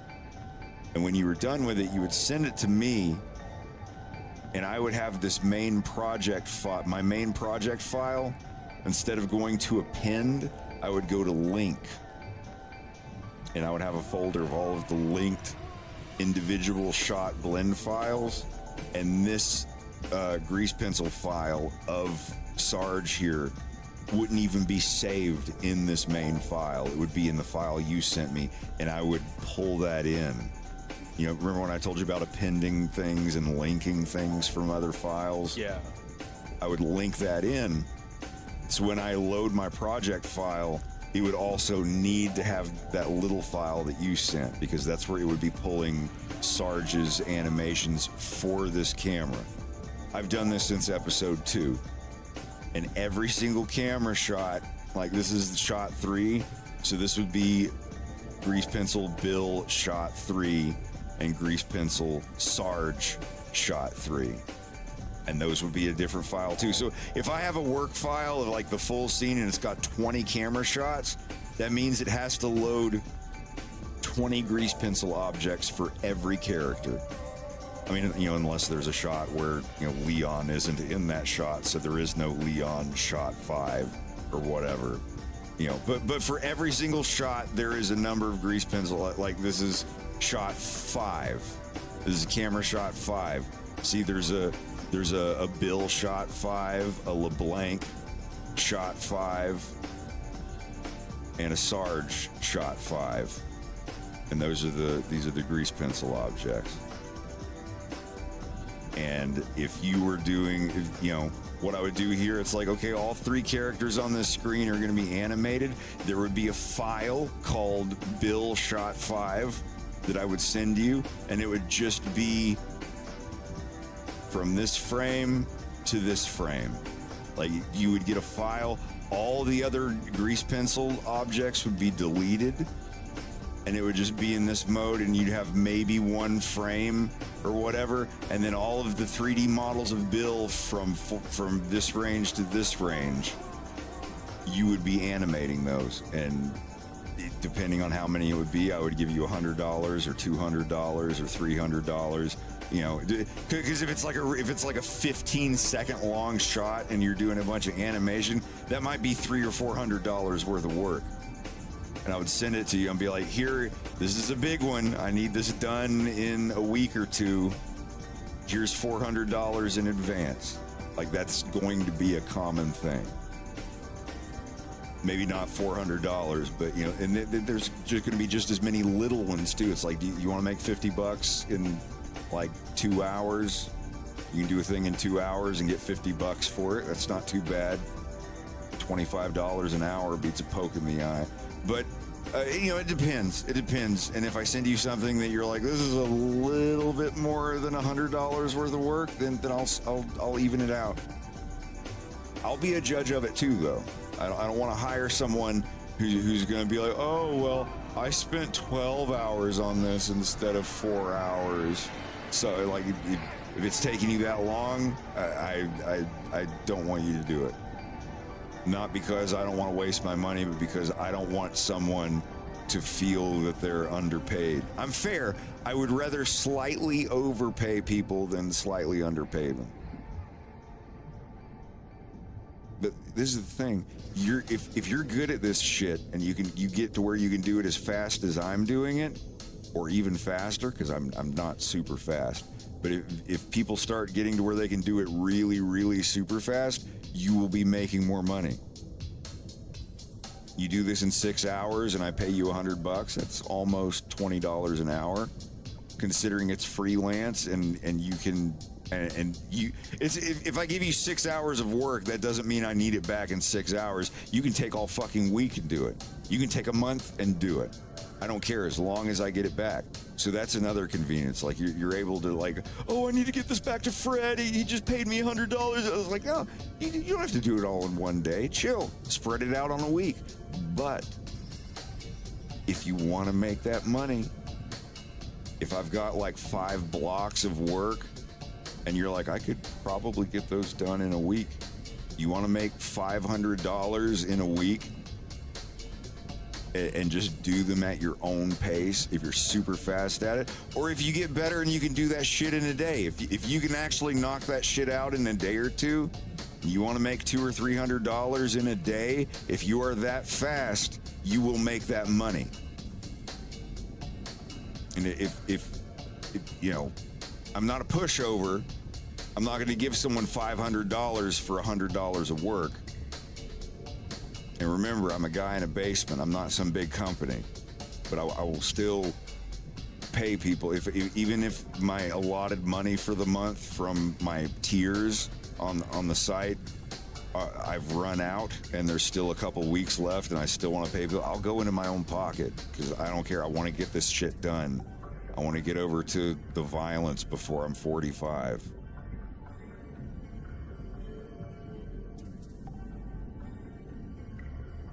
Releness, I do it both ways sometimes. Sometimes I'll voice something first and then animate over it. That's usually the way I do it. I don't usually animate mouth movements and then do like the dubbing over that. I don't usually do that. I prefer to get really good takes and then mix them and time them to each other in an audio editor really good to where it sounds like a very well acted radio play or just the audio of an actual real life movie. And then when it sounds good with my eyes closed, I load that final wave file mix into Blender, and that's what it is. And I change the cameras and animate the characters on that. The sound dictates everything else usually. I have to be able to close my eyes and be like, this sounds good. Oh my God, yeah, I can. Oh, and when Andros sighs and tilts his head and puts his pencil down, yeah, oh my God, I can see it. I can see, like when I get to that point with audio for my scenes, then that's the final cut and everything gets squished around. If you have a character going, I don't care what he thinks, and you've got like all the mouth movements everywhere, but your final perfect recording is, I don't care what he thinks. And the placement of the syllables is completely fucked. You just scooch them around. You slide them around like one of those old number counter things. You spread them out, and if there's spots where there is just a holding frame there, you do an in-between, and you add an in-between frame of the lip movements. You know, suck it up. I had that before. When I had it animated for Riendo, for Laughing's character, and I animated it to my mouth movements, and I did the voice. I made him sound kinda how I wanted the character to sound, you know, in my best voice that I could, obviously. But I had all the mouth movements and animations and everything pretty much done. for like half of it or whatever, and then he sent me his takes back that were almost dead on. And I told him, I was like, they don't have to be perfect as long as they're like 90% on target with when I say them and the pacing and everything. Like individual lines, like you don't have to match it up for the entire 3-minute scene, just for the line when you hear it in your ears and you say your version of it. As long as it's 90% close to that line, I can remix and slide them back and forth on the timeline, and that doesn't bother me. But when I got his back, his timing on some of the syllables was a little early and a little late on mine, so all I had to do was take those keyframes and like, oh well his "k" in this word came 2 frames earlier than mine. You just grab the frames and move them to the left 2 frames. If you have to delete a frame or move the other ones as well, yeah, like it's like I said, I forget what those bead things are with like the old wooden counting things. Fuck, I can't remember the name of it. An abacus. That's it. Yeah, you gotta look at it like that, like you sliding them over a little to the left or the right, and it's like, oh well, now I have a big space in here where frames are missing. Yeah, you add an in between in there and you draw what you're missing. Sometimes you just get to slide things over, but sometimes you'll and usually that frame that's missing, if the character's standing still for a little bit, you already still have a bunch of frames of that mouth that you can scroll back on the timeline a little, get them, and Shift D duplicate them to that big gap that's missing a frame. And if not, well, yeah, suck it up. You animated your stuff before you had your final wave files brought back from the actual voice actor. That's on you. I'm just literally describing what happened to me with it. It wasn't a problem. It was, it was like, oh, an extra 30 minutes or 45 minutes or whatever. I didn't care. That scene turned out great. I think Riendo's "Sir, Please" shot is the best animated shot in the entire episode.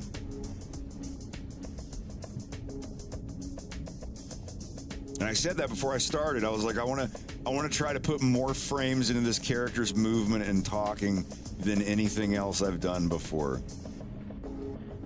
Since I was in, it was one of the first scenes I did in Blender. So I really wanted to try it out. Like the very first one I did the same thing.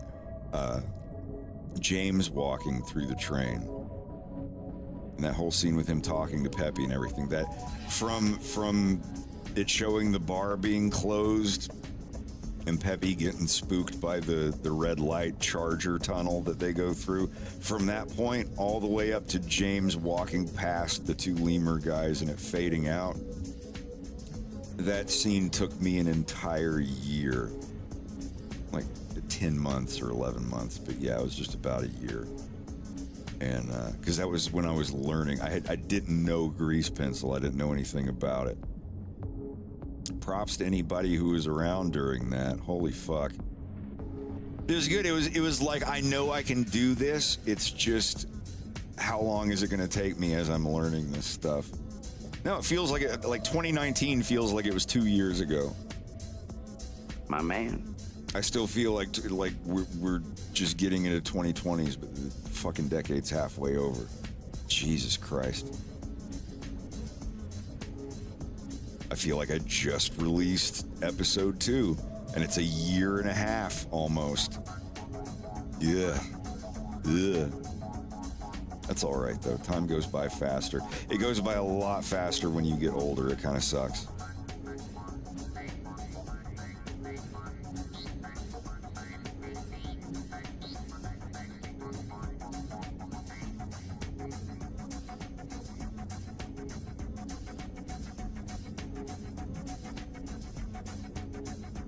So yeah, when you get this file, this thing of Bill on the security camera, this is probably going to be a pink texture or look like this. because this is loading a PNG sequence. And hey, it'll run faster for you, so. Don't know what else to say.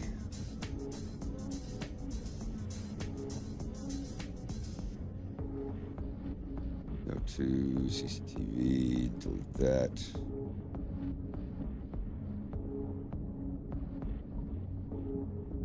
Yeah. New test file, July. July.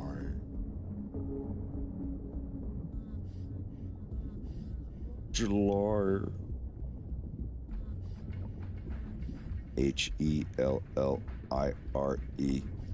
HELLIRE.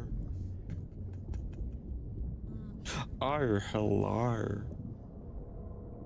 All right.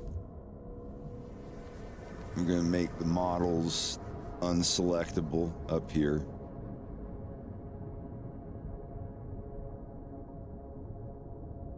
Make the world unselectable so you can't accidentally click on that and the BZ line's unselectable. Just know what I'm doing up here. And this is stuff that y'all in the captions, this is just like Wolf's captions and things from the other thing. Like ignore captions. That's when I put in the dialogue of the characters and stuff. Ignore that folder. You probably don't even have the add-on for it. BZ, these are the black lines that are on the world, the Bezier curves. That's why it says BZ. That's just that. I've made those for each shot.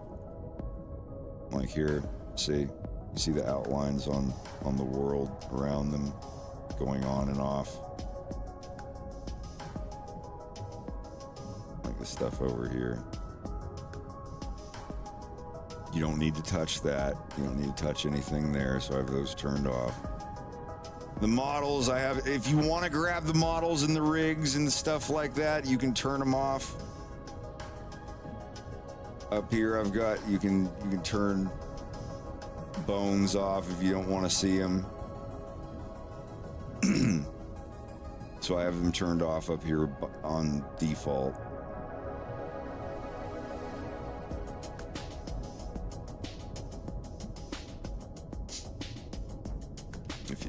If you want to see through Bill's shadow, you can go up here to my layer manager, click on the shadow layer, and go to it here and turn this down if you want.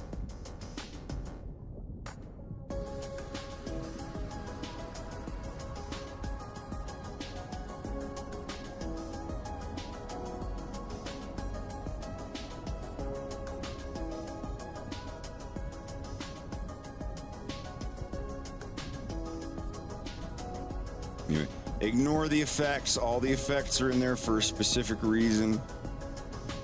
Like hiding the fill lines. If you don't do that, then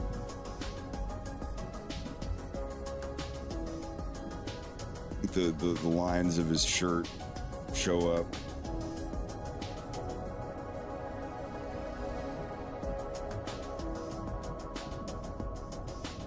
Anyway, yeah, ignore the effects and all this stuff. See, this is like the blur and depth of field effects on them. Leave all those alone. See, this one here gives them kind of a dark edge. See it going on and off when I'm clicking it here. It's very subtle stuff, but it's stuff that I leave on. You're only going to be fucking with stuff on this green icon.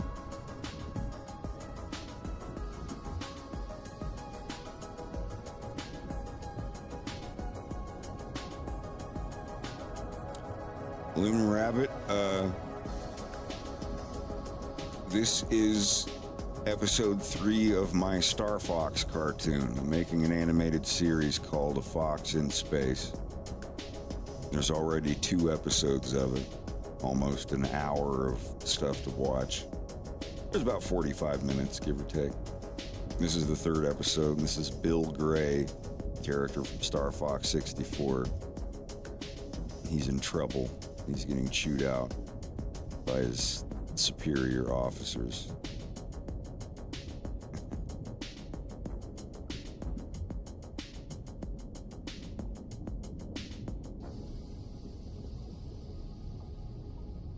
I'm just setting up a scene. This is a file I'm sending to some people who are helping me do in-betweens, just to give them an idea of how to draw everything. Now, all of these grease pencil objects are still saved in this file for now. I saved them all in my work file until I have everything ready, like all the 3D models are moving around and all that stuff. But if you are even slightly familiar with my other file, this one will work exactly the same way. This is literally my scene file for this scene. See if I can...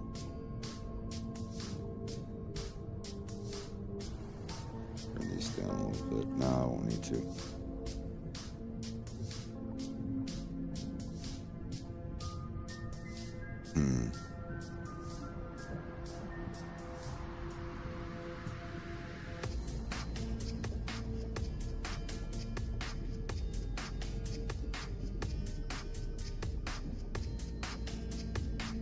There we go.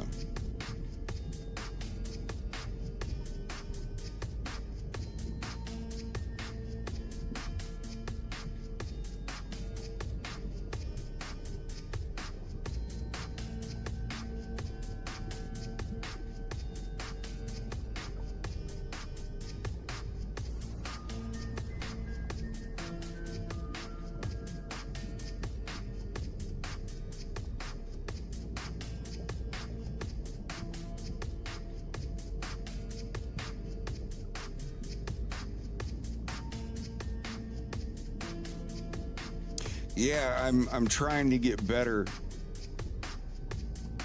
I'm trying to get better and make it look good. Because episode 2 looks better than episode 1. I want episode 3 to look better than episode 2.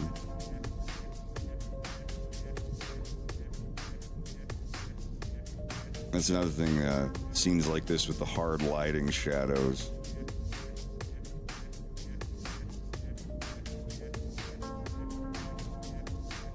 Every scene's not going to have that hard lighting on it, but the scenes where there's a lot of hard lighting, I definitely want to do it. It's only a little bit extra effort, and people are already saying it looks like something out of, you know, discount B-Stars. I'm fine with that. If people call my cartoon discount B-Stars, I'm totally fine with that.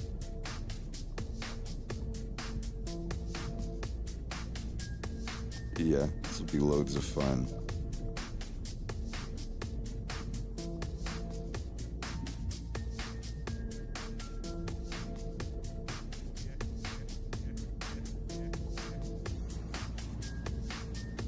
All right, I'm going to save this. If y'all are still paying attention, I'm going to put it in the grease pencilers thing.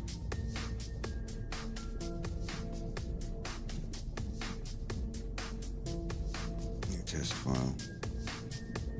Well, I'm going to hop off here. You want to bed? Let me come up and hug you goodnight. Sure.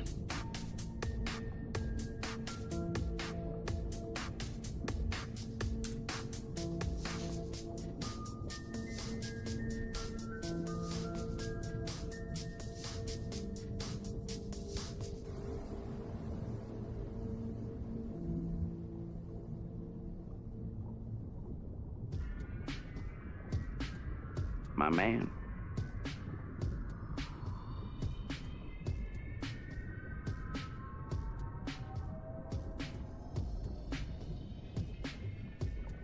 But this file, if y'all open this file, if whoever's in the grease pencilers and in the Twitch chat, go ahead and open that file and just play it and go through it and just confirm with me that everything's showing up all right.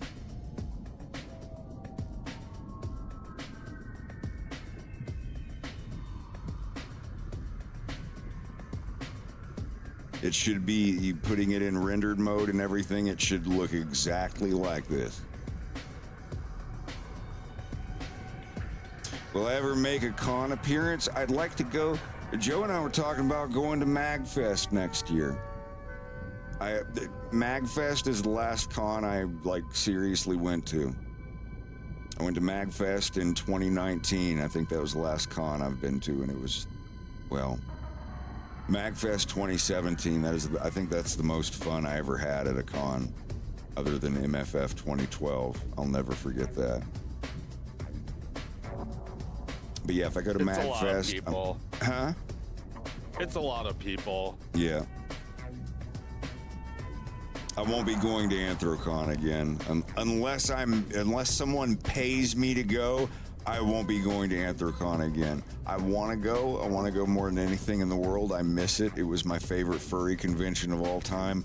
But 17,000 people, 15,000. Like, the last time I went was 2017, and it was 8,000 people. And that even then, I was like, this is too much. This is too many people. I'm waiting on my fucking elevator, and now there is more than twice the amount there, like double.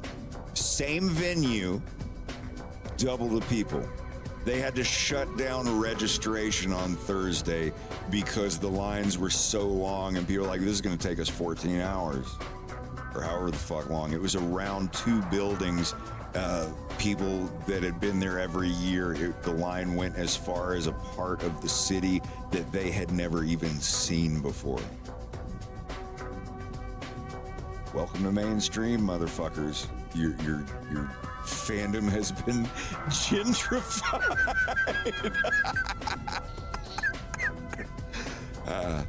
Let me go hug Greg goodnight. I'll be right back.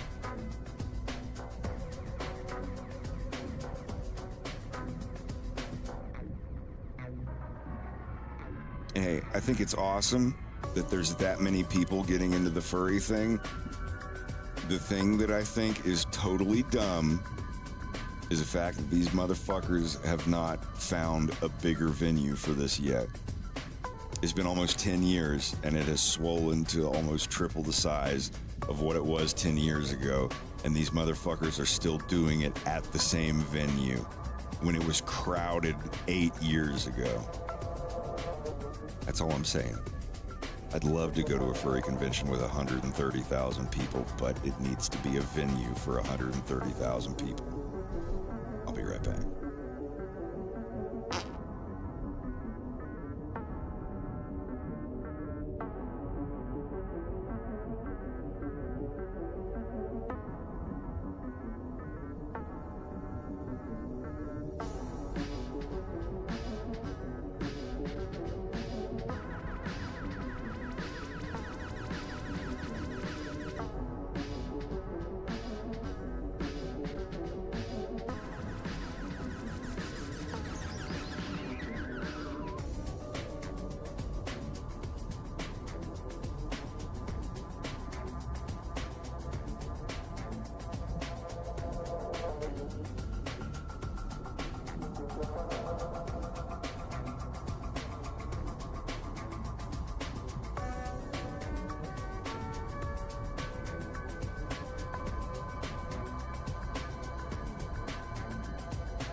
All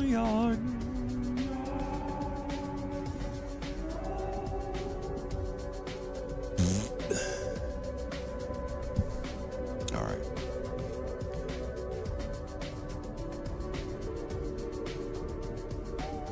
You want to see how I make a boat? Yar, show me. Alright, you see this cube? Okay, yeah. Watching. Alright. So I just make this shape.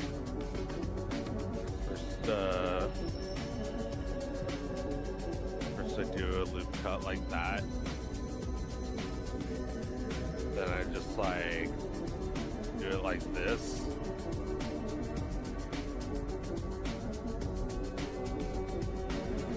It's like 90% of the boat shape already.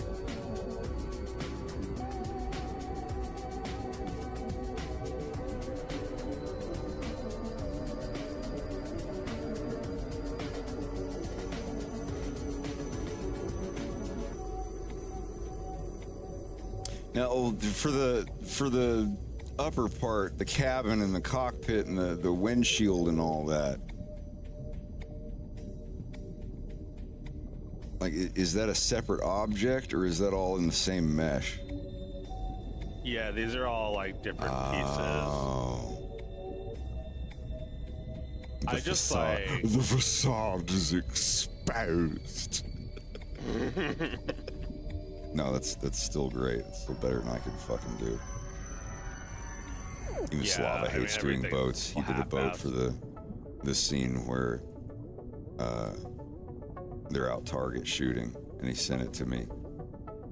And he was like, "No, delete that. I'm gonna make it better. make it a good boat. And sometimes it's a pain in the ass." Yeah.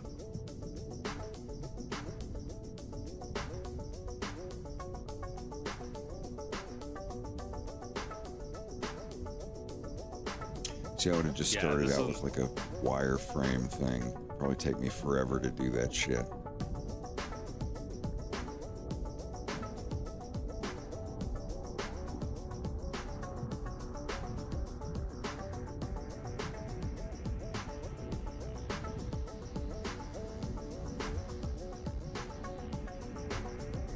Yeah, that thing you got. When I sent you my script, didn't you have that where it came up and it's like, I can't execute this. You have to enable something execution of scripts. Right. What was that? Was it in editing? No, I thought it was in system.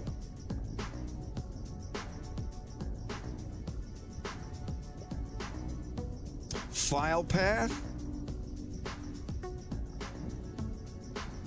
I know it says it when it comes up, but there's an option when you go in where you're like, for loading, save and load. Here we go. Maybe that's it. Yes, this right here, this homeboy right here, under save and load. When you're in the save and load here, you go to auto run Python scripts. They don't have that on, because if you download an abusive or malicious script from somebody, it can fuck up your Blender stuff or whatever. But it warns you about that. It's off by default. So when you get my script, it'll.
Or just helping people with the grease pencil stuff.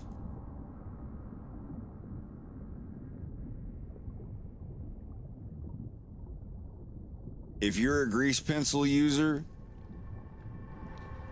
and you're in the grease pencilers thing right now and you're looking at this and a certain way I have something set up is confusing you, please tell me. If there's some weird way I have anything configured or something you don't understand, like the drivers here. Because see, like for all, you see as I go through the timeline here, they become visible and rendered if they're on camera. If not, then they become invisible and not rendered. If I let, it's like, oh, we'll just leave them on and make the last frame of your object empty.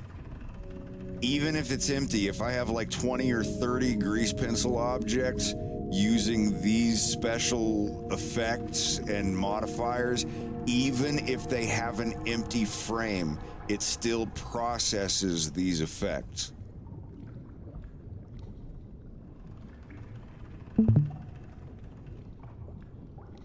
Okay, you don't know what a driver is. Let me show you what a driver is. So a driver is just when you take the value of one thing and make it the value of another. Watch this.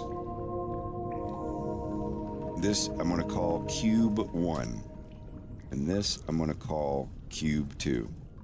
So we have cube 1 and cube 2. Let's say I want cube 2's rotation value, it's Z rotation, this, to be the value of this one's elevation. It's Z value. You see that over here, location Z, negative, positive, however many meters.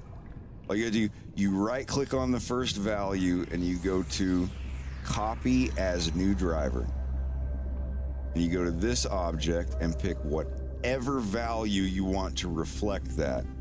And again, instead of rotation Z. So you go to rotation Z, right click and do paste driver. And there, now it's being controlled by something. So now when I move this, nothing happens. When I move it on Y, nothing happens. But when I move it on the Z elevation, see, if this thing's Z elevation is 90, this thing's Z rotation is good. See, it's at 338 degrees. I forget what this translates to in millimeters or whatever, but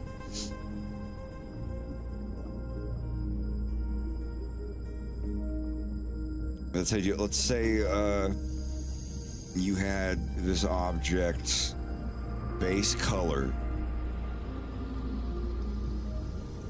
and you want its the whatever its color is, you want the blue value, or fuck it, let's do red. Let's do the red value, this value here, to be linked to how far along the Y axis this is. So you would go to this object's Y, this value here, and right click on it, copy as new driver, then you go to this one, you go to the material and go to its red thing and right click and do paste driver. See, so now when I move it along Y, it changes it. See? You can set any value to reference any other value. And you know, if it gets too high, it might loop back over or something. You have to set a limit to it sometimes. But it doesn't even have to be that. Let's see, see how the rotation is going up like that a lot? Let's say I wanted it to be slower, like half as fast. So you'd go in here to the driver for its rotation here. You can right click on it and go to edit driver and change it to an expression. So location is the name of it. So the expression up here, you put location divided by 4. So now when I move it up and down, see how much slower it goes? Or let's make it location divided by 40. Really little different. See? Look, see how little it moves now? It's taking this thing's Z value and dividing it by 40, and whatever that number is this thing's Z rotation here. It's like if you had a screw that you wanted to like drive into a board, and like the more that it screws in, or this thing goes down or whatever. You can do it to its own too. Watch this. I can take this object's own Z value, copy it as a new driver, and paste it to its own Z rotation. Paste driver. So now when I move this object up, see, it automatically, see if I move it X-wise or Y-wise, it doesn't do anything, because those values aren't what affects it. If I move it up, it goes up.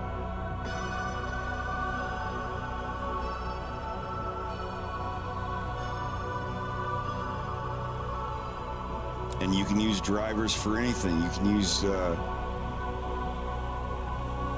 let's say this light here that's on.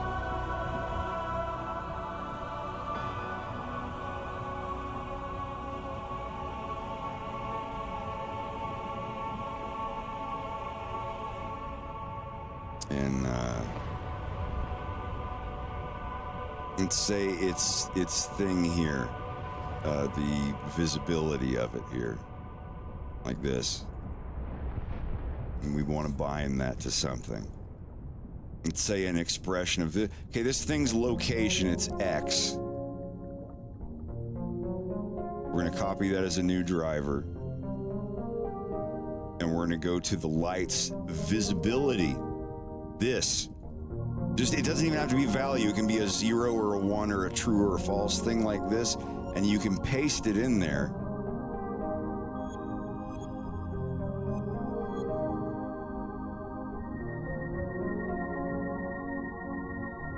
See where if it's a certain value, see if it's equal to or less than 0, the light will be on, but the second that this value becomes greater than 0, it'll turn off. Watch, see, negative 0.5, 4, 3, 2, 1, and when it gets greater than 0, or I think, yeah, it turns off. But you can go in here and edit it as a location, and you can put in an expression. Put location equals 0. Let's see if that works.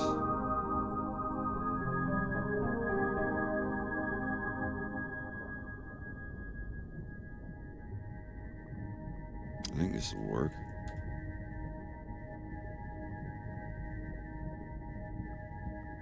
Was it?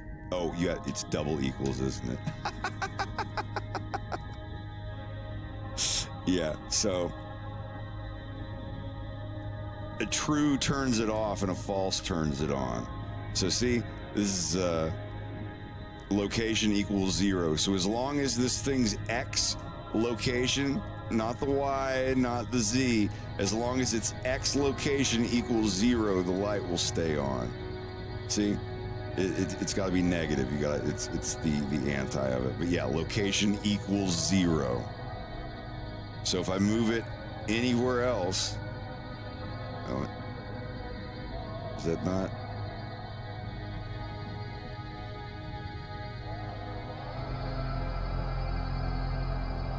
Yeah, so if I move it anywhere else, it's on, but if I put this back to 0, the light turns off. But if I move it anywhere else,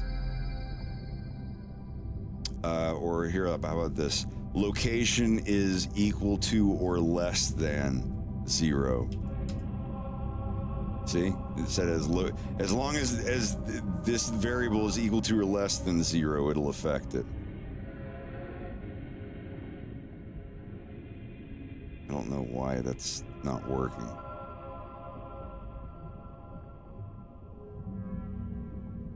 Not equals 0. But this is how you use it. I don't know why it's not There, yeah. See, that one's working. Location does not equal 0, then turn it off. So, negative whatever. You get 9, 8, 7, 6, 5, 4, 3, 2, 1, and so you're back on 0. It's on. But if we go forward, see, it's off. And these are the expressions I use for drivers. So, explaining to you now what I use the drivers for on the cameras. Let's say we've got camera 1. The camera 1. Now we've got camera 2. Just a straight down view here. And then we're gonna do a camera 3. And watch this is important if you want to know how this works. I'll put that camera down here, looking up at our blue square. So this is camera 1, camera 2, and camera 3. So,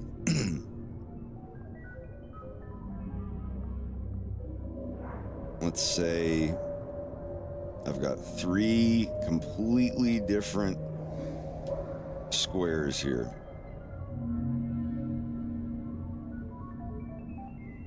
Got cube 1, cube 2, and cube 3.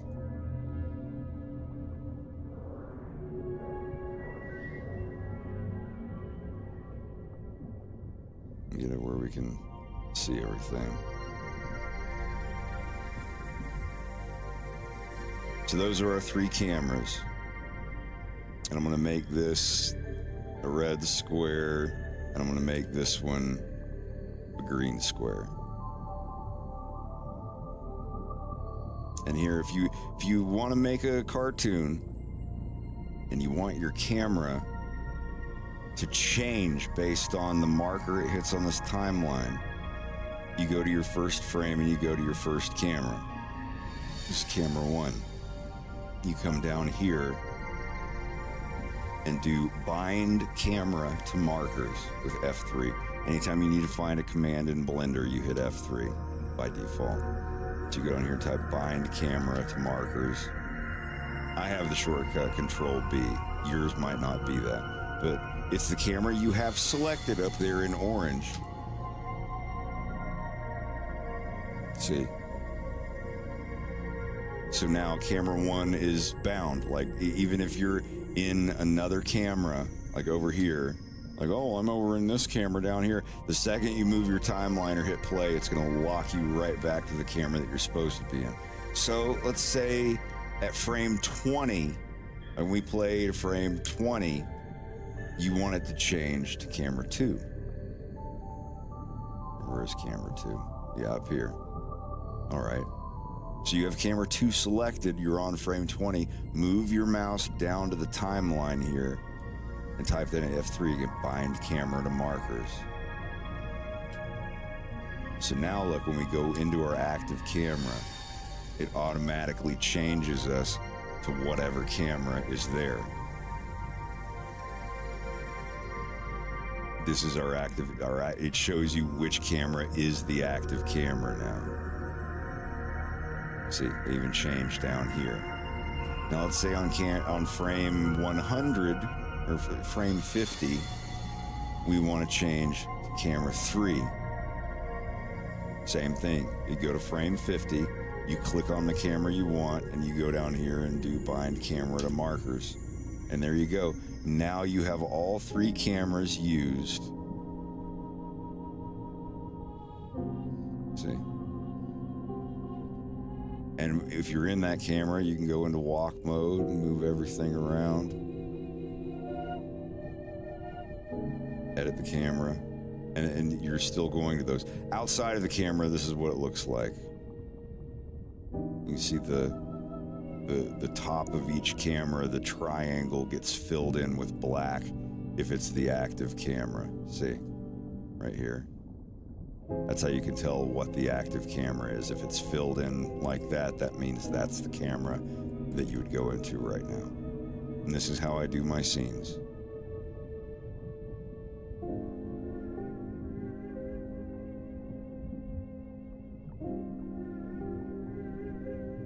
So now, let's say you want to give a tag to each of your cameras. Here's camera 1. We're going to go to its object settings and go to relations, and it's pass index. You can go into custom properties and make new properties called Bob, Tina, whatever the fuck you want to do. But I just use the pass index. So camera 1, it's just a variable. You can make it 69, you can make it 512, you make it whatever fucking gigantic number you want it to be, up to like 32767. But since it's camera 1, we're going to give it a pass index of 1. It's just easy to remember. Then we're going to go up here to camera 2 and give it a pass index of 2. And now we're going to go down here and give camera 3, you guessed it, a pass index of 3. Now let's say blue cube is only supposed to be in the shot for camera 1, and then it disappears. Like I said, like our grease pencil object of shot 1, you're sending shot 1 to a person to do the in-betweens. Like you sit in that one little file with that one Blender object that they save and edit, and they send it back to you, and that's it. You just overwrite your old one and it loads automatically. So, say this is camera 1, but we really only want to see the blue one when we're on camera 1.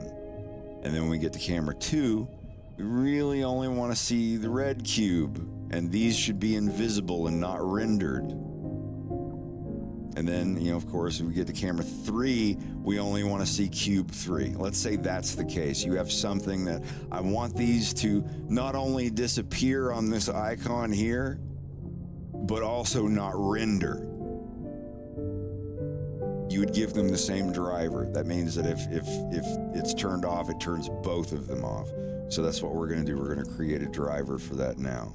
We're in camera 1. And remember, we've set all of our cameras. Camera 1 has pass index of 1. Camera 2 has index 2. Camera 3 has 3. We got to do the same with the cubes. To the objects, not the mesh value, but the object data. Not the mesh data, but just the object. Every object, every light, every mesh, every grease pencil thing is inside of an object container, and that's these properties, the X, the Y, the Z, all that stuff. So you only ever change the pass index in this for what I'm doing. So cube 1, give it a pass index of 1. Cube 2, give it a pass index of 2. Cube 3, give it a pass index of 3. Nothing's changed because there's nothing that has been programmed to change. You can give everything that, pass index 738, it doesn't matter. But like nothing's been related between the two. So to have these affected by the active camera, I had to look this up, it took me weeks. So this first object here, hold tight. Let me just take one look at the drivers. So I just have to memorize them.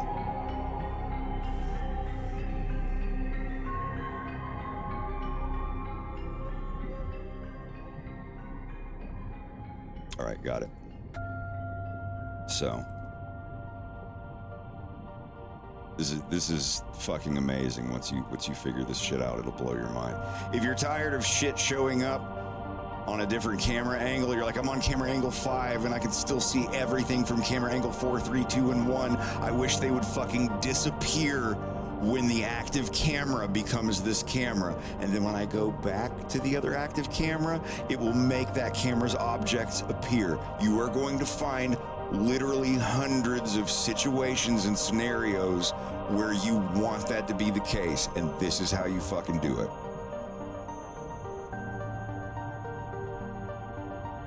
So, if you're on shot 5, make sure that camera shot 5 has a pass index of 5, and everything that you want to be visible, invisible based on that camera 5, all of those objects should have a pass index of 5 as well. If you're like, oh, well, what if I want the object visible on 2 cameras? Let's not get out of ourselves here. We can get to that on a later day. Right now, you know, I don't have any grease pencil objects that I want visible on 2 different camera shots. They're visible for 1 camera shot, and then they are done. Then they're gone. You can. This is where you would give it a custom property and do like X, Q, R, 3, 6, whatever, and then you would do an expression of if its pass index contains the letter Q, then it should be visible. You can do that. But we're not doing that today. We're keeping it simple. So we're on camera 1. Object with pass index of 1. We're just going to edit this one right now. We're going to do its visible. This icon up here. We're going to go in and right click, edit driver, or add driver. It doesn't have one to edit yet. So do add driver, and it's going to be a scripted expression. And we're going to use self. And down here, it's single property. There's 2 icons that are the same, like context property, but you're doing a single property. And it's going to give you variable. That's going to be the name up here for your expression. Like variable plus whatever is the final value that gets sent to this. So we're only going to want to send a true or false value because that's all it is. This purple icon up here, it's not a value. It's not like a 7, 8, 23, whatever. It's either on or it's off. It is a Boolean. It is either true or false. So this expression that we're doing is going to be like,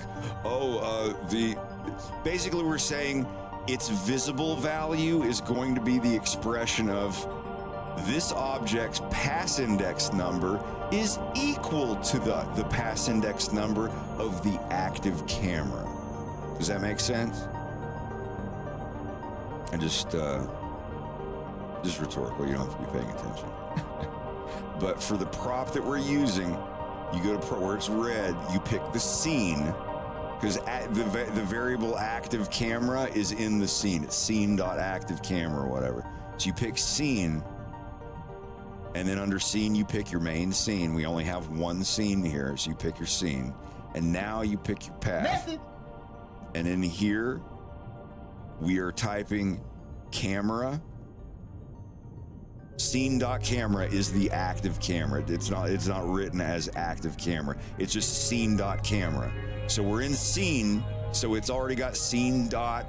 You don't have to put the dot or anything. You put camera dot pass underscore index. So var, this variable var, is the pass index of our active camera, which right now, see, the value is 1. So our variable that changes this visible to be true or false is going to be this expression here. Variable, which is, the active camera's pass index is not equal to self dot pass underscore index. Self is the object that we have clicked right now, like that.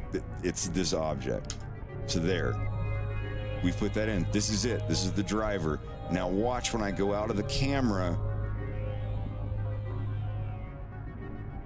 and move to a new active camera. See that? You see?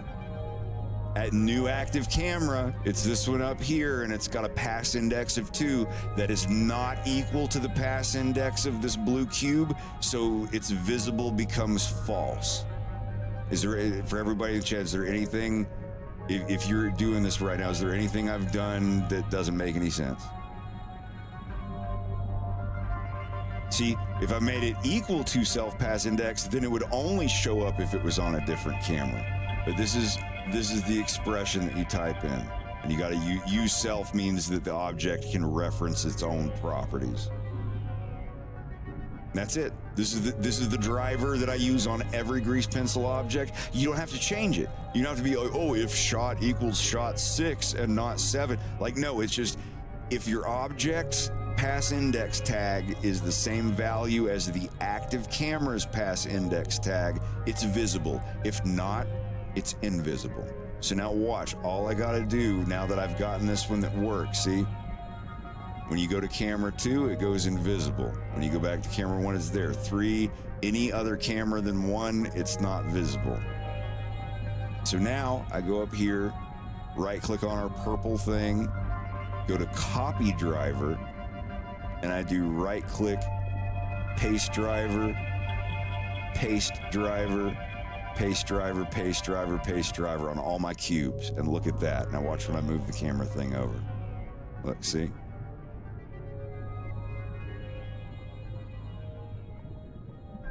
So when we're in our camera, and our camera moves, see? You only see one. You only see the one that has that tag. You're like, oh, well, I made this object here that's actually supposed to be on camera 1 with the first cube. Well, you just click on it and change its pass index to 1. So when you go back to 1, see, they're both visible. It's like, oh, well, the green one was supposed to be on camera 2. We'll go to this one, click on it, and set its pass index to 2. And there. Now we don't have anything that's on 3. You want to, duplicate this one out here. Duplicate this one and this one. And select all these, and you want these to show up. My source for learning this is just going through and looking at drivers. I watched a video, I'm like, okay, so a driver takes one value and puts it in another value.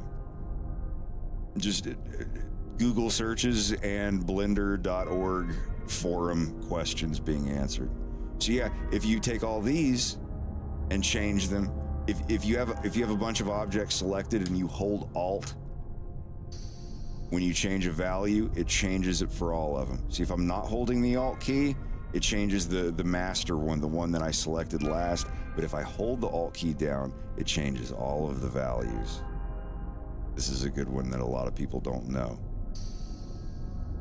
If you hold Alt, it affects all of them when you slide it. Or if you want them all to have the same value, you hold Alt when you click, and now when you type in the value, it puts them all down there.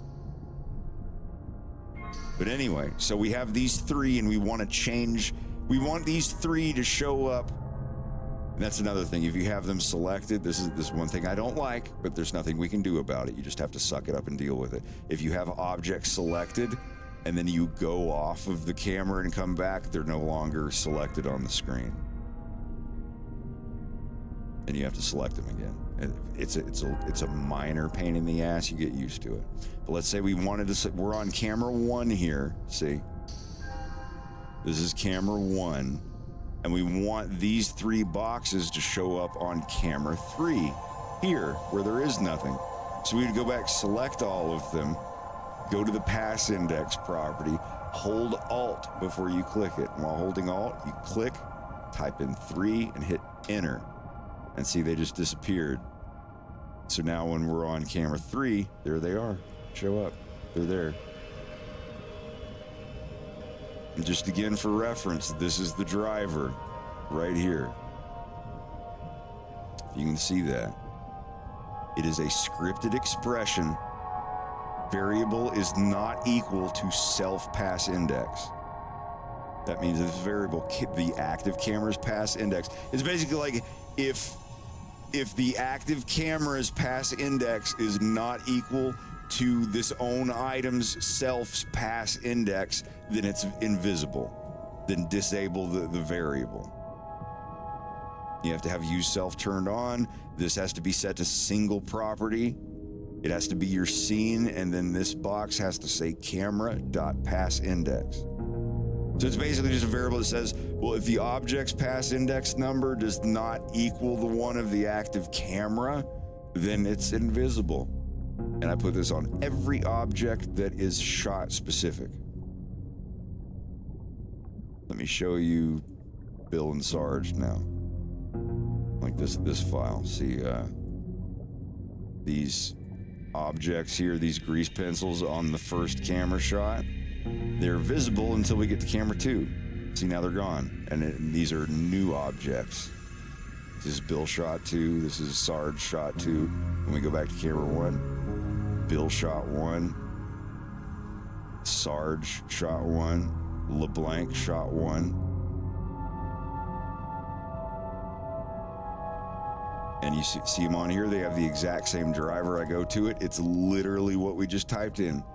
This is no different than the driver that I just showed you. If you can't see it too well on the screen. Yeah, here. There we go. It's literally the exact same driver.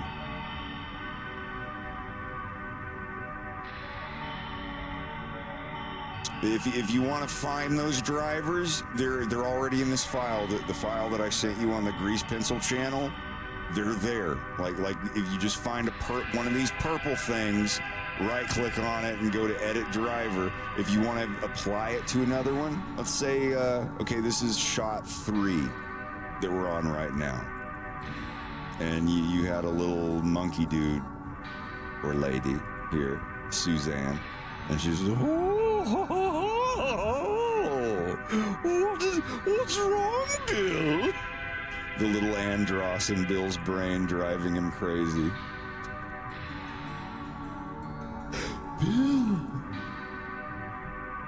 yours is the veil of blood. Yours is the sword of Michael. Save your soul, kill them all, kill them all, kill them all. So you had this little thing here that you wanted only on this shot. See, shot 3, we're at camera shot 3, right? Like it says down here. And you only want it there for that one. You go to the object, and you just pick one of these. I'll click on this one. And go and copy, you just right click on the purple. They're all the same driver. They're all the exact same variable. For the show and for the render, if it's not the right camera, turn it off. That's all these here. Watch all these of Bill. See how they change? See how it's going up and down through shot 4, 3, 2, 1, 2, 3, 4, 5, 4, 3, 2, 1. Like it's the same driver for all of them. So all you gotta do is right click on it and hit copy driver. Then you go to your monkey, find it on here, Suzanne, there she is, and right click paste driver, right click paste driver. And it's like, oh, it disappeared. Well, we haven't put in the monkey's pass index yet, have we? So what shot are we on? We're on shot 3. We can still click on her, even though she's not on the screen, and go to her properties, find her pass index. See, default pass index is 0. So we click on that and type in, we're on shot 3. So this is shot 3. Type in 3, hit enter. There she is. So now we're on shot 3. See, she disappears if it's not shot 3. This is for optimization's sake. If you have a bunch of, it's like in level design. If a player is never going to see the back of a texture, don't put a texture there. If in Call of Duty 4, you're at the edge of a multiplayer level and there's an invisible wall where you can't, or a barricade or something, and the cave turns around in a corner, like they can see in the cave, and then the cave takes a right turn, you don't have to put any barrels or coal carts or anything around that corner because no human being is going to be able to see it in the game. If you put it in there, it is a waste of file space, it's a waste of processing time, even if it's invisible. Or I mean, even if the player can't see it. But if you actually manually turn the object off and disable it when it's not in use, it'll run a little bit faster.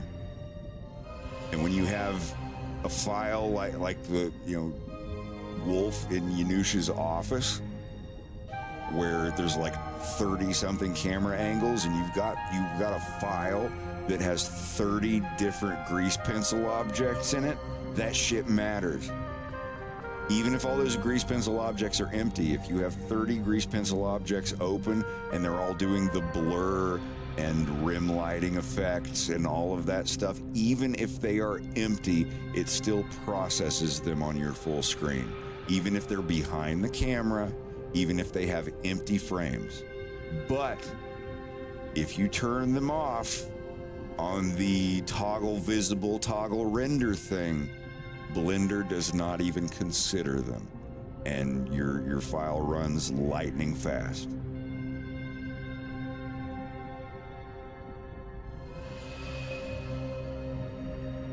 Kill barrier, like what is a kill barrier? You mean like when you get to the edge and it drains your health unless you turn around? It's the same thing. Some level designers don't like there being a wall. They like being like, hey, you can run anywhere in the game, man. You can even go out of bounds. Like, there's no boundaries. You can go wherever you want. But if you run in that direction for more than 10 seconds, you will be shot for treason. Like, it's same thing. It's the same thing. Some games are just like, oh, you go out of bounds, you know, you're gonna die before you get out there and realize how shitty and empty it is. So it's just the same. It's a matter of preference, really.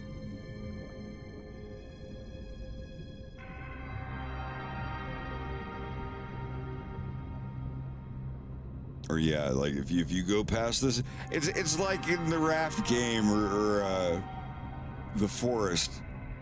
It's like, wow, the ocean goes on forever. I wonder what's out here. And you go out too far, they start just spawning sharks that kill you in one hit.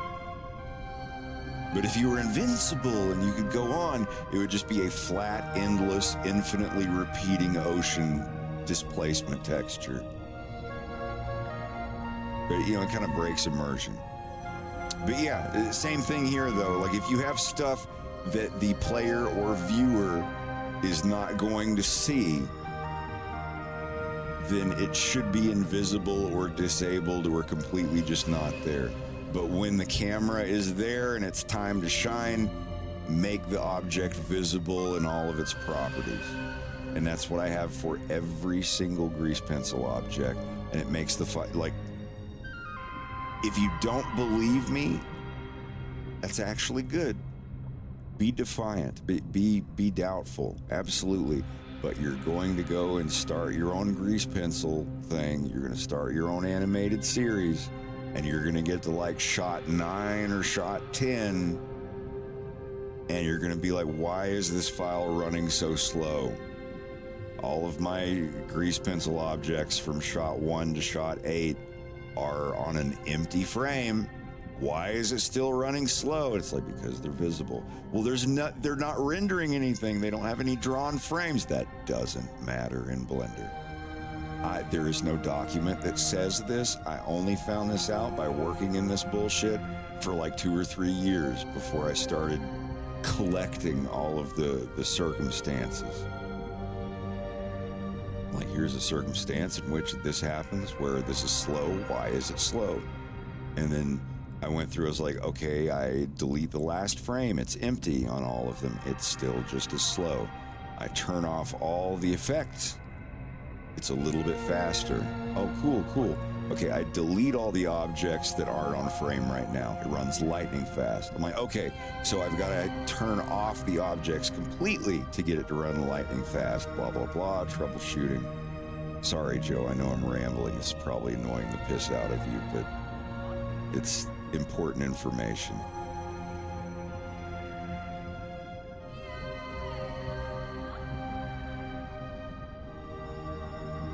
I don't mind. I'm getting a little tired though. I think I'm gonna quit in a few minutes. All right, I'll go ahead and pop you off. Yep. You're down. You have been undocked. Fred, have I heard the music artist Stelvio Cipriani, specifically the Speed Driver album? Are you playing? You playing with me? Orbity, are you playing? I have 2 Speed Driver sound loops.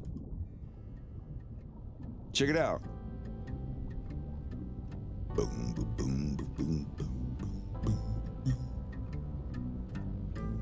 I got this album in like 2014.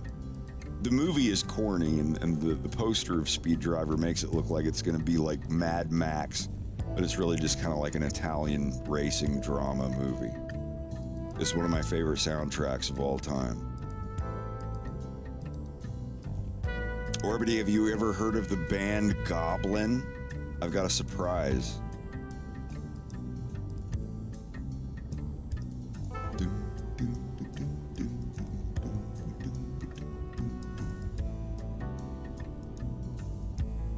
Okay, the movie Dawn of the Dead. Goblin did the soundtrack. The original version of the horror movie Suspiria. Goblin did the soundtrack.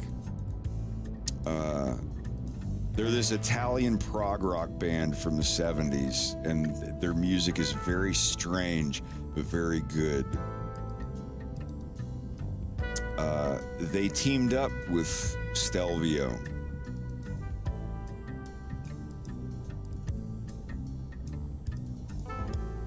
I assume you recognize this theme.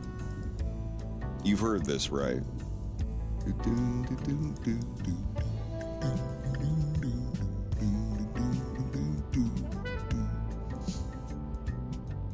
It's track 4 from the Speed Driver soundtrack. Excellent. Thank you for the resub, Chris. Giallo. Yeah, Chris, I guess you're familiar with Giallo? Like the film genre? Like the old, like, 70s horror thriller stuff? James Falcon, the hyena in the violence, all of his episodes and his scenes are very dark synthwave kind of oriented, like the music that's going to be when it's James Falcon's episode and it's his story arc being explored.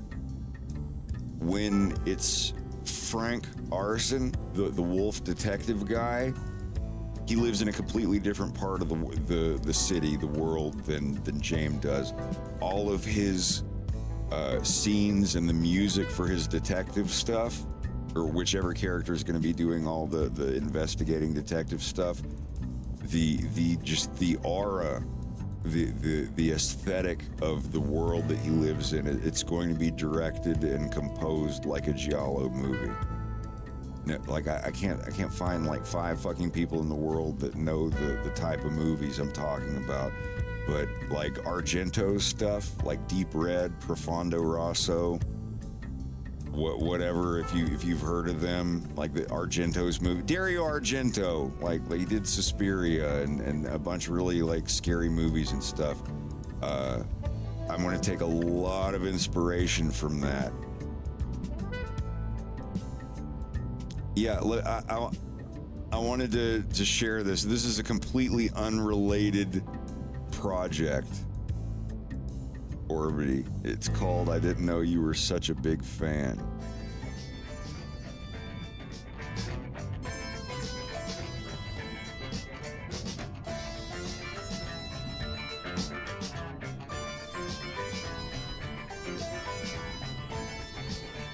This is Stelvio Cipriani teaming up with a couple members from Goblin. Completely unrelated song, but Cipriani is reusing his Speed Driver theme for this album.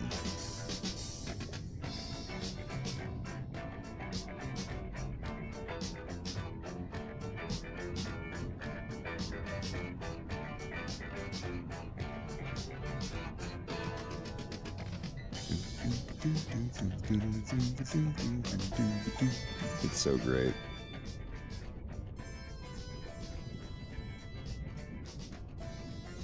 Wait, there's an unreleased originally intended soundtrack for Hellraiser 1? No, please send it to me. Send me a link. Yeah, you probably heard it like this. With it turned down a little bit.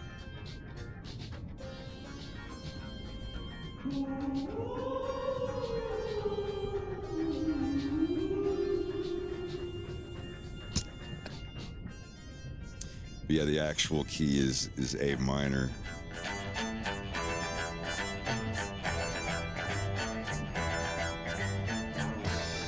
But yeah, right when I download, because that's my favorite thing by Stelvio is the Speed Driver soundtrack. Even the ones that don't follow this riff, it's a great album. And I was like, oh wait, he collaborated with Goblin. And I literally thought, I was like, man, hearing Goblin do like a rendition of the Speed Driver theme. And I open up Incubi Recurrenti, and the first track is literally them jamming on the riff from the Speed Driver theme. And it fucking made my day. Oh no, any official song now, even if it's from a library album by KPM Music from 1970, it's gonna show up. It's gonna get identified. I don't get flagged, I don't get striked. It's just when you go to watch the VOD, it gets muted on the parts that have actual stuff.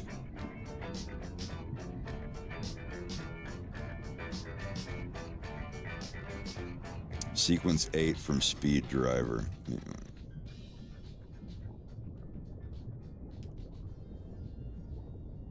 Load that up. Okay, that's sequence 8.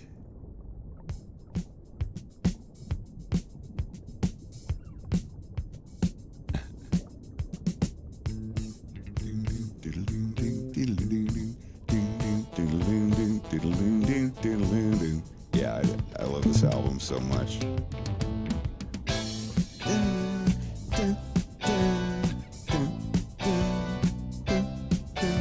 Yeah.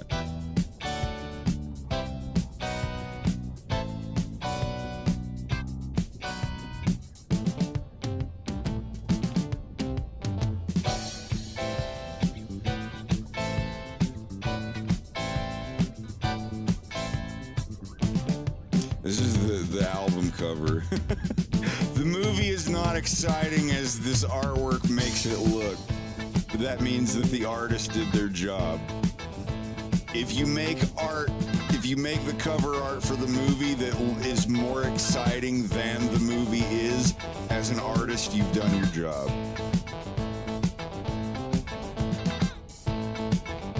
It's not a horrible movie, but it's just your run-of-the-mill 70s racing drama Italian flick.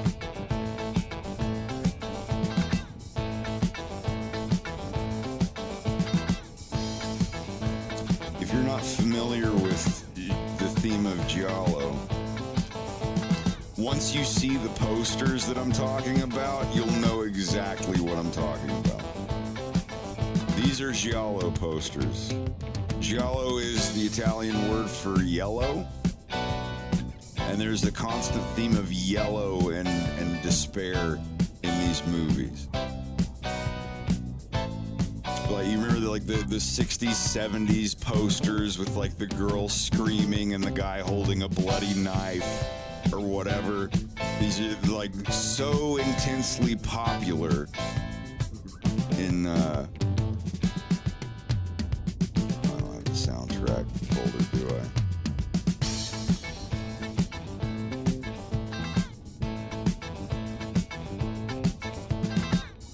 I'm just gonna play a folder of the music.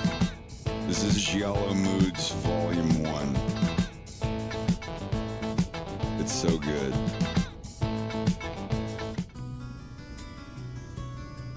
But this is going to be a very strong vibe in the violence whenever Frank, the wolf, basically Wolf O'Donnell's not wolf character.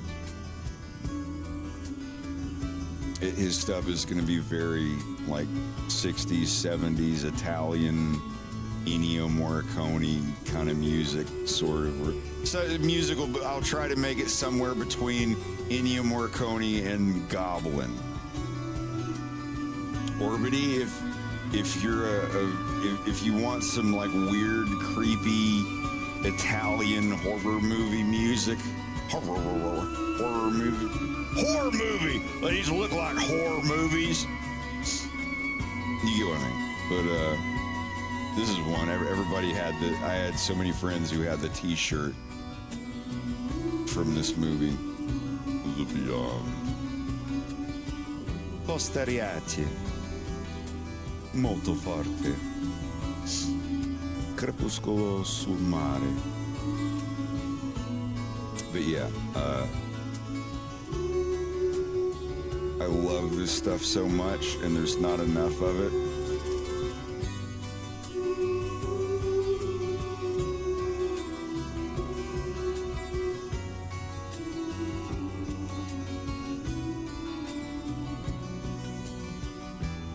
I want to try to find the Giallo poster I did for Zorostrella.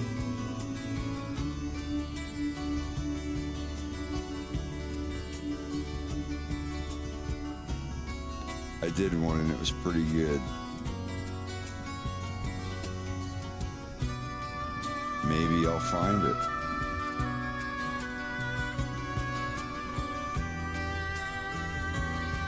There it is. I found it. I found it. I did the thing. This is my attempt. These characters are all going to be in the violence, but this is from 10 years ago. God.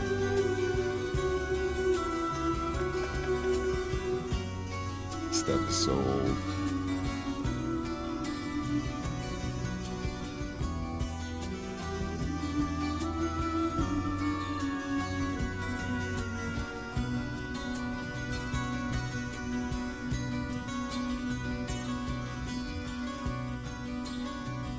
I mean, you can tell, like, their hair is going to be different, and James Falcon is no longer a fox. He is a hyena. This character, though, his name's changed to Todd Marshall. No relation. But, man, good stuff.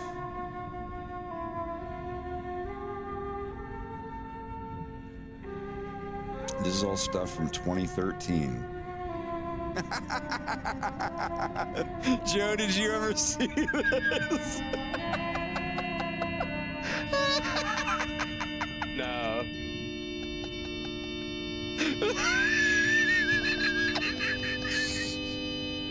Bill and Fox's Radically Doodler campaign. Damn, yeah, this is my earlier, like, copyright dodging Star Fox cartoon.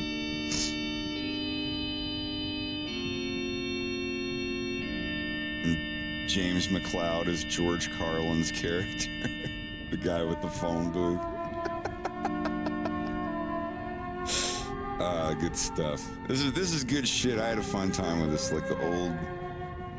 I was trying to make it like a 70s sci-fi thing. God.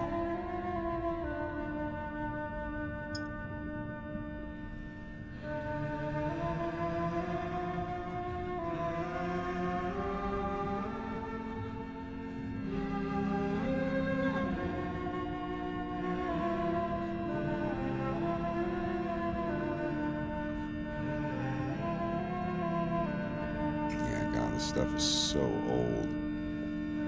Dad, don't go.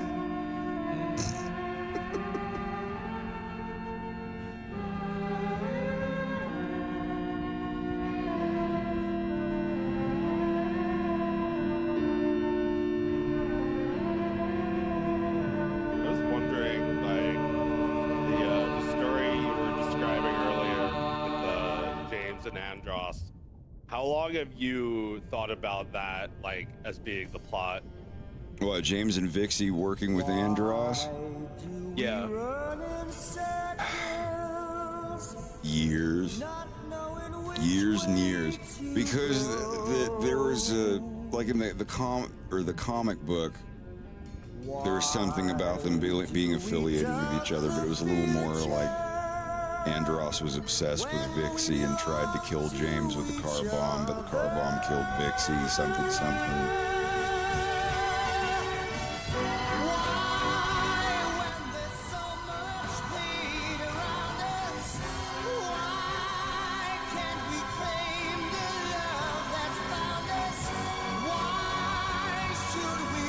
God, this is so old.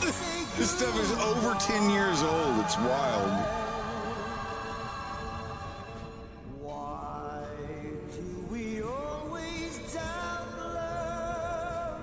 Yeah, this was the before I finally like flipped back over to it. God almighty. This is Farrah Phoenix's original idea or concept. God almighty.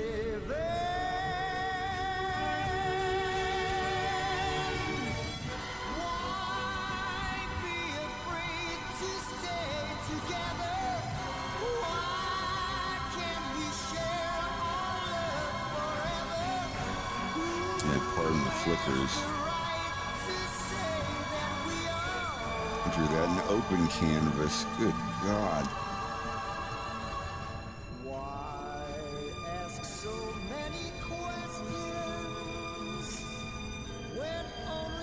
This is the original, like, okay, here you go. This is from 2011.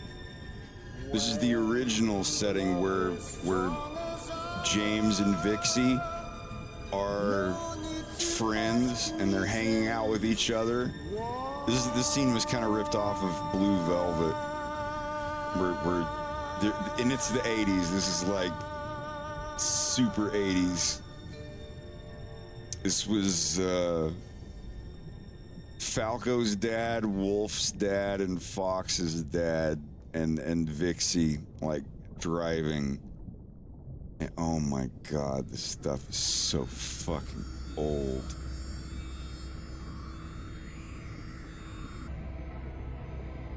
Because of the scenes with like, yeah, so we got baking soda, baking powder mixed up, ruined the whole cake. But you know what? He ate it all of it. She's like, ew. Geez, what some people will eat. And they're like breaking apart crab, bug, alien thing legs and drinking the juice out of them. It's like... This is literally from 2011. It's wild. James running animation from 2011. Just got bored and I was like, I'm gonna animate James running through before he lost his hand. But yeah, this stuff is so old. James and Vixie in the 80s. Keep in mind, this is when I gave them all like furry anime hair. I didn't want them to look like the actual characters because I was afraid. I was like, I'm too famous. People will know and I'll get in trouble. And it's like, no, I wasn't anywhere near.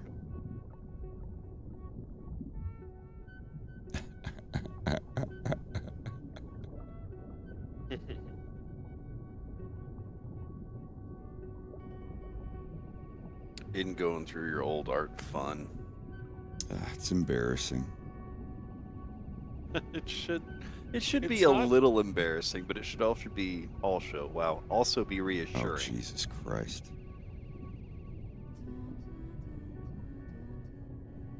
Doesn't seem like it's that embarrassing if you're showing it to your stream. I'm way more embarrassed. I love showing embarrassing stuff to the stream. Just even if it just like, I like that. If it motivates people to be like, wow, you were that shitty of an artist back then, fuck, maybe there's some hope for me after. That's the only way I got mine, is when my favorite artist would upload old stuff and I'm like, wait, what? You were this bad back then? Fuck, maybe I can get better. I'm thinking the opposite. I'm like, even his old crap is good. Well, I appreciate it. I mean, it was good, but it's like I look at it and it's like, holy fuck, I'm glad I draw better than that now. Oh yeah. Oh my God. I mean, you spend like years and years just like writing this cartoon.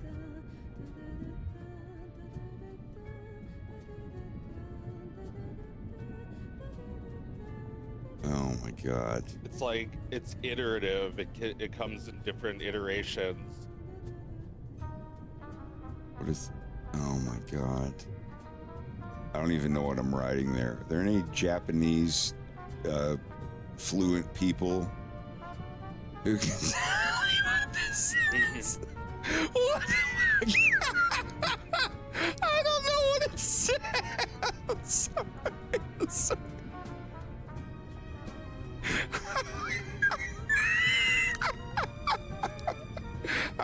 apologize.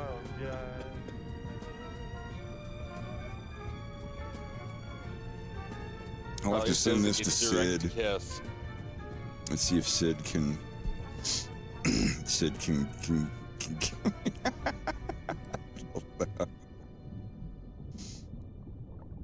Oh my god. Wild What the stuff. hell is even that? I wish I'd saved a little more of my old shit.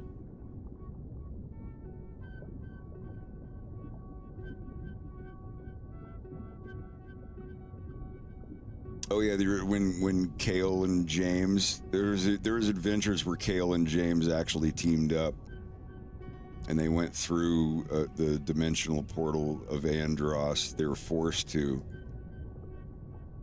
and yeah, this might be from 2010. Good God, it's either late 2010, early mid. Oh, my comic book pictures. God damn. These are so old. I'm sorry. I apologize.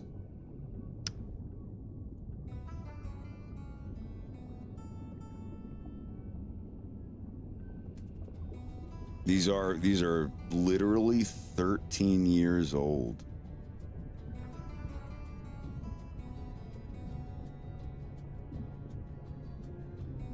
Yeah, Fixing a Hole was originally episode 9. God damn. Oh man.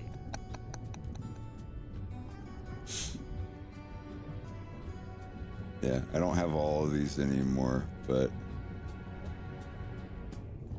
good God.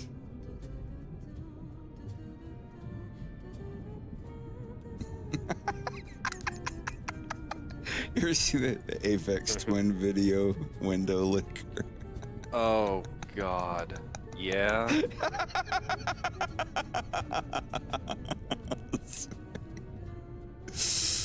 Oh my God. These are great. Then when the others, God, these are so lame.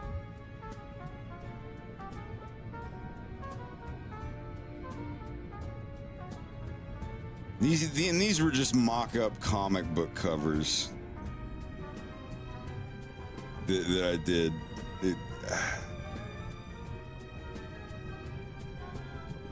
Oh my God. This was all done in Paint Chat. You know, the Oakaki boards where people would get on there and like draw stuff. Oh my God. I love that. I miss that shit so much. This is all like in 2010 and 2011, that's all I did. I would come home from my shitty job at Walmart and my gas station job and just like do Paint Chat, Star Fox stuff. It was an anime site. It was Manga Masters and Pico or Nico, and people would be like, "Oh God, it's the Star Fox guy." I can't show some of these because they're a little not 2020 friendly, but Star Fox Crashes the Art Party was a fun activity book for children.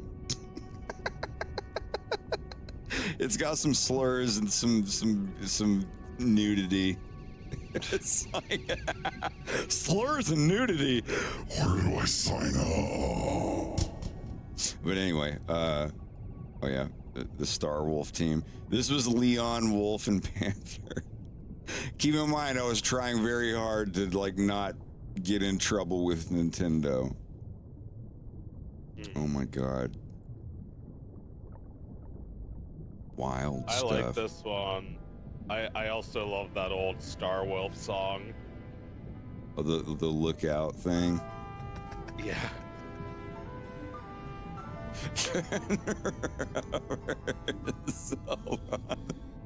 This is back because in this Peppy was from Yorkshire.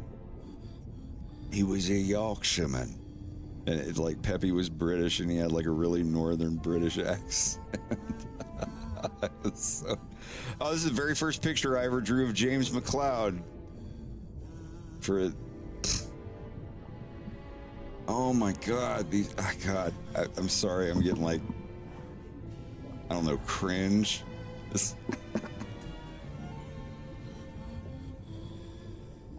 But yeah, originally the first Star Fox team was going to be Peppy Pigment James, and then Cale O'Donnell was a red-haired ponytail wolf guy that was Irish as fuck. And he always wanted to fight people. Yeah, Wolf O'Donnell's dad was originally like this wily, red-headed, like Irish wolf guy. Oh my god. Yeah, this is all. We're back at 2010 now. Oh my god. They're all in the cafeteria at the Cornerian Flight Academy, and Wolf gets a fucking fork stuck in his eye. This is so old. Oh my god. James McLeod. Yeah, this is back when I was doing everything, not even in Flash 8, Flash 5. Oh yeah.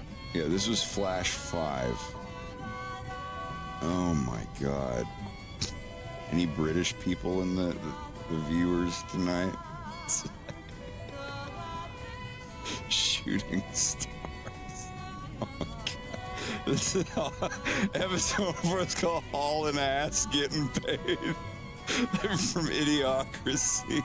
So lame.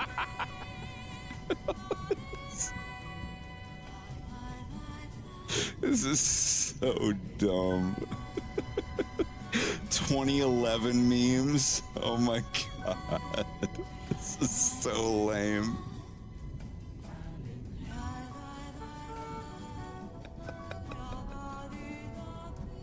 Yeah, this is all 2010. We'll move forward to 2011 eventually, but oh my god.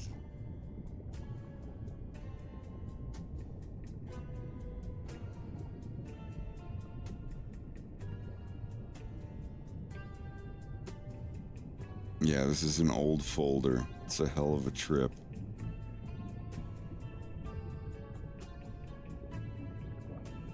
Jesus is in control, dude.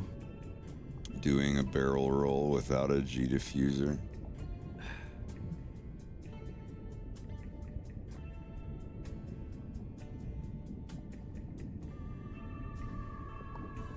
There's one where Fox is sleeping, and then it's a Wonder Chosen bit. Fox is sleeping, and someone's like, "Fox, wake up! You're having a nightmare." And Fox is like, "What?" He wakes up, he's like, "I am?" And Wolf is sitting next to him wearing like leather fishnet bondage gear with a cat of nine tails, and he's like, "Pucker up, it's about to start." Yeah, it's like, "Fox, wake up, you're having a nightmare." "I am?" "Pucker up, it's about to start."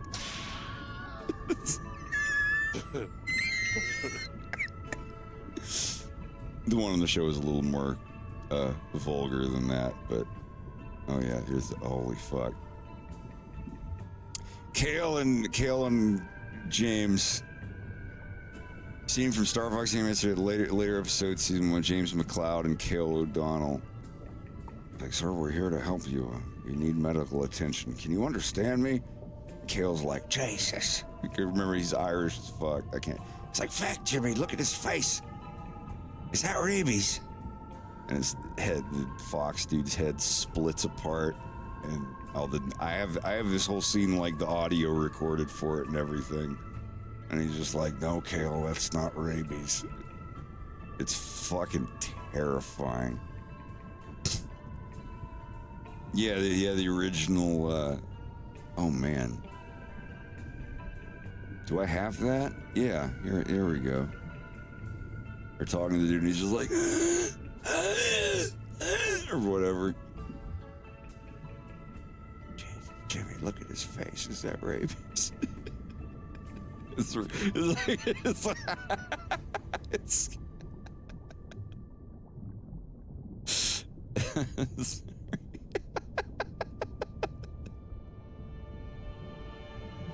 God. The actual animated part of this is pure trypophobia.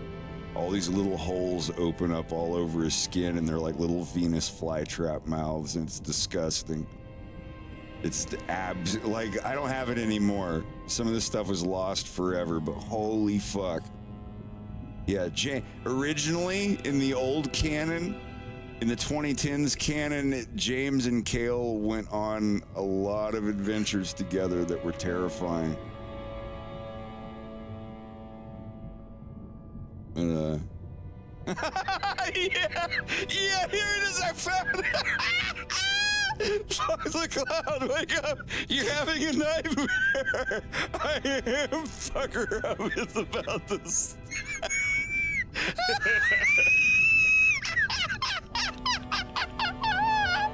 I'm sorry. Oh, God. I'm so glad I found this. Give him to me. Jesus Give Christ. him to me. Wow, really? I like how as the second panel, the Fox is like all the way to the right, and there's like this huge negative space to the left. And it's just like how it would look at a show if it's like really obviously going to pan over to something horrifying. Like someone's running from a monster and they finally hide away somewhere and they're panting. They're like, oh God. Oh God, I'm safe. And then the camera like cuts out to a wide shot and the person hiding is on the far left and there's just this giant empty wall and it's like, oh gee, and then they bust through it. It's, and Resident Evil 2 did that with Mr. X and it pissed me off. Oh my God. Falco's high school picture, and Falco is supposed to be like a goth guy. Oh my God. This thing doesn't want to keep showing the right stuff. It's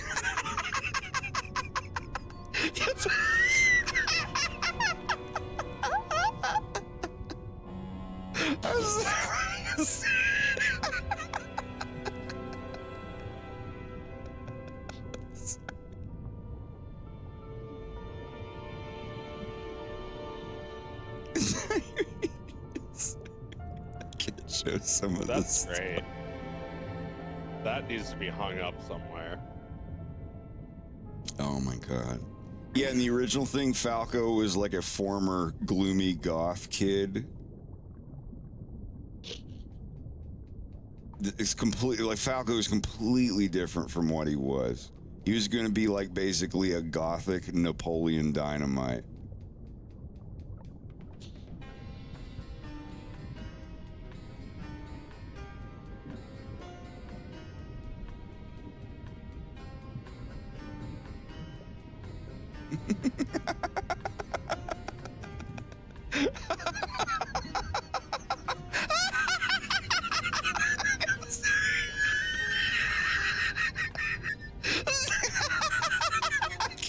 I can't say out loud what this is from or I'll get in trouble.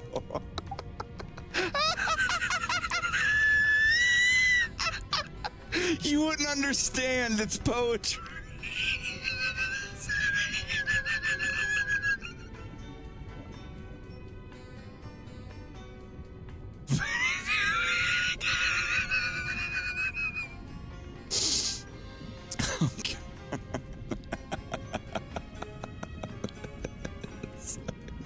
I apologize. For the lilac riders. I can't. Oh my God.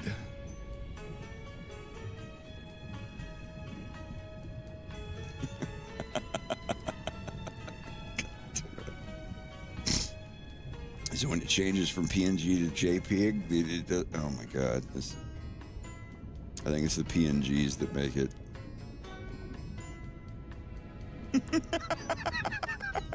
The Booty Rap album from 1993. Fuck. God damn. It's fucking destroying me.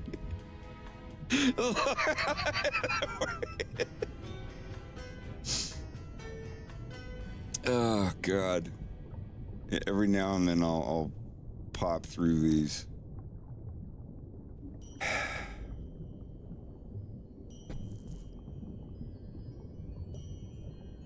The one picture where I made Crystal basically Yoko Ono of the Beatles, and it pissed off like half of the Star Fox fandom. Oh yeah, here's some of the...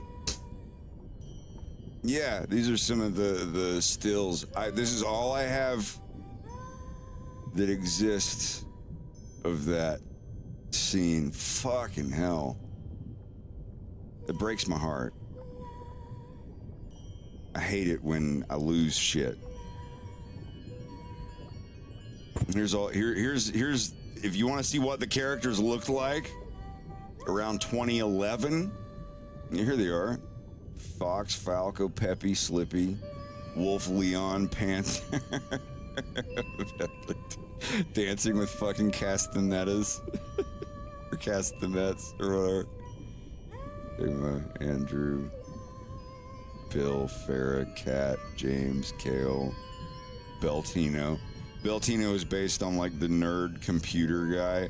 That one picture from the 70s or 80s of like the nerd mustache computer dude with the wood panel house, and he's like logging into Telnet on his computer. I was like, that's Beltino, 100%. But yeah, I gave them all hair in case Nintendo came after me, and then I could just be like, oh, well, this one's name is Little Jimmy. Oh my lord. Booty tooth. I'm sorry.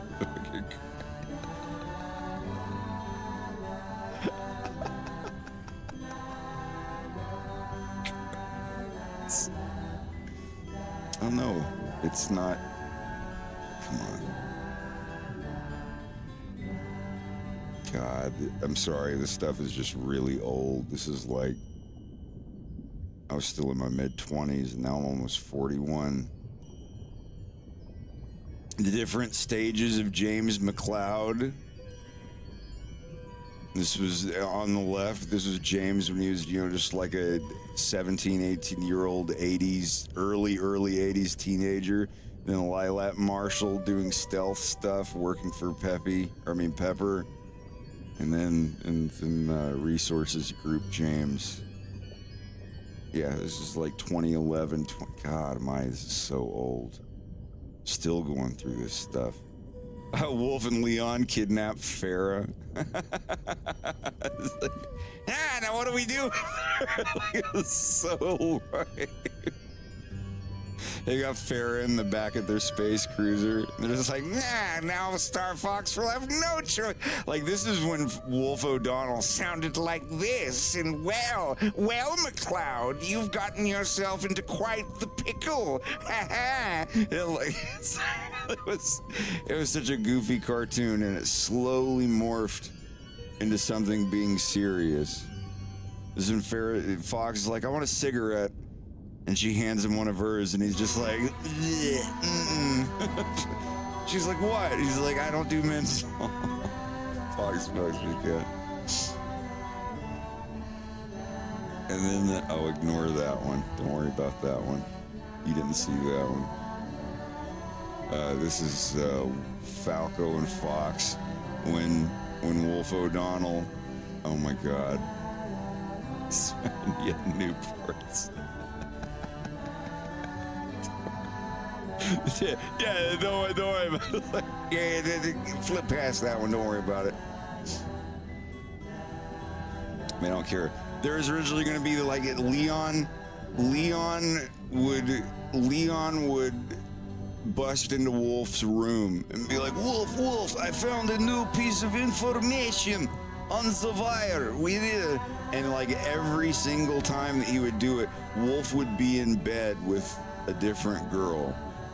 Call girl, a girlfriend, a current fling, like whatever. And then one day when something really important happens, Leon like runs down the hall. He's so excited and he busts through. And he's like, Wolf, you won't believe. And then Wolf is like, get out of here, get out. get the fuck out, close the fucking and then Leon like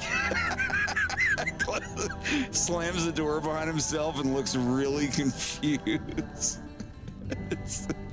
And Wolf's in bed with Garrus. He just like screams at the top of his lungs. He's like, get out, get the fuck out, close the fucking. Yeah. God, this stuff is so old. Oh my God. Ba-da-ba-da-ba-da-ba-ba.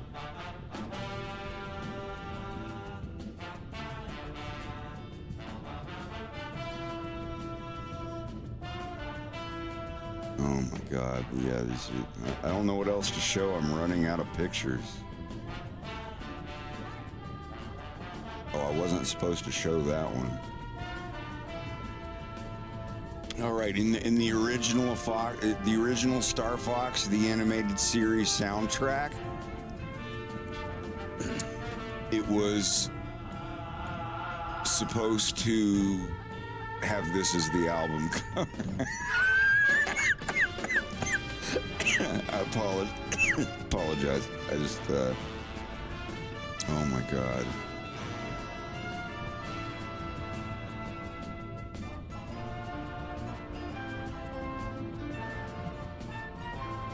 There's just Falco walking in. Give him to me. 4 in the morning. This is from 2012, 2013. Like at 4 in the morning, they get up and he's like, hey, we got a blah, blah. And he's like, hey, wait, you're the one standing in your underwear and blah, blah, blah, or something. I don't remember. There's a video on YouTube of it, but it's the 2013 original sketch art of Falco's parents.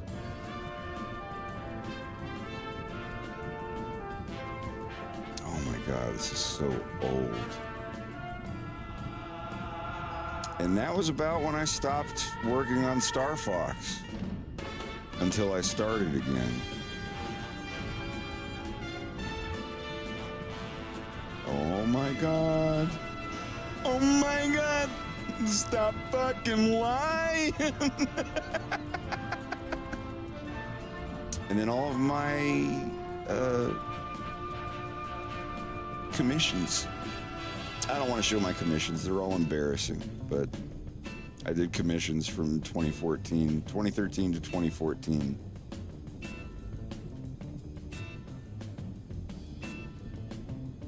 Yeah, the 3 of my best friends thing will be fully animated. I promise. It will be the,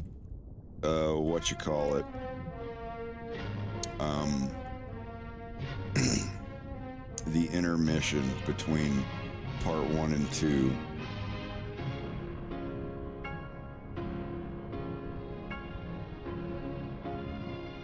God damn. Yo, yo, yo, yo, yo, yo.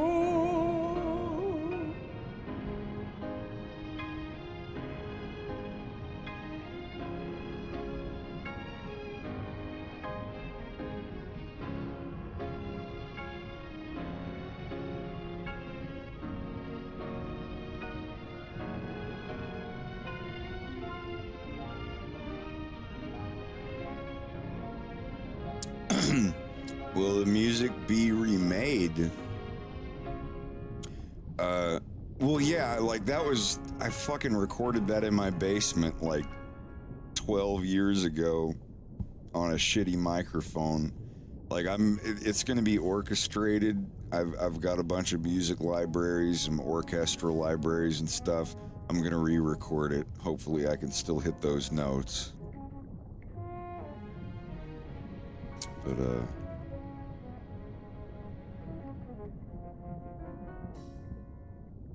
do I still have that stuff? Yeah, here we are.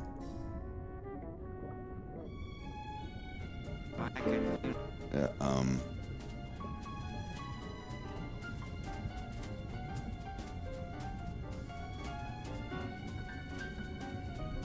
some of you haven't seen this.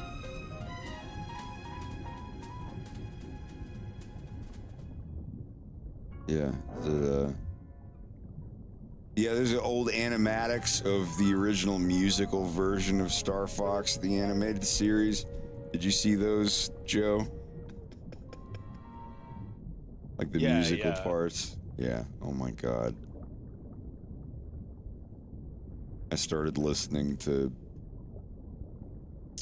Brian Wilson, and it, like, my mind was blown.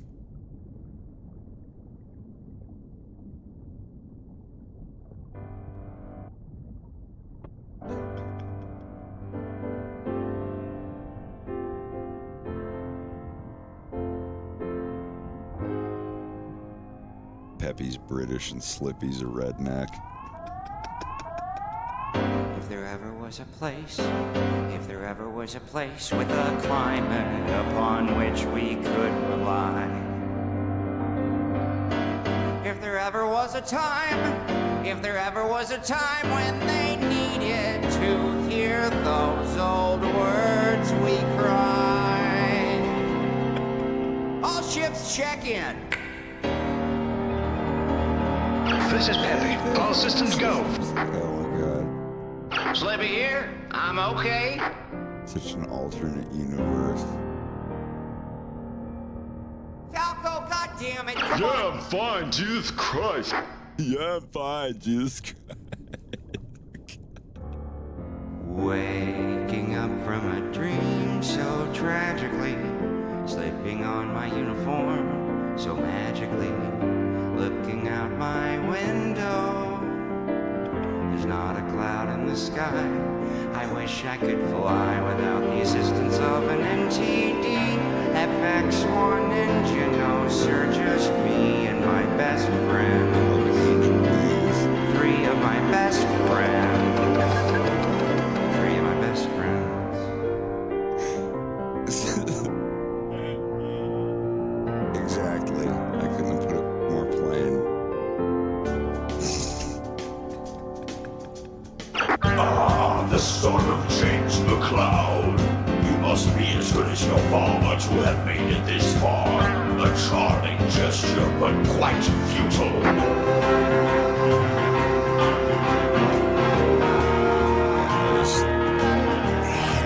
Listening to Experimental Beach Boys stuff. It's getting too close to town. It's getting closer to the turn of the ages. We got a deck in tow and we're ready to go. Do something scary. I'll give you just what you need. Dad? Unnecessary. Confidence indeed. This is so old. God.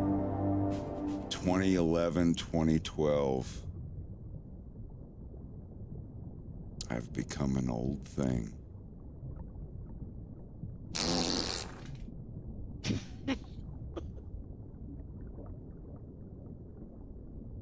Have fun with it. That was the important part.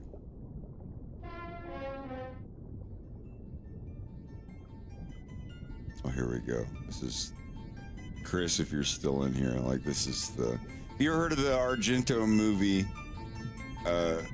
Deep Red, or Profondo Rosso? Italian for Deep Red, whatever. But, the fucking music that they did for these movies was so good.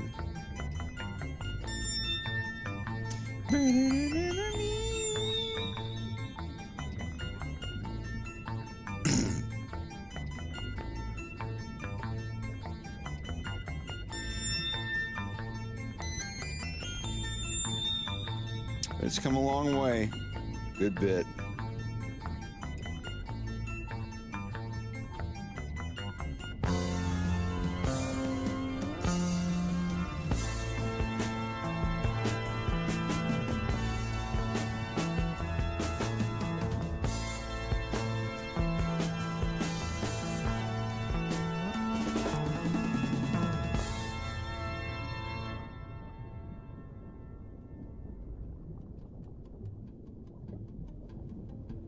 But the attitudes of the characters are pretty much the same.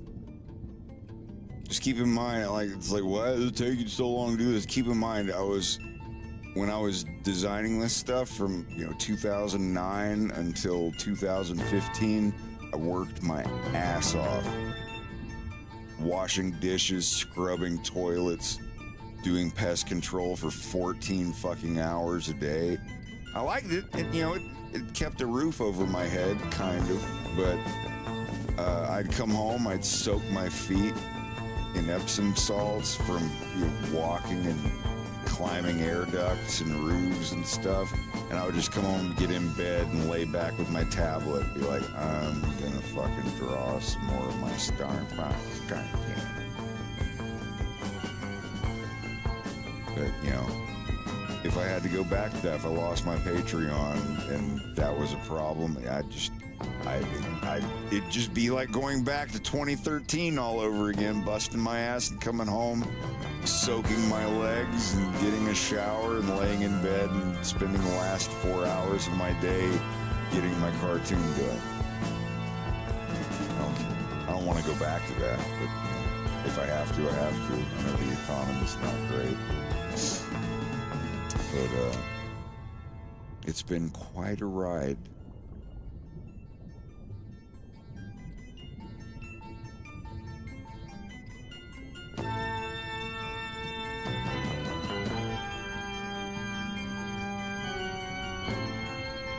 Yeah, the Suspiria soundtrack is also great. I need to get a refill on my water or I'm not gonna have a good time.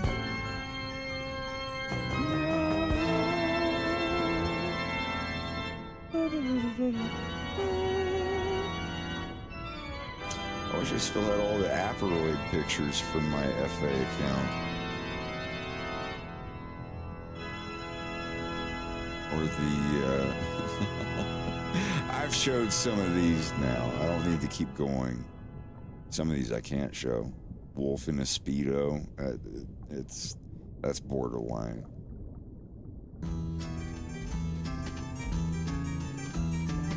Crazy Cornerian Coke Party Smash 3 64 3DS closed beta. Se guarderai negli occhi miei, se leggerai dentro di me, allora certo capirai tutto il male che hai fatto a me.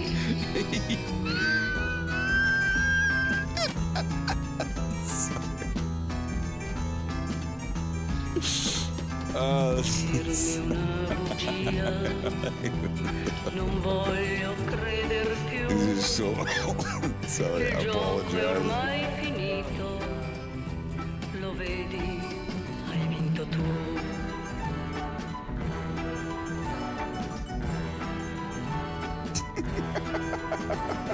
Esco dalla tua vita, così come vuoi tu.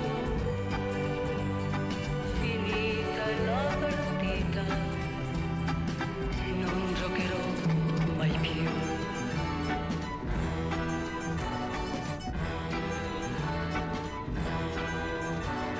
Dimmi la verità,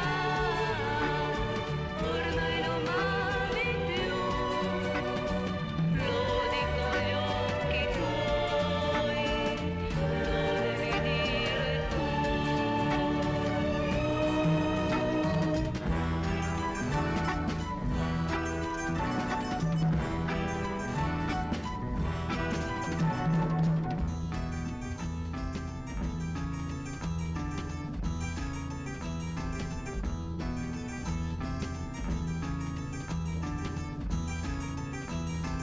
Esco dalla tua vita, così come vuoi tu.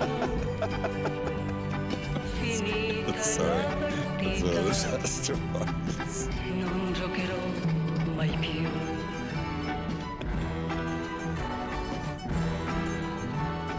Esco dalla tua vita, Maybe you should just try talking to her. It's not that simple. She's so Just starts dragging him across the hill. Condescending! Und sie kam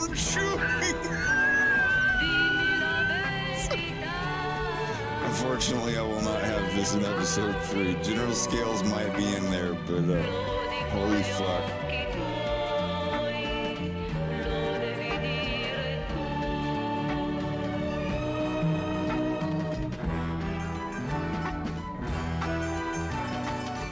Se le mie braccia cercherai, se le mie labbra tu vorrai, non ritornare a me, io ti farei soffrire. Se le mie braccia cercherai, se le mie labbra tu vorrai, non ritornare a me, io ti farei soffrire.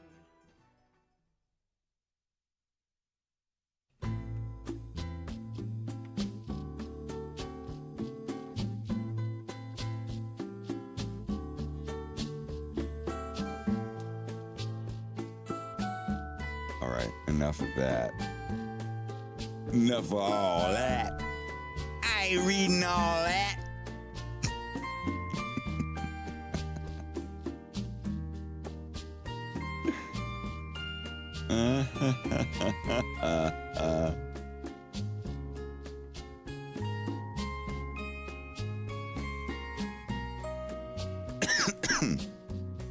Yeah, let me go get that water. I'm gonna die. Ah, Fatty McGee, is that you again? Yes! Sorry! Didn't we tell you not to take the stairs, Fatty McGee? But I like the stairs! Why? They're fun!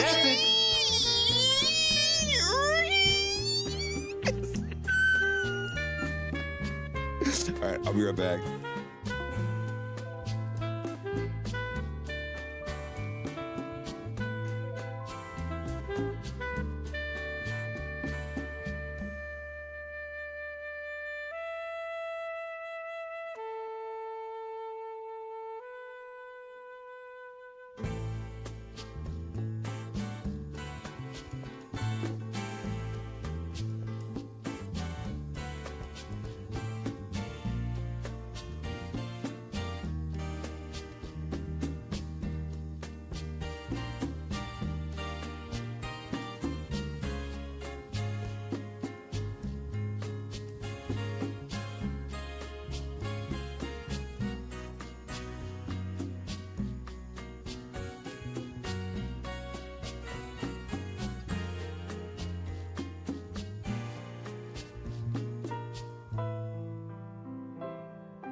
Is this us? Yeah.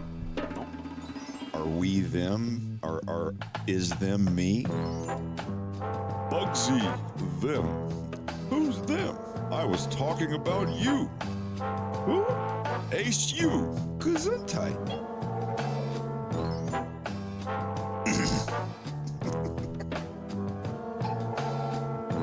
Is that you, John Wick? Is this me? Who's that?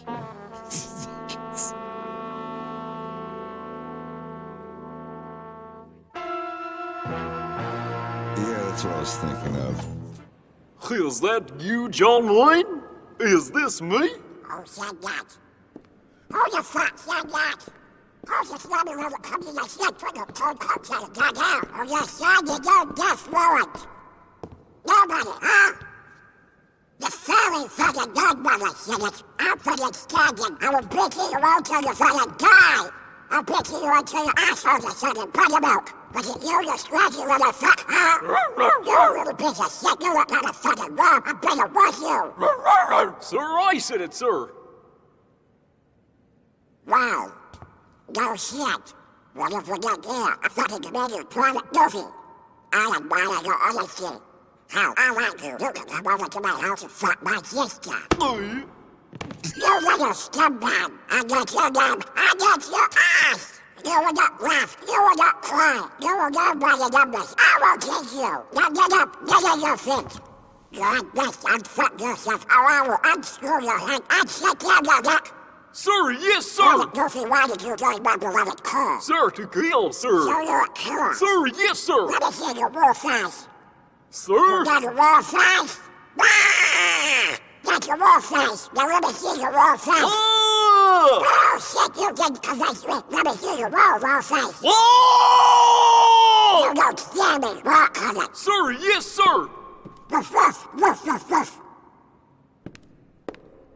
Did your parents have any children that lived? Sir, yes, sir. I bet they were like that. You're so only gonna be a money and masterpiece. What's your name, fat bunny? Sir, Mickey Mouse, sir. Mickey, what, on the way there? Sir, no, sir. That name sounds like royalty. Are you royalty? Sir, no, sir. Do you subjects? Sir, no, sir. Bullshit, I bet you could sell the left pole for a daddy house. Sir, no, sir. I don't want the young Mickey of his fantasy jealousy called Mickey. From now on, you go to pile. Sir, yes, sir. Do you think I'm too by the pile? Do you think I'm pretty? Sir, no, So sir. wipe that disgusting grin off your face. Sir, yes, sir. No, any fucking time, sweetheart. Sir, I'm trying, sir. By the pile, I'm gonna give you 3 seconds. Exactly 3 fucking seconds. To wipe that stupid looking grin off your face. Or I will gouge out your eyeballs and still fuck you. 1, 2, 3. Sir, I can't help it, sir. Bullshit, get on your knees, scumbag. Don't choke yourself. God damn it with my hand, numbnuts. Don't pull my hand over you. I said choke yourself. Now lean forward and choke yourself. Are you still grinning? Sir, yes, sir. Bullshit, I can't hear you. Sir, yes, sir. Bullshit, I still can't hear you. Sound off like you got a pass. Sir, yes, sir. That's enough. Get on your feet. Private Paul, your best way to ask away. Such that you ain't giving it confidence, or I will definitely fuck you up. Sir, yes, sir.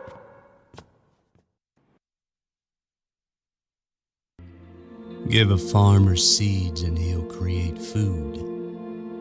Give a musician a melody and he'll create music.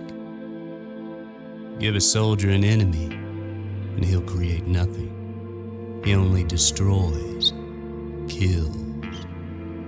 I wonder if God watches the events that unfurl when men take up arms against men.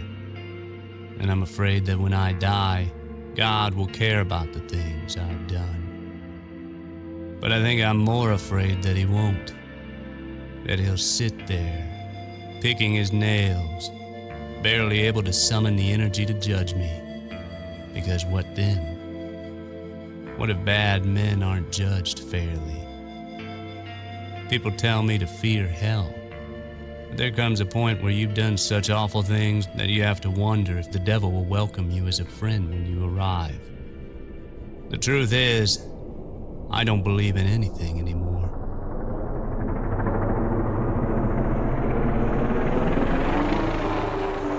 The godforsaken Viet Cong are winning. Their fortresses are trees and holes, and they're coming at us with spears and traps, and they're winning. But not for long. We found their headquarters, deep in the heart of Cambodia, and our informant tells us that there's information there that will win us the war. In and out, a mission we've done 1,000 times.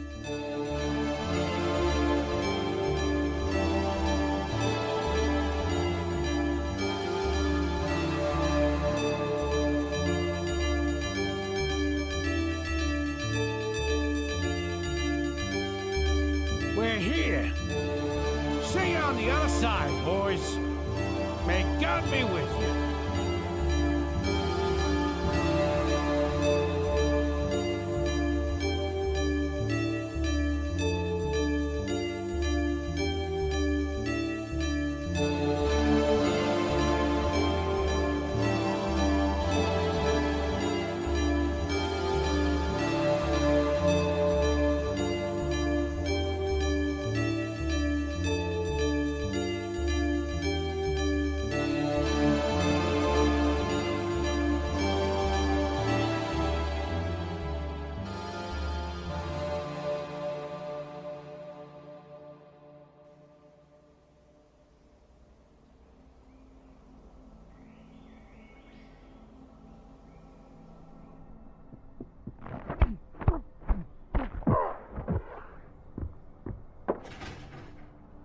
Goofy, the documents. Can you see them, Goofy? I found them, Mickey.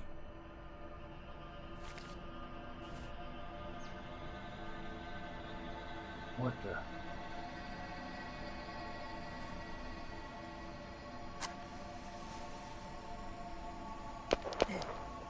God damn it, we've been spotted.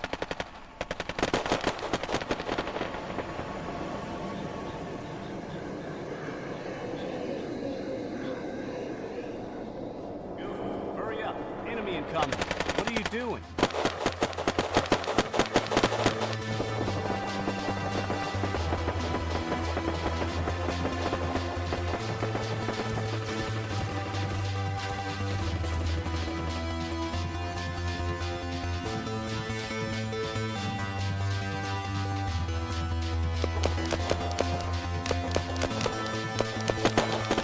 That should hold them back for a while.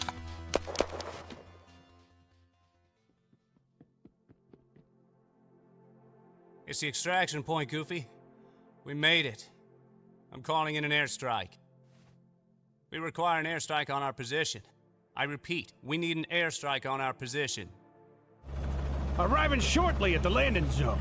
Hang in there, boys. Did you get the documents, Goofy? I did. But there was something else. What are you talking about? It's what? It's a dossier. I read it, Mickey. Do you have any idea what the Americans are doing here with the Vietnamese people? Mickey, it's a... Hand it over. We need to destroy it. But Mickey, we can destroy it. The world needs to know about what they're doing here. We need to leak these to the press. That's treason. But it could end the war. It will save thousands, Mickey. We have to do what's right. We can't let this go on. Goofy? Once the people back home see what's happening here, support for this pointless fighting will collapse. I'll get to see my wife, my kids. We'll get to go home, Mickey. There's nothing left for me back home, Goofy. War is the only thing that holds me together. It's all I know. We're soldiers, Goofy. We don't question, we act. But Mickey... Hand over the file.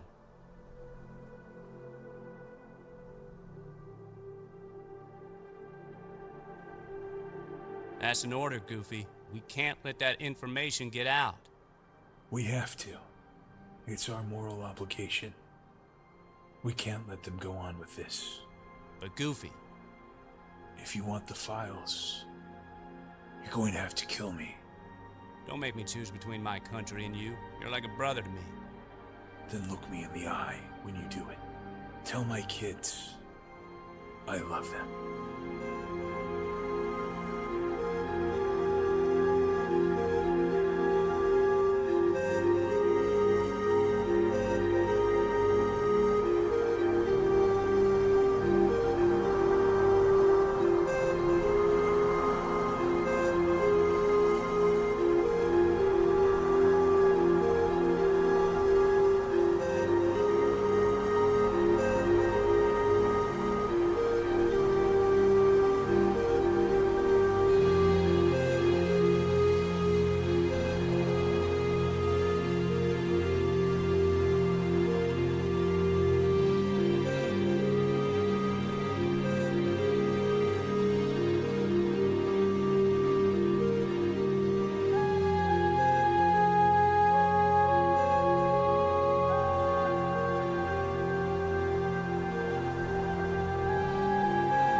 So there is a sequel.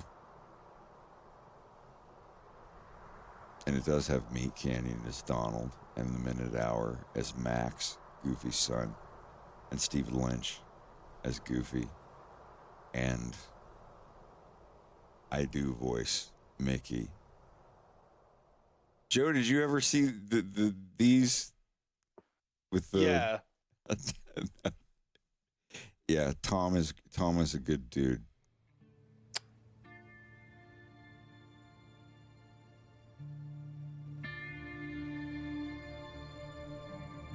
We're soldiers, Goofy. We don't question, we act. Hand over the file. That's an order, Goofy. We can't let that information get out. Video, by the way. We have to. It's our moral obligation. But Goofy, we can't let them go on with this. If you want the files, you're going to have to kill me. don't make me choose between my country and you. You're like a brother to me. Then look me in the eye when you do it. Tell my Maxie I love him. Maxie. Damn.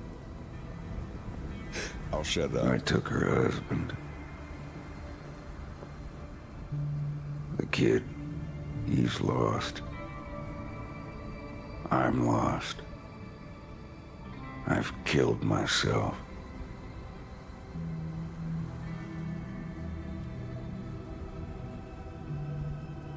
Maybe that's my punishment. No burning bush, no smiting, no anything, nothing. Just that I have to look into the eyes of the people I've wronged. See their tortured souls. See Goofy in Max's eyes. An abyss in my own.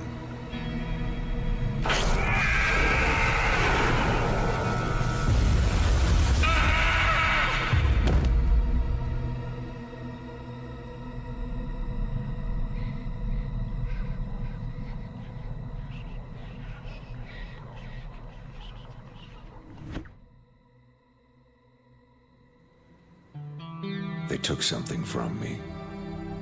Something I hadn't thought about for months, years. Donald's missing. I told his wife he'd been working from the office for a few days, cracking a case. She didn't buy it. I'll find him if it kills me.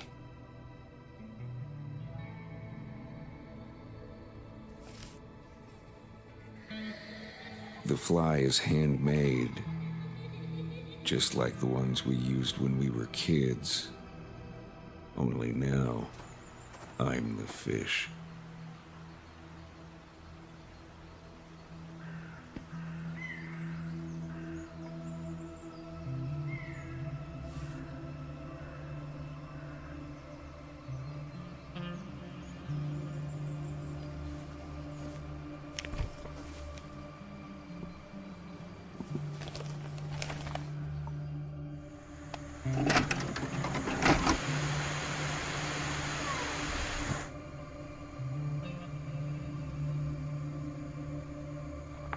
What's this supposed to be?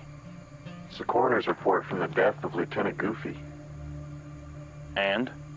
I'd like you to read it. Out loud. Well, the corpse is charred almost beyond recognition. It is clear that the cause of death was a bullet to the torso, piercing his stomach. No exit wound was found.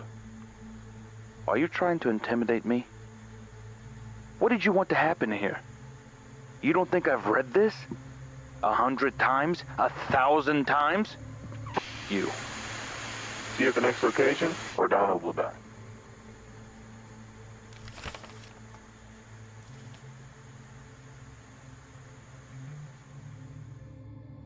There's a weight on my chest when I come here. Not from guilt or sadness, but the feeling of being watched. I can feel it now. The sensation of being hunted.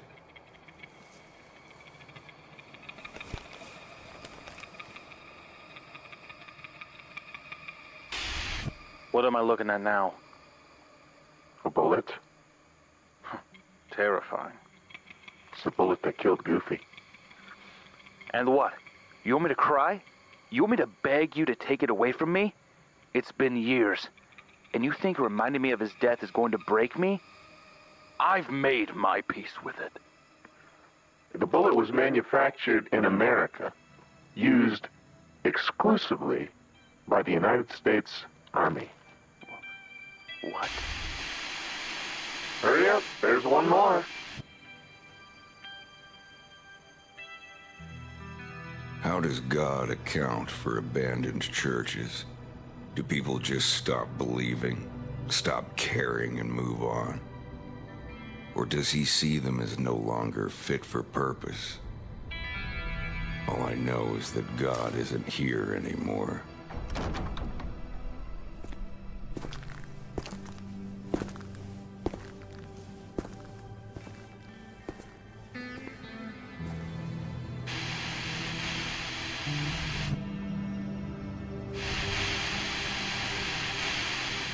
Why did you untie me?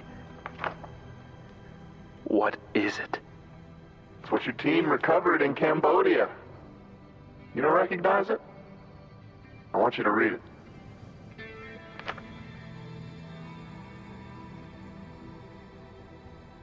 This can't be real. If this had been leaked, the war would have... Christ. My nephews would still be alive. My friends. Where did you get this? Sergeant Mickey's house. No, no. That would mean... It would mean that he... How could he? My nephews... They died for nothing. So many died for nothing. And I flew that mission. Jesus. So many died. Thousands, and I had a hand in it. I was a part of it. Why, Mickey? Why would you do that? Why did you make me be a part of it? God, Goofy. I'm so sorry.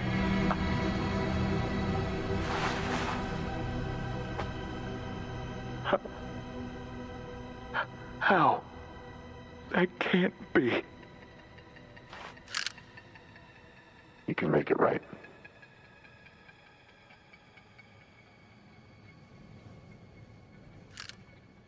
Forgive me.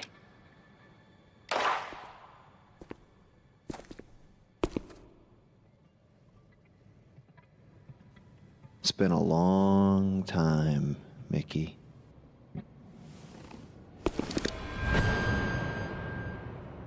Goofy. Is that you? All that's left of him. All that you left of him. Wait.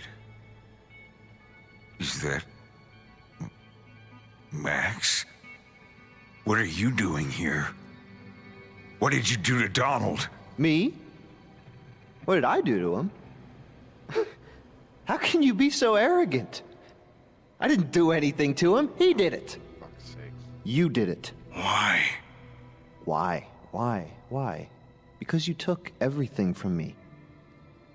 Because you are a selfish monster. And in his final moments, Donald saw that. I opened his eyes.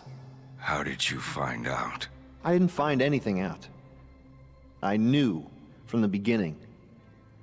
From the moment you couldn't look me in the eye when you told me how he died. I knew. But Donald, he was innocent. But you aren't. This was the only way to make you understand my pain. You had to know. You had to know what it feels like to lose everything. And now you do.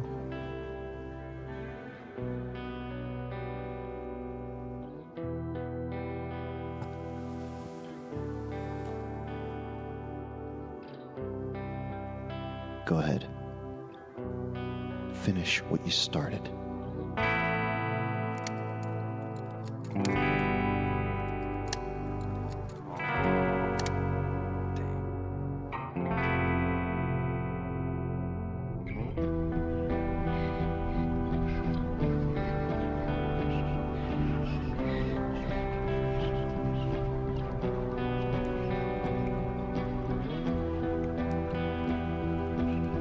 I don't know who I am anymore. I'm going crazy. Because you're dead. You're dead and I've killed you. So you're not really here, are you? You're just a apparition, a mirage, a lie. So why are you here? To punish me? To remind me of what I did to you? To remind me of how much you look like Max? What do you want from me, Goofy? To atone? To make it all right? How the could I possibly make up for the things I've done? There's nothing I can do.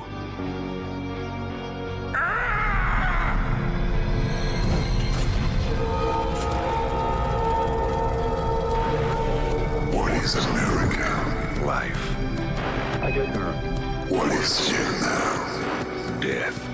What is country? Everything. What do you remember from the mission? Nothing. What do you remember about Sergeant Gabriel Gibson? Goofy. What do you remember about your childhood? Everything. What do you remember about Vietnam? Nothing. Are you a traitor? No. Did you destroy the documents? Yes. What is the reality? Nothing.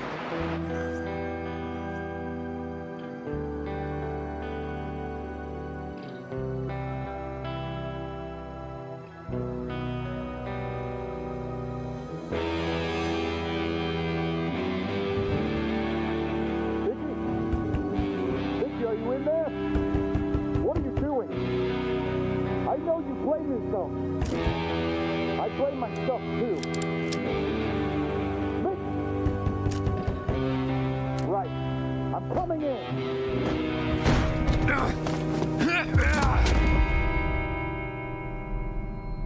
Jesus, Mickey, what was going down here? I heard you screaming. Wait. What have you done to yourself? Come on, man. You're scaring the f out of me. Don't do this. You can't do this. You can't blame yourself. Come on, Mick.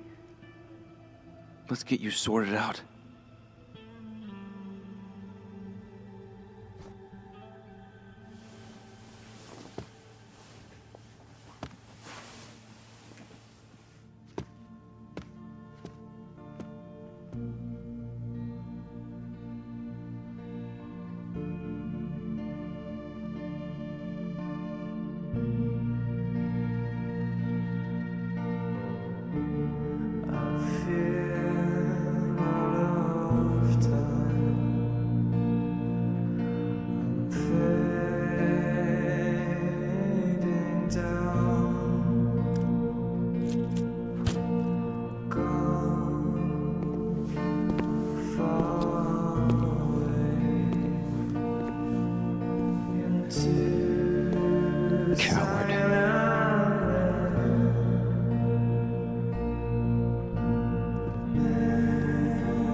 Good stuff.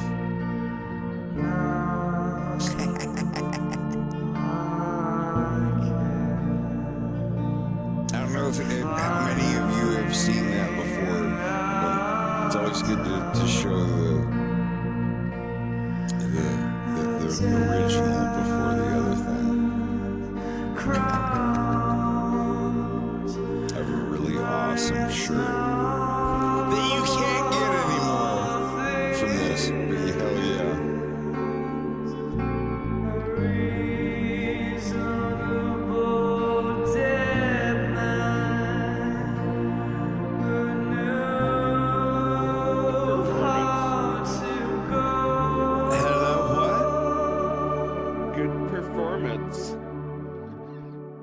Thank you. I that was my first thing where I was like, oh my God.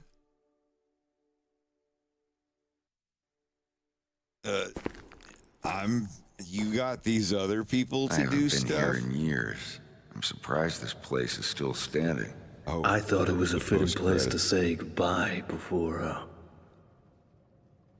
Wonder why it closed down. Something about money laundering and corruption. It deserves to be dust. That was only a rumor. Are we even allowed to be here? What does it matter? We can't exactly be forced to war twice. So, what's the first thing you're gonna do when you get home? Well, after 6 months in Vietnam, I think I'm gonna need a woman. Or at least a beer that isn't warm. Be serious. I don't know. Hug my mom, punch my dad, tell my wife I love her. What do you want me to say? And you? I don't want to play. Why?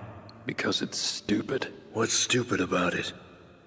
We're not coming back, are we? We're all going to die. So what's the point? Not tonight. Of course tonight. Every night. Here we go. It's necessary. It's unfair. It's duty. Duty? Duty? To go to a country where we don't belong? To slaughter people we don't know? All for a president we didn't vote for? We didn't even get a choice. Did they? Coward. You. Stop it. I'm sick of this. It hasn't even started, and it's tearing you apart. You can't lose yourselves. You've got to hold on to a piece of yourself, to a piece of home. That's the point. What's so good about home, anyway? What's so good about this that you've got to make it back? I'm gonna be a father. Oh no!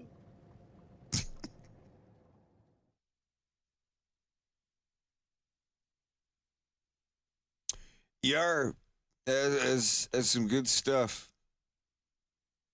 Sorry, I didn't know if you'd ever seen that one before, but No, I haven't. oh, you hadn't seen the second part of that? Had you seen the first part, the Goofy Yeah, Mickey yeah. Vietnam thing? Yeah. So you'd seen the first, but you didn't see the one where me and them were in it? Right. I Damn. didn't even know there was a second one, or that Oh, you were in it. I think it's the third one. There was like a really super early one. There was like the whole thing began from a shit post. I mean, I don't confirm me on that, or don't mark me on that, but I think it was like Mickey never came back from Vietnam. Mickey and Goofy were in a secret mission from the whatever, but he made a cartoon that was actually like really fucking good, like the first part of it. And he made a second part that was like really, like, he got people from Fiverr and who was it? Matthew McConaughey and Christian Bale. Yeah, I think it was two people on Fiverr that were doing impressions of Matthew McConaughey and Christian Bale, respectively, as Mickey and Goofy. And oh man, Joey, have you seen the post-nuclear driving test? Yeah, I love that one. Oh, it's so good. I love his stuff.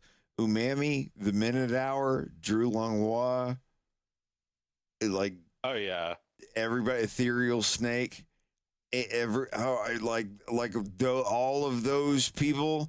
And there's like 3 or 4 other people I can't remember right this second, but there's like this circle of 7, 8, 9 animator people that are kind of in that little, I don't know, I wouldn't even call it a clique, because they're just like, oh, you like my stuff? You want to do a voice?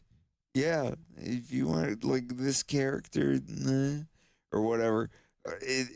I love stuff like that. But I want to be blatantly honest and a little embarrassing. I assume that big YouTuber people lean away from wanting to do stuff with me because I classify as a furry. I've been to furry conventions. I've been in the furry fandom since I was like 10 years old in the early 90s. You said classify and not identify. Yeah. I mean, like, that can mean like so much different for some people, but I just feel like I'm in the furry fandom, furry art. I'm as an art thing. I like the art of stuff. I don't want to get a costume and like lick my paws and my ears and all this stuff. Not that there's anything wrong with that. absolutely not. There's anything wrong with it. Not at all. I was like, yeah, exactly. That actually rings true. But like, I don't fucking care. Like, I've been in the fandom like for 21 years or whatever, 2003. Yeah, I guess it's like 23. No, I haven't been in since 2003. I've been in since 1994. But 96 for me. Yeah, or maybe 95. I don't know. 94, 95. I was 10 or 11 years old. It was what was it? Gold Digger, Radio Comics, Antarctic Press, Wildlife, Furlough, Shanda the Panda, Catmandu. Yeah, I was in high school and I had so many comic books in my backpack. that I couldn't show to anybody except for the Sailor Moon people. I'm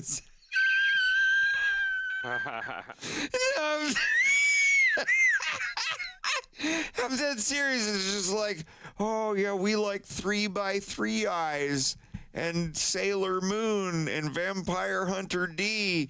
And I'm like, well, I like this comic you've never heard of that's got a fox guy with a crossbow and they killed his big sister and he's trying to avenge the and yeah, stuff like that. And they're like, that's cool. It's like an anime, but Disney's Robin Hood. And I'm like, yes, that's cool. What are you guys doing tomorrow? It's like but seriously, yeah, when I was in high school, I was like, yeah, I'm writing this story about Star Fox and the characters from Star Fox, you know, whatever, 14-year-old, there wasn't DeviantArt. I didn't see DeviantArt until 2004-ish, 3-ish. It may have been out before that, but I'm just saying, like I had friends who just shared their stuff through emails with people or AOL Instant Messenger or their GeoCities website. They had like a web rig with all their other Sonic friends. web ring. This is a Sonic web ring. This is the actual canonical story of exactly fucking why Princess Sally Acorn gets pregnant and who by which she gets pregnant. Regardless of what Ken Penders tells you, there is no sex in the Acorn room. I'm sorry, I don't mean to be, but yeah, I got into I've told this story a dozen times on my stream where it's like, oh my God, Sonic the Hedgehog, best thing in the world. Oh my God, Sonic the Hedgehog saved my life. He saved me from being whatever.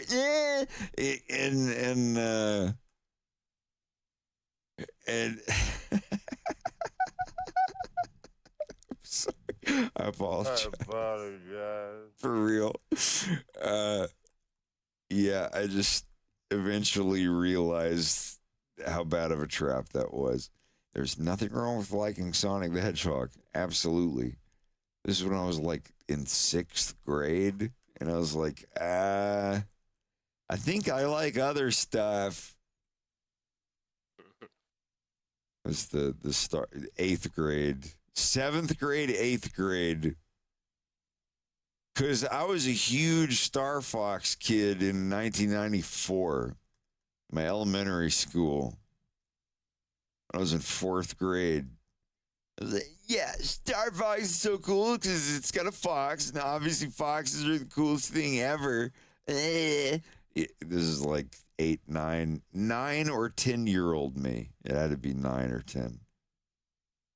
But holy shit. Just, I miss that. I really, the decade I miss the most out of all of them, yeah, probably the 90s. That was when I got the most hugs from my mom, and yeah, the 90s, like, because 1990, I was 6. You know, before the middle of September, like for most of the year, I was 6. And that was, you know, Double Dragon 2, Metal Gear, stuff like that. Like I was like deep into my NES days. Get this other thing to start running. Hold on a second.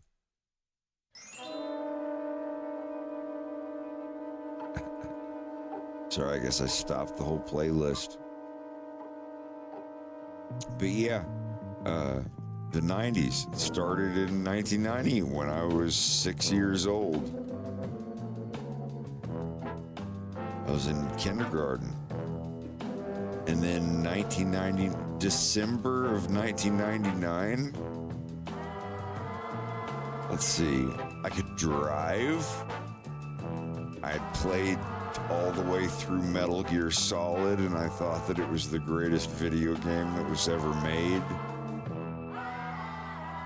I had a Japanese and an American Dreamcast. I got the Japanese one like a few months after it came out, and I was like, oh my god, this is the greatest thing ever made. I played the Blue Stinger soundtrack earlier tonight. I think everybody should play that game, even as corny as it is. Like for coming out in 1998, holy fuck, it was amazing.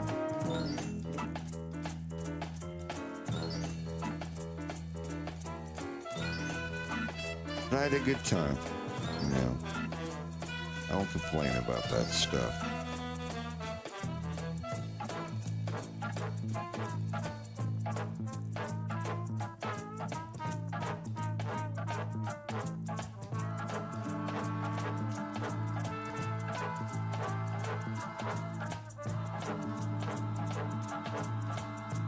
Yeah, these are Fox's parents. If you want to know what Fox's parents look like, this is what they looked like before his mom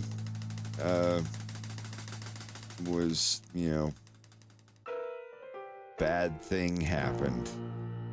The whole point of that scene is that, you know, it's presumed what's happened to her, but I'm not saying anything. And it's like, oh, by not saying it, you mean that it's like she's not. It's like, no, it's just, objectively speaking, this thing happened, and she was not shown in the thing as doing this or that.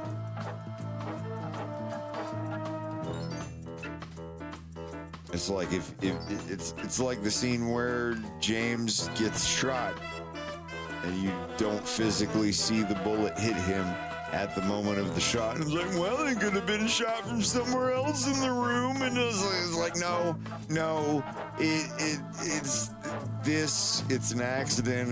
This happened, and it fucking happened. You sit there and go like, oh, well, no, technically, it's like, no. If it, like, I'm not gonna be one of those people that's like, oh, yes, he was holding a smoking gun and saying, I'm sorry, I didn't mean to shoot him. And the character that you think that he shot is falling to the ground with a bullet hole in their chest. But actually, while he was sleeping, someone filled his gun with a blank round, and the actual shot was fired from up in the rafters by Ninja Snake Man. Like, no, I'm not. I don't do shit like that.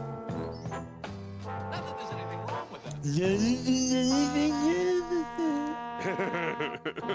But yeah, like it. You know, artist. I worked Bob Dylan on stage 1967. How are you? Sucker. He needs to be a bad guy in Star Fox Zero or something. Fox is like, hey! Coming in. We have defeated the bad guys. We're heading out. All aircraft report. And then out of nowhere, it's just like, where are you going? You think you just walk out of here, sucker? You think you just defeated me? You know who I've defeated? Woodstock 69, 94. 94, I was in my 40s. I walked out on stage. You peon. So much peon you, sucker. you know, or something like that. Just like an old ass video where it's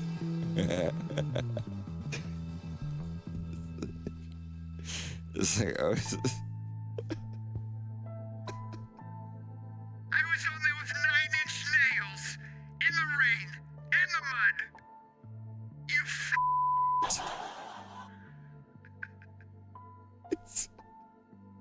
Just Doug Levinson up there, just game genie slurring everyone. Just like ripping it like it's cheat codes. I'm sorry. I didn't want to show. I wanted to show one more thing. Oh, show me the. It's not on here. Pilot Red Sun. I wish Homeboy would come back. Is he gone? I haven't posted anything for a while. Yeah. Here it is. I got it up. I got it up, and I want you all to enjoy this.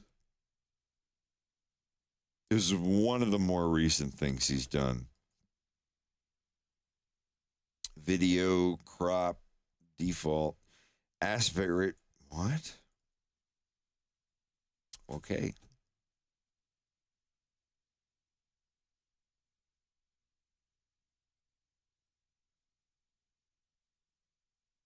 Here we are, face to face. What is that from? Here we are, boop, boop, boop, boop, boop. Face to face. What is that?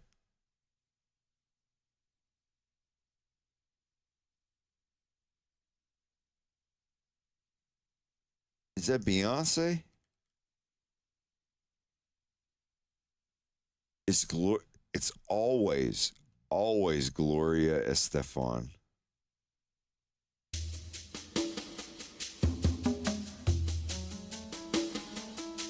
Here we are. I love Gloria Estefan. She is constantly my anthem for getting lost in the mall when I was 7 years old. Technically, my first concert when I was like 9 years old was going with my mom to see Gloria Estefan. Really? Yeah. Some other dude. I wish you could remember the name of the other dude, but yeah, it was like 1995, Concord Pavilion, California. Time and She was on tour with somebody. hold me now. Don't let go. Though it hurts, and we both know the time we spend together's gonna fly. And everything you do to me is gonna feel so right. Baby, when you're loving me, I feel like I could cry. 'Cause there's nothing I can do to keep from loving you. No, no, no, no.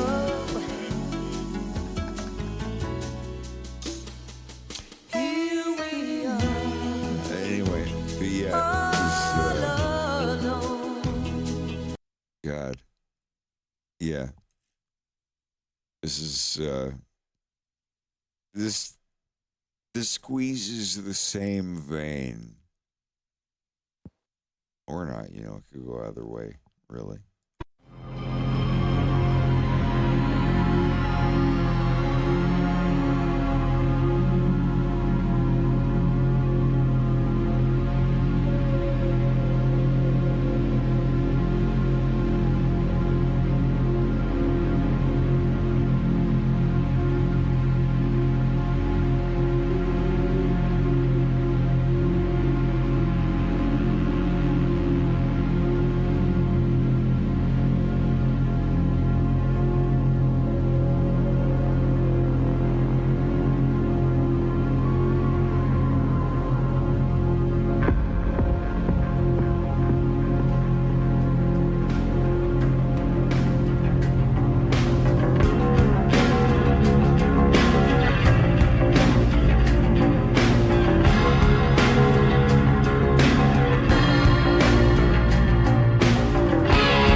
Hello. Hi.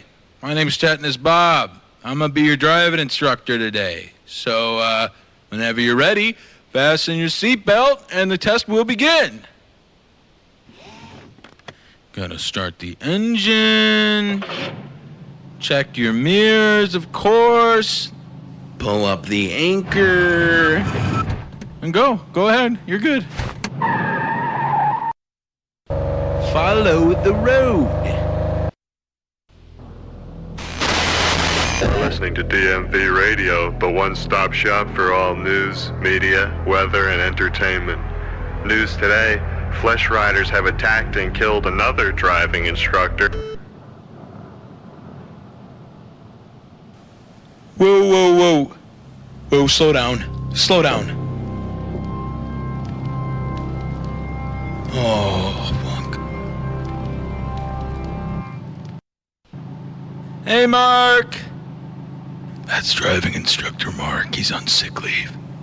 Okay, let's go. Let's just go. Drive.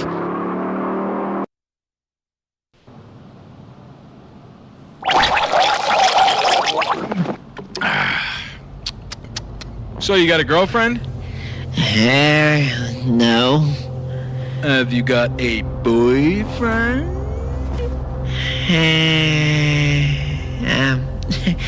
I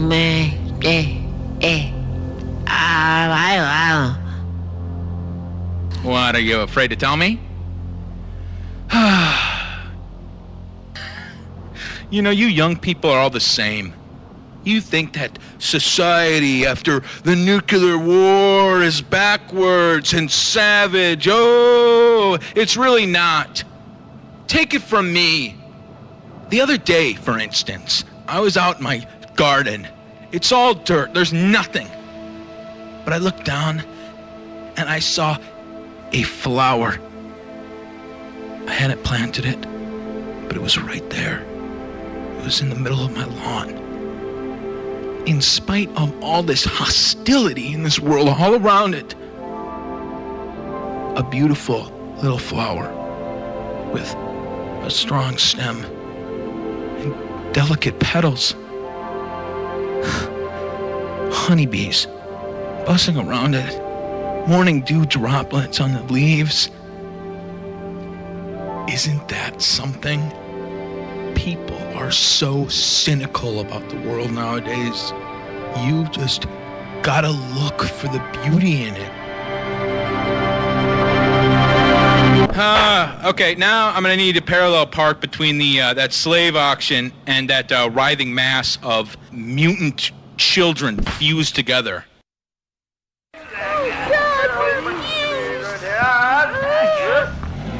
Jesus, that's a lot of kids all fucked up like that. There's been an elementary school around here. Holy shit. Okay, back up. Back up, back up. You need to be parallel to the slave auction. You're almost. Just try it again. Just try it again. You almost got it. Right there. Right there. Right there. Right there. Wow. That was perfect. Have you driven much before? No, this is my first time. He shall need no teaching. What? Nothing. Now we are going to test your perception. What do you see? I see the desert. I see a man breastfeeding a dog. A ghoul teaching his son to ride a bike. And what's that? There's something over there. What is that? A man. Yeah, some sort of man. Approaching. Fast. What? What kind of a man? He's muscular. He's shirtless. What is he riding? Oh, God.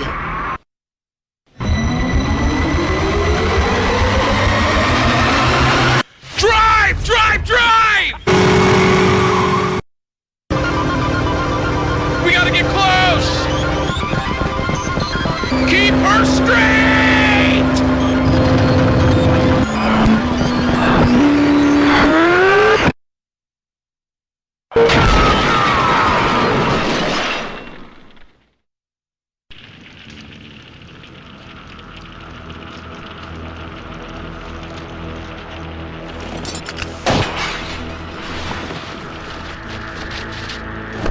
goodness, Bob, no! Oh, fuck. Oh! Jesus! Oh! Boy, hurry up. I have something to tell you. I was sent to the world of tomorrow. Roads crisscross like synapses in a brain, running and firing along the streets of the new creation, an interconnected organism of live culture, and the towering temple of the Licensing Operations Division stands above all. Once inside, they led me through a maze of incomprehensible complexity. There, I met the beings. They offered me a glass of water. How could they know that I drank water? They showed me all of time in a single moment. A unified, beautiful whole. And to the creatures of tomorrow, I asked, does the Department of Motor Vehicles exist in this new world? They replied, the DMV is the new world, and you must guide the prophet to Eden. But I didn't finish my test. Oh, boy, there is no test. It's all in here.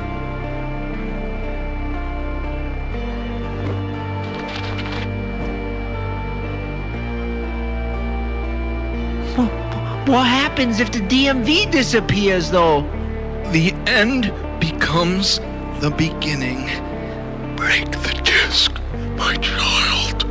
What? And now, I must rest.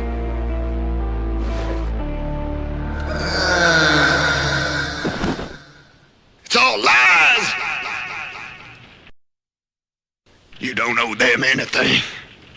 You want freedom? Take it! You want me to be like you? To murder and pillage? You don't have to be like anyone. Just take my ride and get out while you can. Never look back! I can't drive that thing. What are you talking about? What are you, crazy? Don't you want to live in a world where you don't need to be told you can drive? The open road, the cool breeze, a steed to take you where you need to go. He's a man. You don't need a license to drive a man. Don't let the bureaucrats tell you different. Live in a world where everyone's free, everyone's equal. How is he equal? They're bred to be driven, man. He loves it. You just need to get on his shoulders, grab the reins, and ride. What about the DMV? The DMV is a fairy tale told to children. Ride, ride, ride. Be free.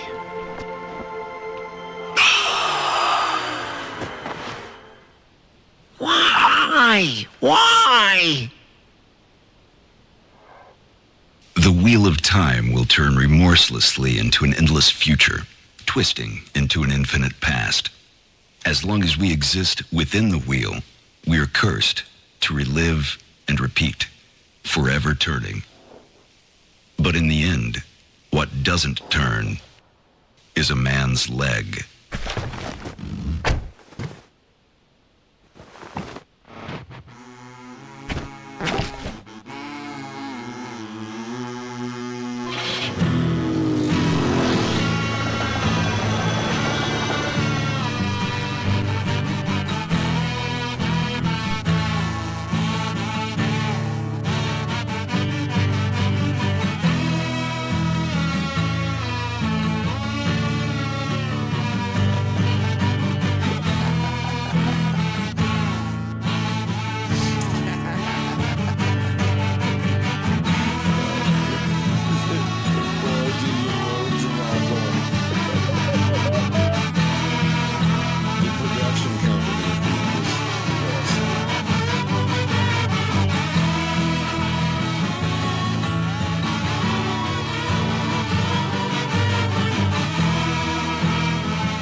teaching his son to ride a bike. Production.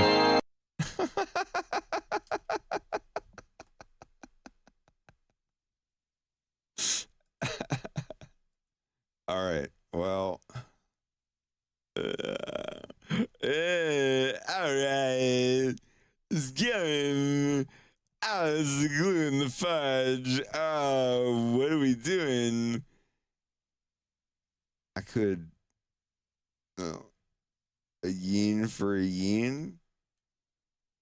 Someone going 9 hours. Someone going 1 hour. Mall horror. The original. Okay, yeah. Let's rate a yin. This has been an awesome stream. I had a good time tonight. Yeah, we'll see if I'm on tomorrow after gym. Woo! Y'all have a good one. I'll talk to you tomorrow.